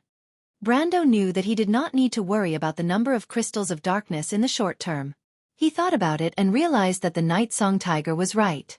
The Dark Bishop dropped at least 40 to 50 crystals of darkness. The cheapest elemental crystal on the auction site was the crystals of darkness. Of course, there were also fire elemental crystals that were as plentiful as the hairs on a cow. Is there anything else? He asked again. Right, there's also this. The Night Song Tiger nodded and took out a black, shuttle-shaped stone from his bosom. This was also found by Falerne. Brando was not surprised when he saw the blood-stained stone. He recognized that the stone in the Night Song Tiger's hand was the vessel for the blood of God. When the blood of God was injected into a target, the tree herders could use this vessel to control the divine envoy. However, Brando did not intend to do so because once a living being completely transformed into a divine envoy, she would no longer be a monster and would lose her original humanity. Brendel could indeed use it to control the monster, but to watch the girl slowly lose her sense of self and turn into a completely different creature, he did not think that he could be so indifferent to her. He took the stone shuttle, and with a light push, he broke it into 2 pieces with a crack sound. My lord! The Night Song Tiger was stunned. Brando shook his head and signaled him not to ask too much. He only replied, after losing the scabbard, the blood of God will enter a state of hibernation for a short period of time. Go and tell the Grey Wolves mercenaries that if Scarlet wakes up, tell her to come to me alone and talk to me. The Night Song Tiger nodded and was about to leave when Brando stopped him. Wait. What? The Shire said that you live in a territory built by land cards. The Night Song Tiger nodded. Brando looked at his own land card. At the edge of the forest formed by the Sacred Tree's secret grounds, there was a dark swamp, and in the transition zone between the swamp and the forest was a small town. Brando looked down from the sky like a giant and guessed that the small town was probably the market of the Shire of Rhodes. Then, he came back to his senses from the spiritual world and asked, "Can you build anything there?"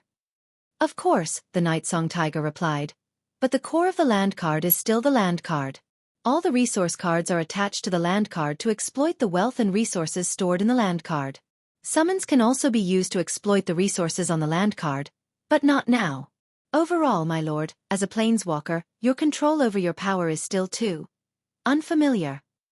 The Night Song Tiger chose a more subtle way to point out Brando's shortcomings. "Of course, it is also because my lord's deck of cards is not mature enough. In fact, the subspace of a planeswalker is a world of its own. The Shire told me to tell my lord this. That is why planeswalkers are so passionate about collecting cards.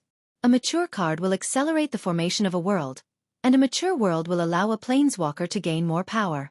This is the foundation and they complement each other." "I see," Brando muttered. "Is there anything else, my lord?" The Night Song Tiger looked at him and asked. "Of course," Brando nodded. "Tell the others to get ready. This is only a victory, and our battle is far from over." "As you wish." It was already noon on the second day when Conrad met with Hugel. Even though the leader of the paper cards mercenaries had already sensed that something was amiss, Hugel was not as vigilant as he was. He had ventured too far into the forest, and it was only in the morning that Conrad's dragoons managed to catch up to him. On the other hand, the dragoons that he had sent to the Blackfire sect were still nowhere to be seen. Conrad knew that the situation had taken a turn for the worse, and he continued to send dragoons in the direction of Hugel to maintain contact while he rushed back as fast as he could. He was afraid that Brando and his men would take advantage of the time when the Dark Bishop was defeated to break through the defense line of the lizard men in the Balagon ruins and escape from their territory.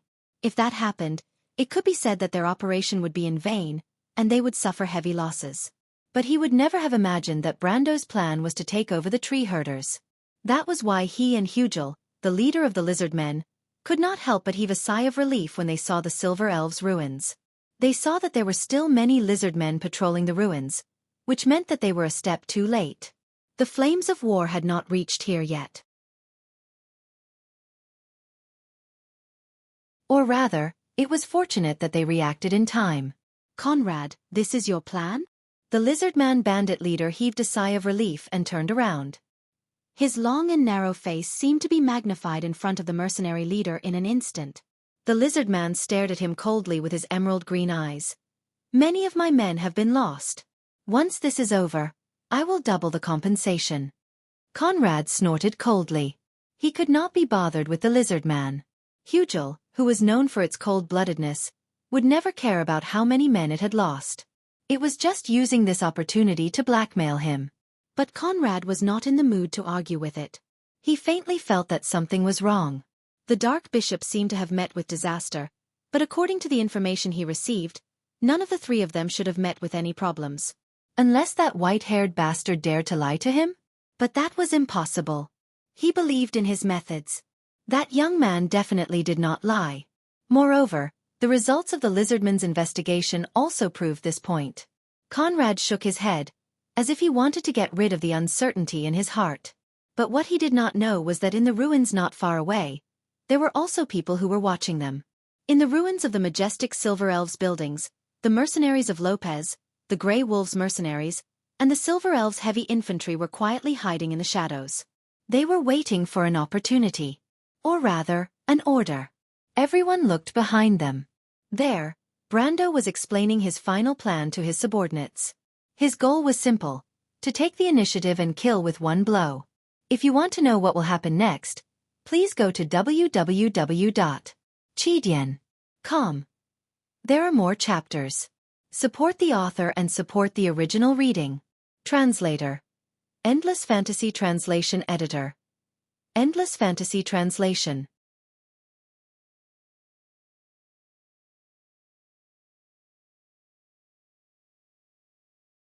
Chapter 183. Scarlet, Nalathar, the Nightsong Tiger, and Samford all stood quietly behind him. Brando was holding a rough stone slab in his hand, his gaze piercing through the broken walls of the elven ruins towards the direction of the valley. The lizard men were appearing one after another in that direction, their short figures flashing through the gaps between the trees. The unevolved reptiles would occasionally appear and disappear. Brando glanced at them and roughly estimated that there were at least 2 large groups of them, no less than 300 of them, and there might be even more behind them. It seems that Hugel and Conrad have joined forces. They're very vigilant, the young man confirmed. He looked up and saw that it was a sunny day, but the sky was so blue that it seemed a little purple. Sunlight flowed through the forest in the afternoon, and the trees near and far were covered in a dazzling shade of green. He squinted his eyes. The air was filled with a faint smell of blood. Even though the battlefield had been cleaned up, it was inevitable that the smell of slaughter from before would still remain. The stone slab in the young man's hand was the sage slate. It was about the size of a fist, and there was a rune engraved on it. The rune was the sound of Eem, and it represented the word earth in the ancient runes. The earth is home to life and wisdom. Now that he had the sage slate, he had at least achieved half of his original goal. The only thing left was to get Metisha's necklace from the lizard men. But just as he was thinking about this, he suddenly heard a rustling sound behind him. Brando turned around and saw the fairy princess, who had tied up her long silver hair and was wearing a holy white armor. She was leading her unicorn towards him. The armor of the Silver Elves was so gorgeous that Brando almost thought that the Princess Knight was wearing a princess's dress with silver leaves. "Thank you, my lord." Medisa looked at Brendel with her glassy eyes and smiled. "Thank you, my lord," she said in his mind. "It's a promise." Brendel finally managed to shift his gaze away from her and answered. Metisha blushed. Brando's words reminded her of what had happened that day. She had never been so scared before, to the point where she cried in front of so many people. She had completely thrown away the etiquette of royalty. She couldn't help but look to the other side and saw the red-haired girl named Scarlet standing alone in the shadows of the canopy. Her eyes shone like amber in a flame. She leaned on her slender lightning spear and looked outside. She seemed to be a little quiet. Brando had already told her everything that had happened, including the blood of God and the disbandment of the Grey Wolves mercenaries. She had been like this ever since she heard about it. He was neither sad nor angry. What will happen to that big sister? Metisha turned around and asked softly. The blood of God has taken root in her body, and the contamination cannot be removed. He could only rely on his willpower to suppress it. Once he lost control, he would eventually become an oracle. But calling her an oracle is just a beautiful title. It would be better to call her a monster. Brando replied. But he had another idea. That was to obtain Scarlet's consent and seal her as a card. Because the connection of the laws had already been established, all that was left was a contract.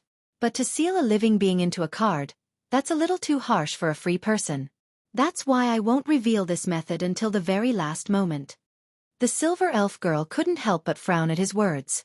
But the innate silence of this race made her not say anything. Brando didn't say anything either. His gaze stopped at the mercenaries not far away. These mercenaries were hiding in the ruins of the masterpieces of the silver elf architects from thousands of years ago. Their crossbows were pointed at the lizard men in front of them, so that they wouldn't immediately abandon their weapons and run away. In fact, Brando had already attacked and razed the base of the lizard men bandits to the ground a few hours ago. With the help of Scarlet and Metisha, 2 gold rankers, and 20 silver elf guards who were still in the middle of the silver elves, the 200 lizard men that stayed behind to guard the base were nothing more than experience points for Brando. As for the remaining ones, they were now in front of Brando as a distraction. Brando! Hearing this familiar voice with a little bit of pride, Brando didn't need to turn around to know who was calling him.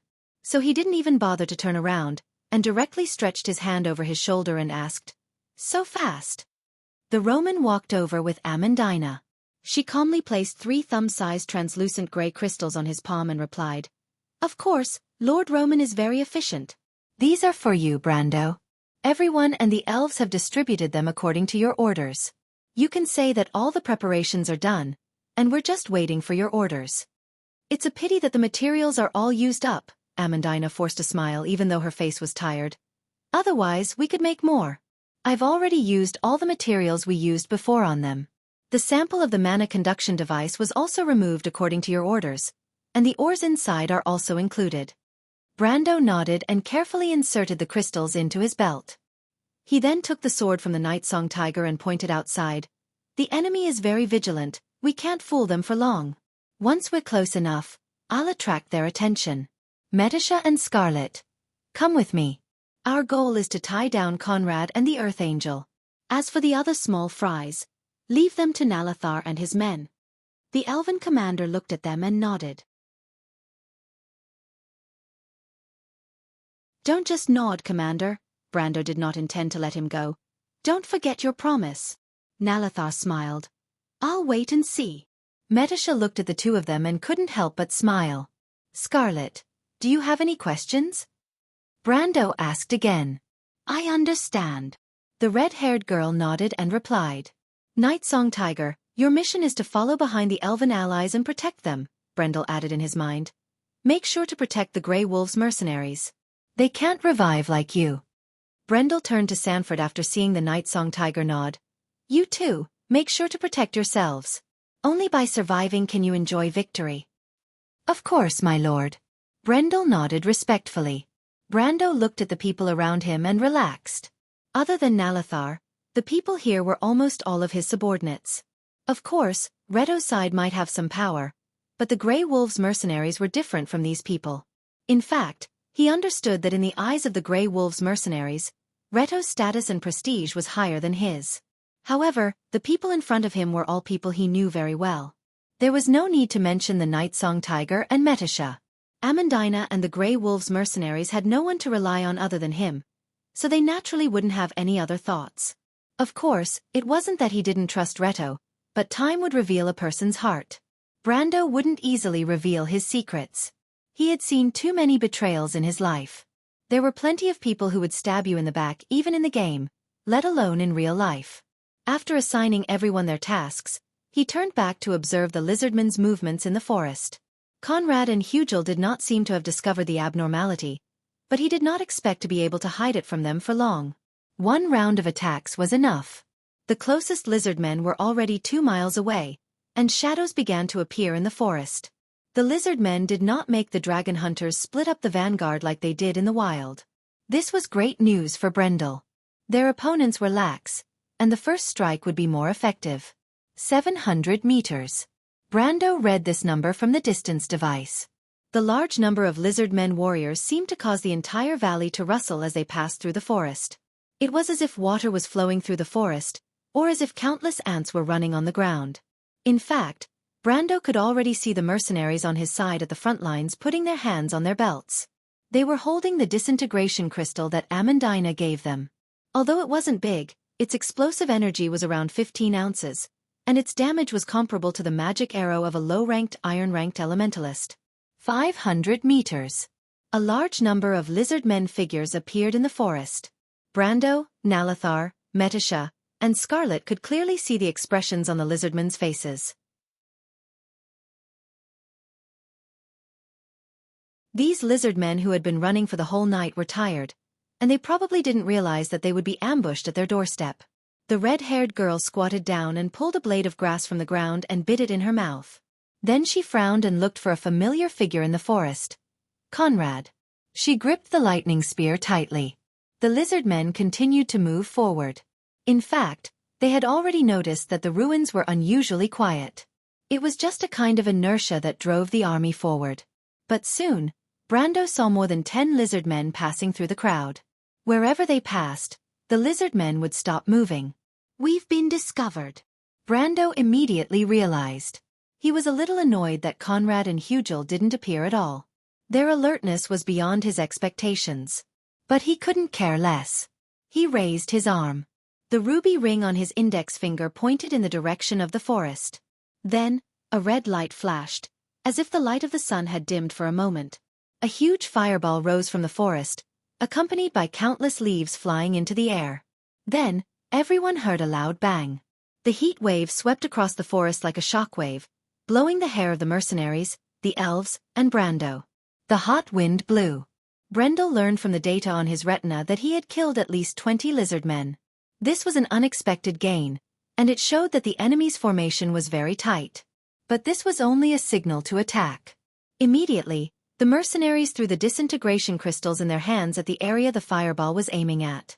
300 meters was not far for those who had the strength of iron.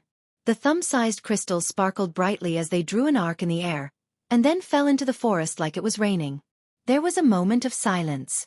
But that was just the calm before the storm. A white light flashed, and then a second, and then a third, one after another. Flashes of white light appeared in the forest. Then, there was a continuous explosion.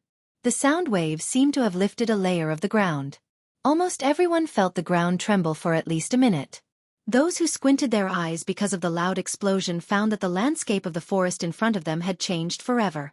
The explosion had created a vacuum in the middle of the forest. The tall trees were uprooted or tilted. But what was more tragic were the lizardmen who were covered in the explosion. There were at least a squadron of more than 100 lizardmen there. But now, they were mutilated corpses. Blood mixed with the soil, soaked in blood, and red organs hung on the branches. It was a scene that reminded people of hell. Even Brando could not help but retch. But he suppressed the nausea and began to recalculate the difference between the enemy and himself. In fact, Hugel had brought the most lizard men with him yesterday. There were at least 400 of them.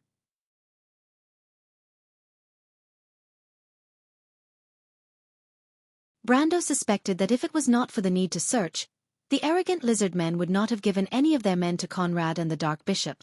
Since they had the disciples of the Black Flames and the Dark Mercenaries, they were more than enough to protect themselves. Of course, that was if the lizard men thought that he only had a dozen silver tier guards with him. In addition to Conrad's group and the Dark Mercenaries, the total number of enemies they had to face was at least 700. This wasn't a small number. Even if they managed to kill more than 10% of the enemies, the rest would not be easy to deal with. They had to do it again. He knew that it was time for him to make his move. He immediately gestured to Metasha and Scarlet to get ready to fight with him. Roggen Swamp, White Bones 4. Basic Ground, Swamp. Generate 1 dark EP into the mana pool every week. Tap, construct a swamp. Generate 1 dark EP into the mana pool. Rot, rot, rot. This is a barren land. The Shire of Rosemarket, Alliance of the City XX. Special Ground, City. Generate 2 wealth per day. Generate 1 earth EP into the mana pool every week. Tap. Pay 2 reputation. Receive 6 wealth. From trade, fame, wealth and power, the Rochelers got everything they wanted. To be continued. If you want to know more, please go to www.chidian.com to read more chapters. Support the author, support legal reading.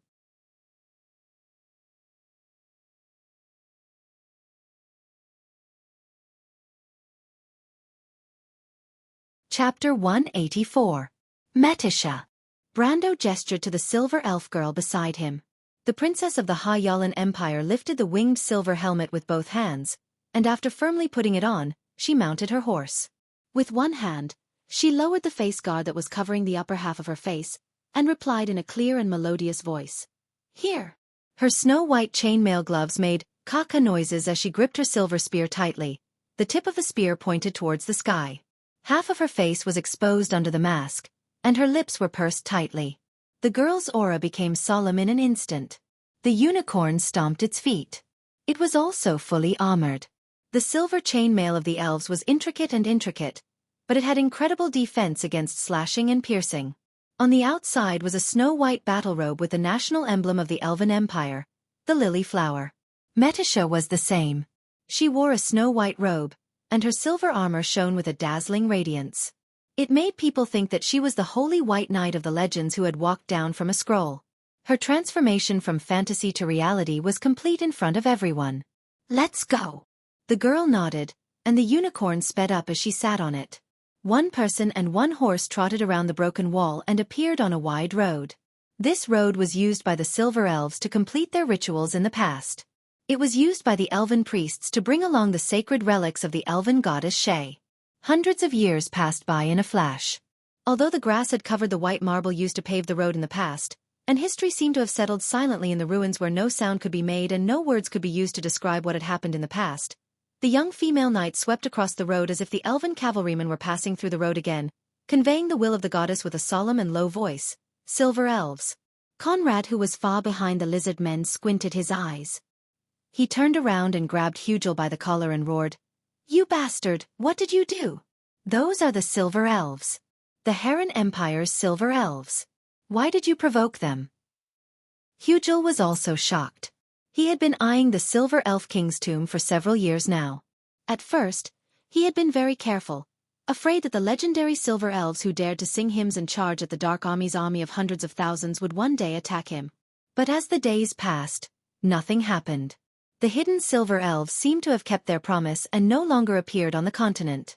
In fact, the lizard man leader even suspected that this proud race had gone extinct for some unknown reason. That so-called escape was probably nothing more than a lie. But just as it was about to relax, its courage grew, and it was getting closer and closer to the graveyard of the Elven Kings. The silver elves finally appeared again. Although Hugel's eyesight was not as good as the gold-ranked Conrad's, his white helmet and silver armor, as well as that artistic battle skirt and armor, were as beautiful as a work of art. In the whole of Wonde, other than the silver elves, there was no other warrior as flamboyant as him. Hugel sucked in a breath of cold air, and then Conrad grabbed him by the collar and shouted, "Conrad, young man, look over there." Conrad turned around. When he turned around, he saw Brando and Scarlet appear on his left and right. They separated behind the Elven Knight, and it was as if a silver flame and a red flame had bloomed. After the two flames separated, they paused for a moment and shot into the battlefield in the blink of an eye. Their speed was so fast that it was almost impossible to catch them. When Conrad locked onto them again, a silver longsword and a crimson spear had already cut off two lizardmen's heads. Damn it! Conrad threw Hugel aside. His eyes were sharp, and he could see that Metisha and Scarlet were stronger than him. Although the young man was only a silver rank 1, he was not someone to be trifled with. Although he did not know where these strong enemies came from, he recognized the red-haired girl with the ponytail. He had killed Scarlet that night, and although the Dark Bishop had used the blood of gods to save her, shouldn't she have become an oracle? But at this moment, Conrad exhaled and calmed down instead. At the very least, he was certain that the divine priest of the Black Fire sect, who was incapable of accomplishing anything, was most likely dead. Only uncertain things were worth being afraid of. Leave it to me. You better take back your nest before I solve the problem. He looked at Hugel coldly, and then took off a pair of black steel gloves and put them on. The leader of the lizard men bandits did not dare to respond. He knew that Conrad was on the verge of exploding with anger. If he was not careful, he might really lose his life. Usually, he dared to go against Conrad, but at this time, he did not want to get into trouble. But when he saw that Conrad was about to leave, he stammered, "Silver." Silver elf? Deal with it yourself. Conrad snorted without turning back. If the silver elves were really the brainless lizards doing, he did not want to get involved. Although the tree herders were a large organization, they were not afraid of the Silver Elf Empire, Heron. Furthermore, the Silver Elf Empire was a race that had been hidden for a long time. But they were still the holy warriors of the legends, and no one would want to get into trouble with them. This stupid lizard was just a fellow that could be abandoned at any time. In fact, compared to Hugel's troubles, he was more worried about how to explain the sacrifice of the Dark Bishop. Compared to these brainless reptiles, the disciples of the Black Flames had a much higher status among the tree shepherds. Although their leader, the goo insect overlord Myad, was only one of the 12 patriarchs, he was also one of the 4 patriarchs. He could cover up the deaths of the disciples of the Black Flames. After all, the operation this time was not small, and the mission even involved one of the Grand Dukes of the kingdom. But the loss of a low-ranked dark priest was something that had never happened in the organization for at least 10 years. Conrad had a headache when he thought about it. He raised his head, and his cold gaze locked onto Brando, Metisha, and Scarlet. In his opinion, the only thing he could do now was to find Duke Lone's heir and take it one step at a time. Chase these lizard men away from the central battlefield. Brando shouted to Scarlet as he cut down a lizard man warrior in front of him with his sword. The red-haired girl nodded. She swung her fiery red ponytail, turned around, and swung her halberd backward. An arc-shaped bolt of lightning shot out with a sizzling sound. The lizard men immediately retreated, and those who retreated a little slower were burnt to a crisp before exploding into ashes. Well done. The young man praised without hesitation. Even though the lizard men were only around level 20, there were still a lot of them. Including Nalathar, there were only 21 silver-ranked elven guards, and 17 iron-ranked mercenaries. But there were 500 to 600 lizard men here, and that was not including Conrad's mercenaries. If they all swarmed up, the consequences would be unimaginable. Thus, he had to think of a way to reduce the lizardmen's attack area, infinitely reduce the enemy's advantage in numbers, and increase his own personal strength. The method was simple. He, Metisha, and Scarlet were to firmly guard the center of the battlefield. But he did not expect that before he could even explain his thoughts, the red-haired girl seemed to understand his intentions as if she was telepathically connected to him. This kind of tactical insight did not seem like something that could be cultivated by a mercenary group. But his praise made Scarlet look at him in confusion. Why are you praising me? The red-haired girl asked. Are you trying to please me? Phew. You did well. Do you need any other reason? Brando grabbed a lizardman's spear and cut it down with a backhand slash. Then he took a deep breath and replied. Up to you. Scarlet looked at him and then turned back. She used to fight for the Grey Wolves mercenaries. She had no family, and everyone in the group was her family.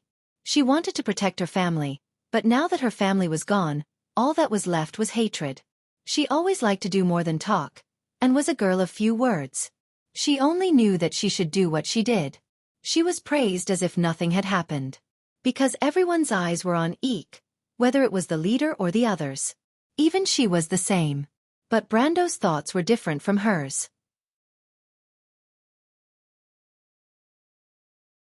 He did not like to think about things that were too complicated.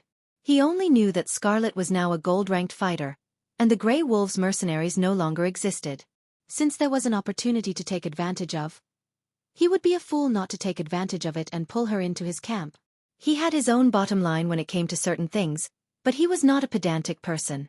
And coincidentally, his subordinate Scarlet, Metisha, and even himself had mastered long-range attacks before they activated their elemental powers.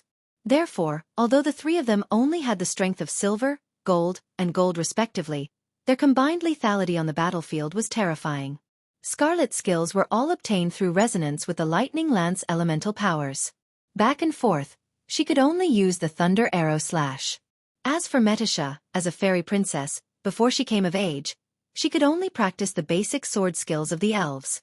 But after being transformed into a ghost knight, she learned Charge, Spirit Lance, and Thousand Army Strike. She was simply a moving cannon. He himself was even more abnormal. Although he was only a silver beginner, the battle skills in his hands would probably make anyone vomit blood. Charge, Power Burst, White Raven Sword Arts, and Frontal Assault. Which one of them was not a dream skill for warriors? Not to mention the conflict aura that came with the badge, the wind bullet that came with the ring of the Wind Empress, and the fireball that came with the ring of the flame. At his level, Brando could not imagine any better treatment. After all, no matter how good the equipment was, there was still a limit to the will. He thought that those RMB warriors in the past were just like that. With these 3 people on the battlefield, the combat power of his side would increase by 1,000 times. Moreover, the luckiest thing was that regardless of whether it was Metisha or Scarlet, although they were strong, they were in fact just inexperienced little girls. Brando had gone around recruiting famous players in the past to form a team. He had already developed a glib tongue and deceived the 2 little girls. Oh no! It should be said that it was a simple matter for him to win them over to his side. But compared to this, what made him more puzzled now was that he had already set up his position here, and the intention of the battle was already clear. Why was Conrad still not willing to appear? At this time, the lizardmen army had been forced to the sides by the 3 of them. This way, with the powerful individual strength of the Silver Elves, they could completely guard the narrow gap on both sides and even take turns with the mercenaries to maintain their strength. The opponent should be able to see through this. But what was going on? He raised his head and looked around. At the same time, he secretly wondered if the opponent had found out that he was not Eek and gave up. Or was there another conspiracy? But this question was quickly answered.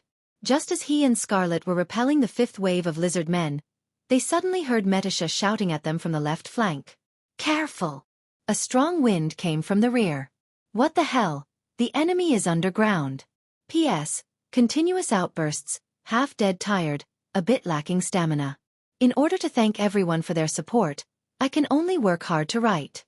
The prophetic emperor was joking once or twice. Is it fun to come to the book review section every day? To be continued. If you want to know the future, please go to www.chidian.com. There are more chapters. Support the author, support the original reading.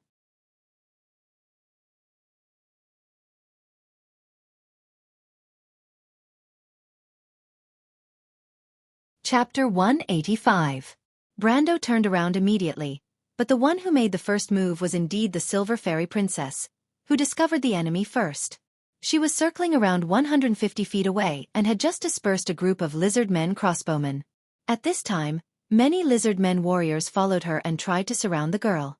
But when Metisha turned around and saw the situation, she immediately warned the 2 of them and let her unicorn companion raise both of its hooves. At the same time, it raised its shuttle-shaped spear and stabbed forward with the momentum of the fall. Spear of the Spirit! The girl shouted, and then the wind pressure in front of the shuttle-shaped spear spread to both sides in an instant. The lizard men who were close to her were immediately vaporized, and those who were slightly further away were swept away like fallen leaves by the unparalleled force. The Silver Fairy Princess raised her spear and moved forward, and an invisible path suddenly opened in front of her. The fallen leaves danced, and the wind pressure swept by, and the trees in front of her exploded. The figure who shot towards Brando also flashed back in an instant. The wind pressure was like a knife cutting through the space between the 2 of them. Brando saw the deep scratch on the ground and could not help but break out in a cold sweat. He thought to himself, "My lady, can't you be a little gentler?" After all, he was confident that he could block the sneak attack of an opponent who had activated his elemental power. But if he was hit by the Spear of the Spirit, he would probably be seriously injured even if he did not die. After the cold sweat on his back, he finally had time to size up his opponent. In fact, he did not need to size up the monster in front of him. The huge monster that was as tall as 3 adults was injured in the end. Its long left hand grasped its right arm, and blood kept oozing from the wound below.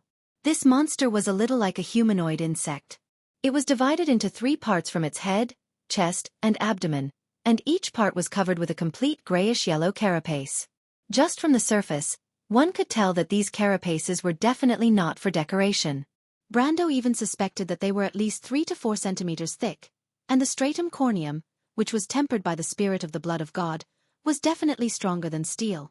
Even with a rough estimation, he could still give this thing an A+ defense rating. According to the other party's level, this grade of A+ defense rating was at least 15+, which was the defense of a main battle tank. Brendel felt himself groaning in pain. The monster's main limb was similar to an insect's limb, but its palm was more similar to a human's. Its abdomen also looked like an insect.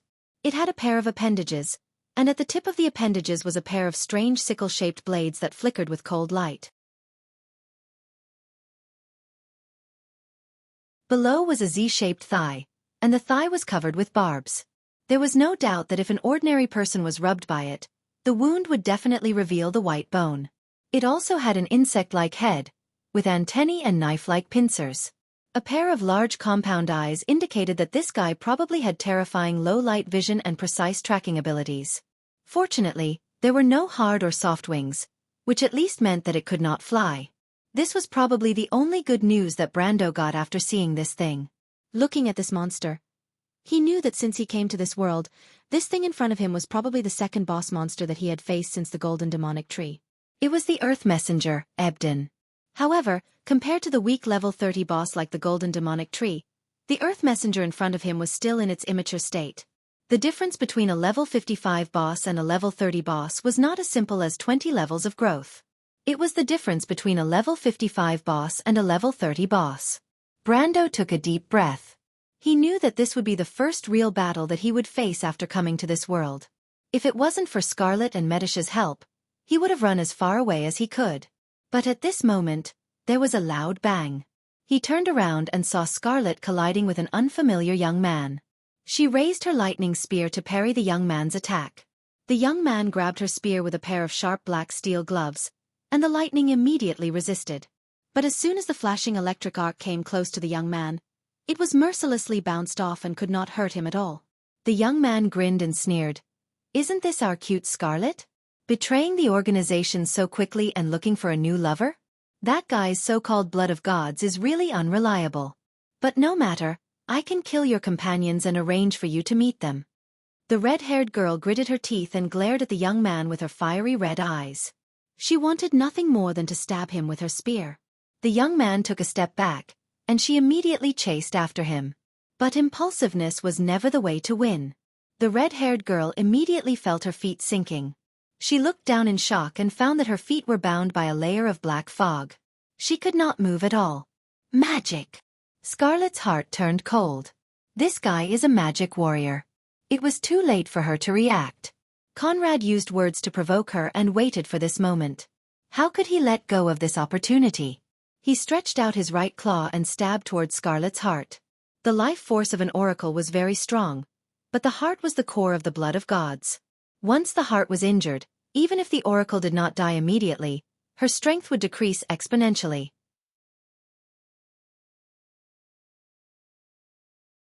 Conrad knew that it would be difficult for him to protect himself under the attack of two gold-ranked fighters, so he used all his strength.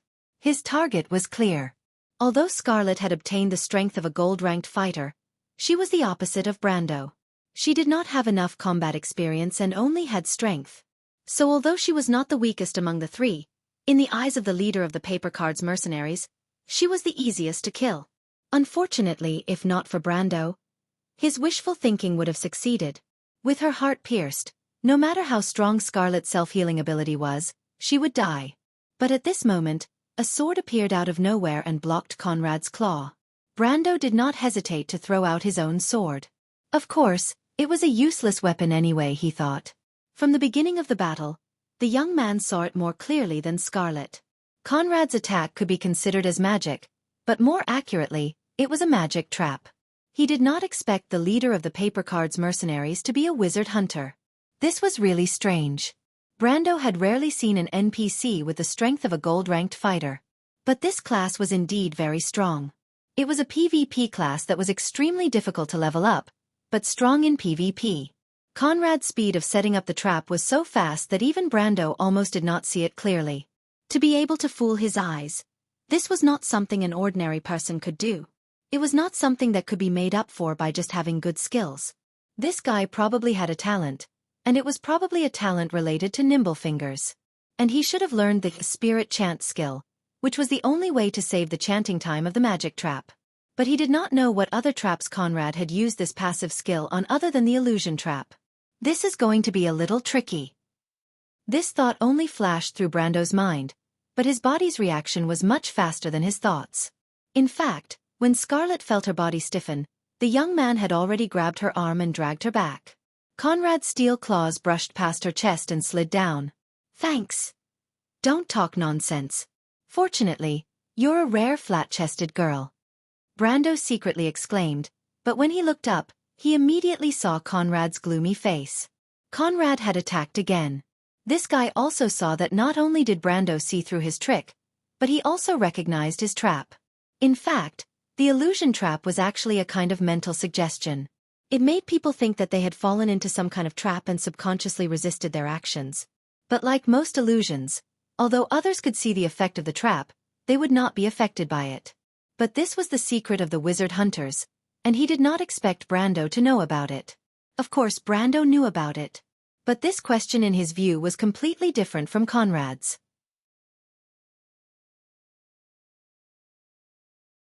In Erewhon and even the continent of Wonde, there were not many wizard hunters.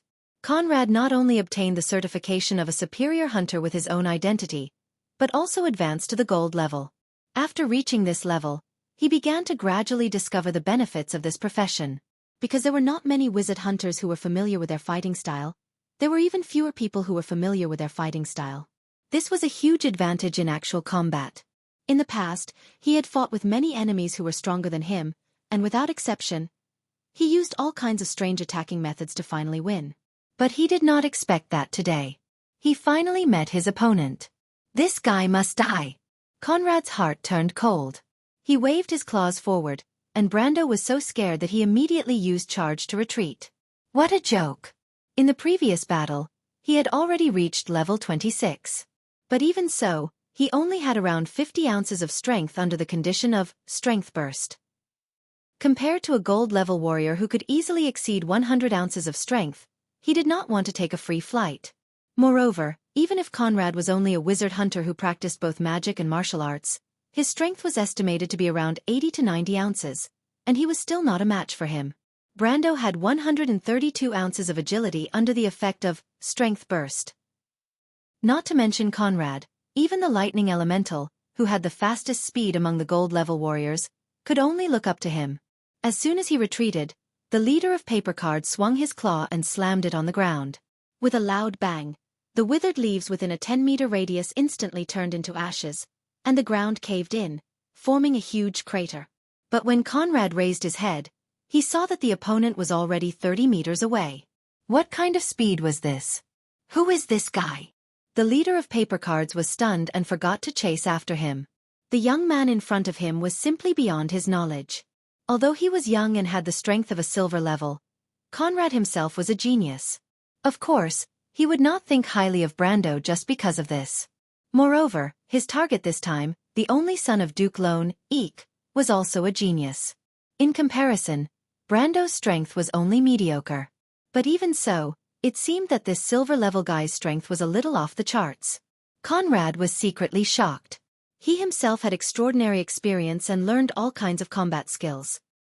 He was confident that even if he faced an enemy of the upper gold level, he would still have the strength to fight, and he was deeply proud of this fact. But he did not expect that after 3 to 4 moves, he would only be able to fight to a draw with a silver-level guy.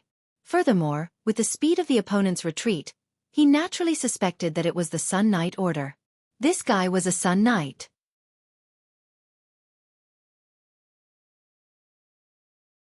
If you want to know what will happen next, please go to www.chidian.com. There are more chapters. Support the author and support the original reading. Translator. Endless Fantasy Translation Editor. Endless Fantasy Translation.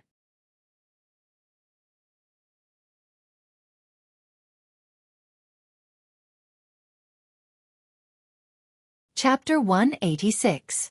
While Brando and Conrad were fighting, Hugel had already ordered his lizard men to split into 2 directions to bypass the center of the battlefield and enter the ruins from both sides. But the Silver Elves were already waiting for them. Nalathar divided his warriors into 2 groups, one led by himself and the other under the command of the Night Song Tiger. Both sides guarded the side entrance of the ruins, and they quickly clashed with the lizard men that were coming out of the forest.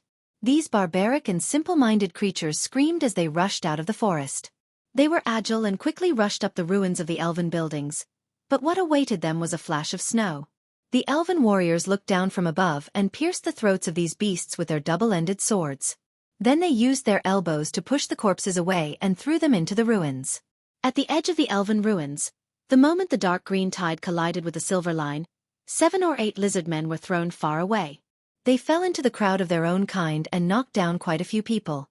The lizardmen's attacks suddenly stopped. How could Lopez and the Grey Wolves mercenaries who were hiding in the back let go of this opportunity?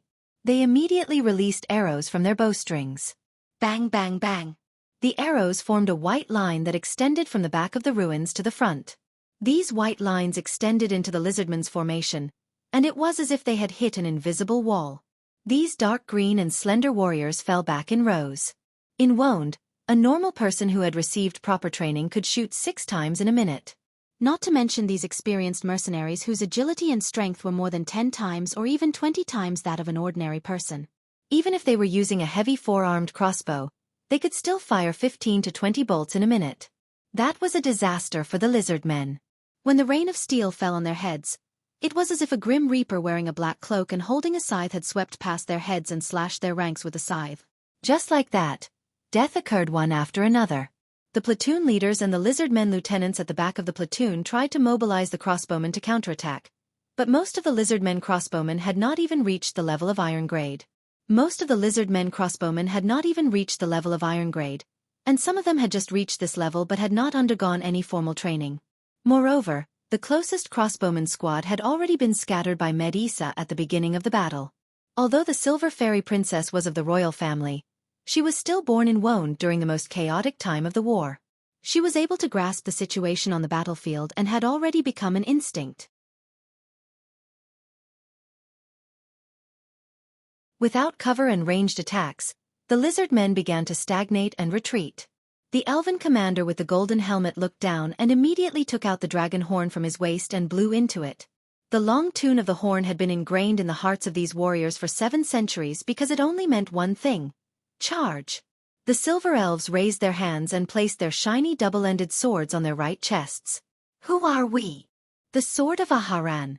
Nalathar nodded and swung his sword downwards. The silver elves roared in unison and charged forward. It was like mercury pouring down from the sky. The lizard men had no way to defend themselves.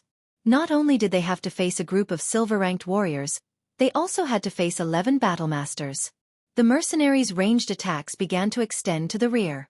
In just one round, they had already destroyed 7 of their heavy crossbows. When the last one was taken away, Sanford had no choice but to switch to a short bow. Even so, the young man still felt his blood boiling. Less than 70 steps away, there was an endless army of dark green that stretched all the way to the edge of the forest. But no matter how hard the lizard men charged, they could not cross the silver line. Not only that, the silver elves also took the initiative to charge forward. With only 10 of them, they charged towards hundreds of lizard men. This was a real battle. Sanford could feel his blood boiling as he listened to the elves singing their ancient battle song. A shiver ran through his body. It was as if he had returned to the ancient battlefield that existed to fight against the forces of darkness. That was a magnificent war. Truly, all the races and races gave it their all, fighting for freedom and honor. It was an epic war. Sanford returned fire with his short bow. He felt that he had fallen in love with this feeling. It was not just about becoming a mercenary. When the horn sounded, it was like a dragon's roar that swept across the battlefield. No matter how far away they were, almost everyone stopped moving. It was the war horn of the Silver Elves. Conrad's expression changed again. From his position, he could not see the 2 sides that were blocked by the forest. Naturally, he did not know what was happening there. But the sound of the horn did not lie. After 300 years of seclusion, the Silver Elves had appeared once again. The leader of the paper cards was convinced that Hugel, the leader of the lizard men, was the one who screwed up the entire mission. But he wasn't thinking about how to find that useless lizard man and beat it up. That damned lizard man would not have a good ending, and he did not want to lose his life here. The horn could only mean one thing. One of the strongest fighting forces of the Silver Elves, the Phoenix Guards, had appeared on the battlefield.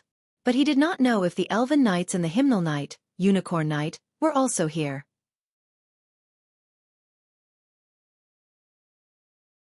If that was the case, he would not even have a place to cry.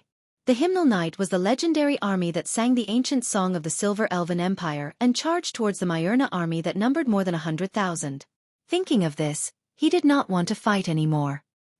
He only glared at Brando, who was not far away, and retreated. The wizard hunter's agility was not low. Conrad's figure floated backwards, like a withered leaf that was about to disappear into the background of the forest. Brando was stunned. He was afraid that Conrad would go around them and cause trouble. At this moment, the Silver Elves were still able to deal with the lizard men, but if a low gold-ranked wizard hunter was involved, it would be hard to say. He immediately shouted to the Silver Fairy Princess, who was rushing towards them. "Metisha! Stop him!" In fact, Medusa did not need him to remind her. She had already thought of this. She leveled her spear and immediately activated the charge ability. The Unicorn Knight's speed was already frightening. At this moment, she was like a silver comet, drawing a beautiful arc along the edge of the forest. In the next moment, she blocked Conrad's path of retreat. "Mr. Conrad, you have done too much evil. Please stay here and your companions. You have disregarded the dignity of the living and desecrated the eternal peace of the dead. You have to pay the price." Medusa held her spear horizontally and ordered her unicorn companion to turn around to face this man in a black and red cloak. She said with a clear voice. Conrad secretly gritted his teeth. He did not want to say anything more to this Silver Elven Knight. Brando's order deepened his suspicions. The other party seemed to have a card up his sleeve and was determined to make them stay here. This was a trap. Although he did not know what relationship this group of people had with the Grey Wolves mercenaries and Eek, he was already deeply vigilant. "Hey, bitches of the Hymnal Knight!" He cursed in his heart and turned around to flee in a direction. But how could his speed be compared to a unicorn? When he turned around, the Silver Fairy Princess was already waiting for him with a cold face. Conrad tried 3 times, but he was stopped in the same way all 3 times. He was starting to panic. Since the other party dared to stop him without any fear, they must have something up their sleeves. The only thing he could think of was the ancient empire. The tree herders were not afraid of these arrogant tree stumps, but he was not. He did not dare to think that he could deceive this silver elven girl like how he deceived the red-haired girl. Right in front of him was one of the most skilled warriors in the continent. Only an idiot would hope that such an opponent would make a mistake. So, it seemed that there was only one way. When Metisha stopped Conrad, Brando, who had just grabbed Scarlet's arm and retreated, felt his vision darken.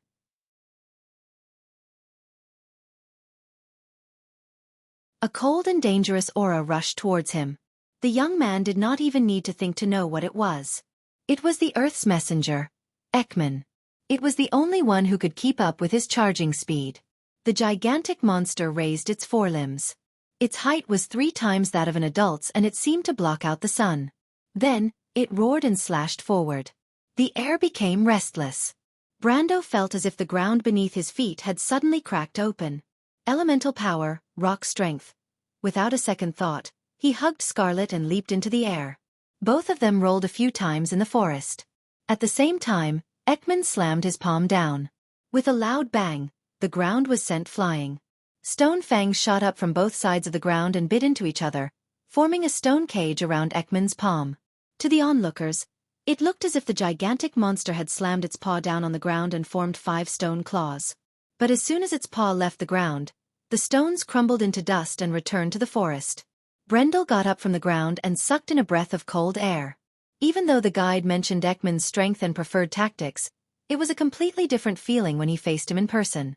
Right now, he felt as if he had returned to the time when he was level 40.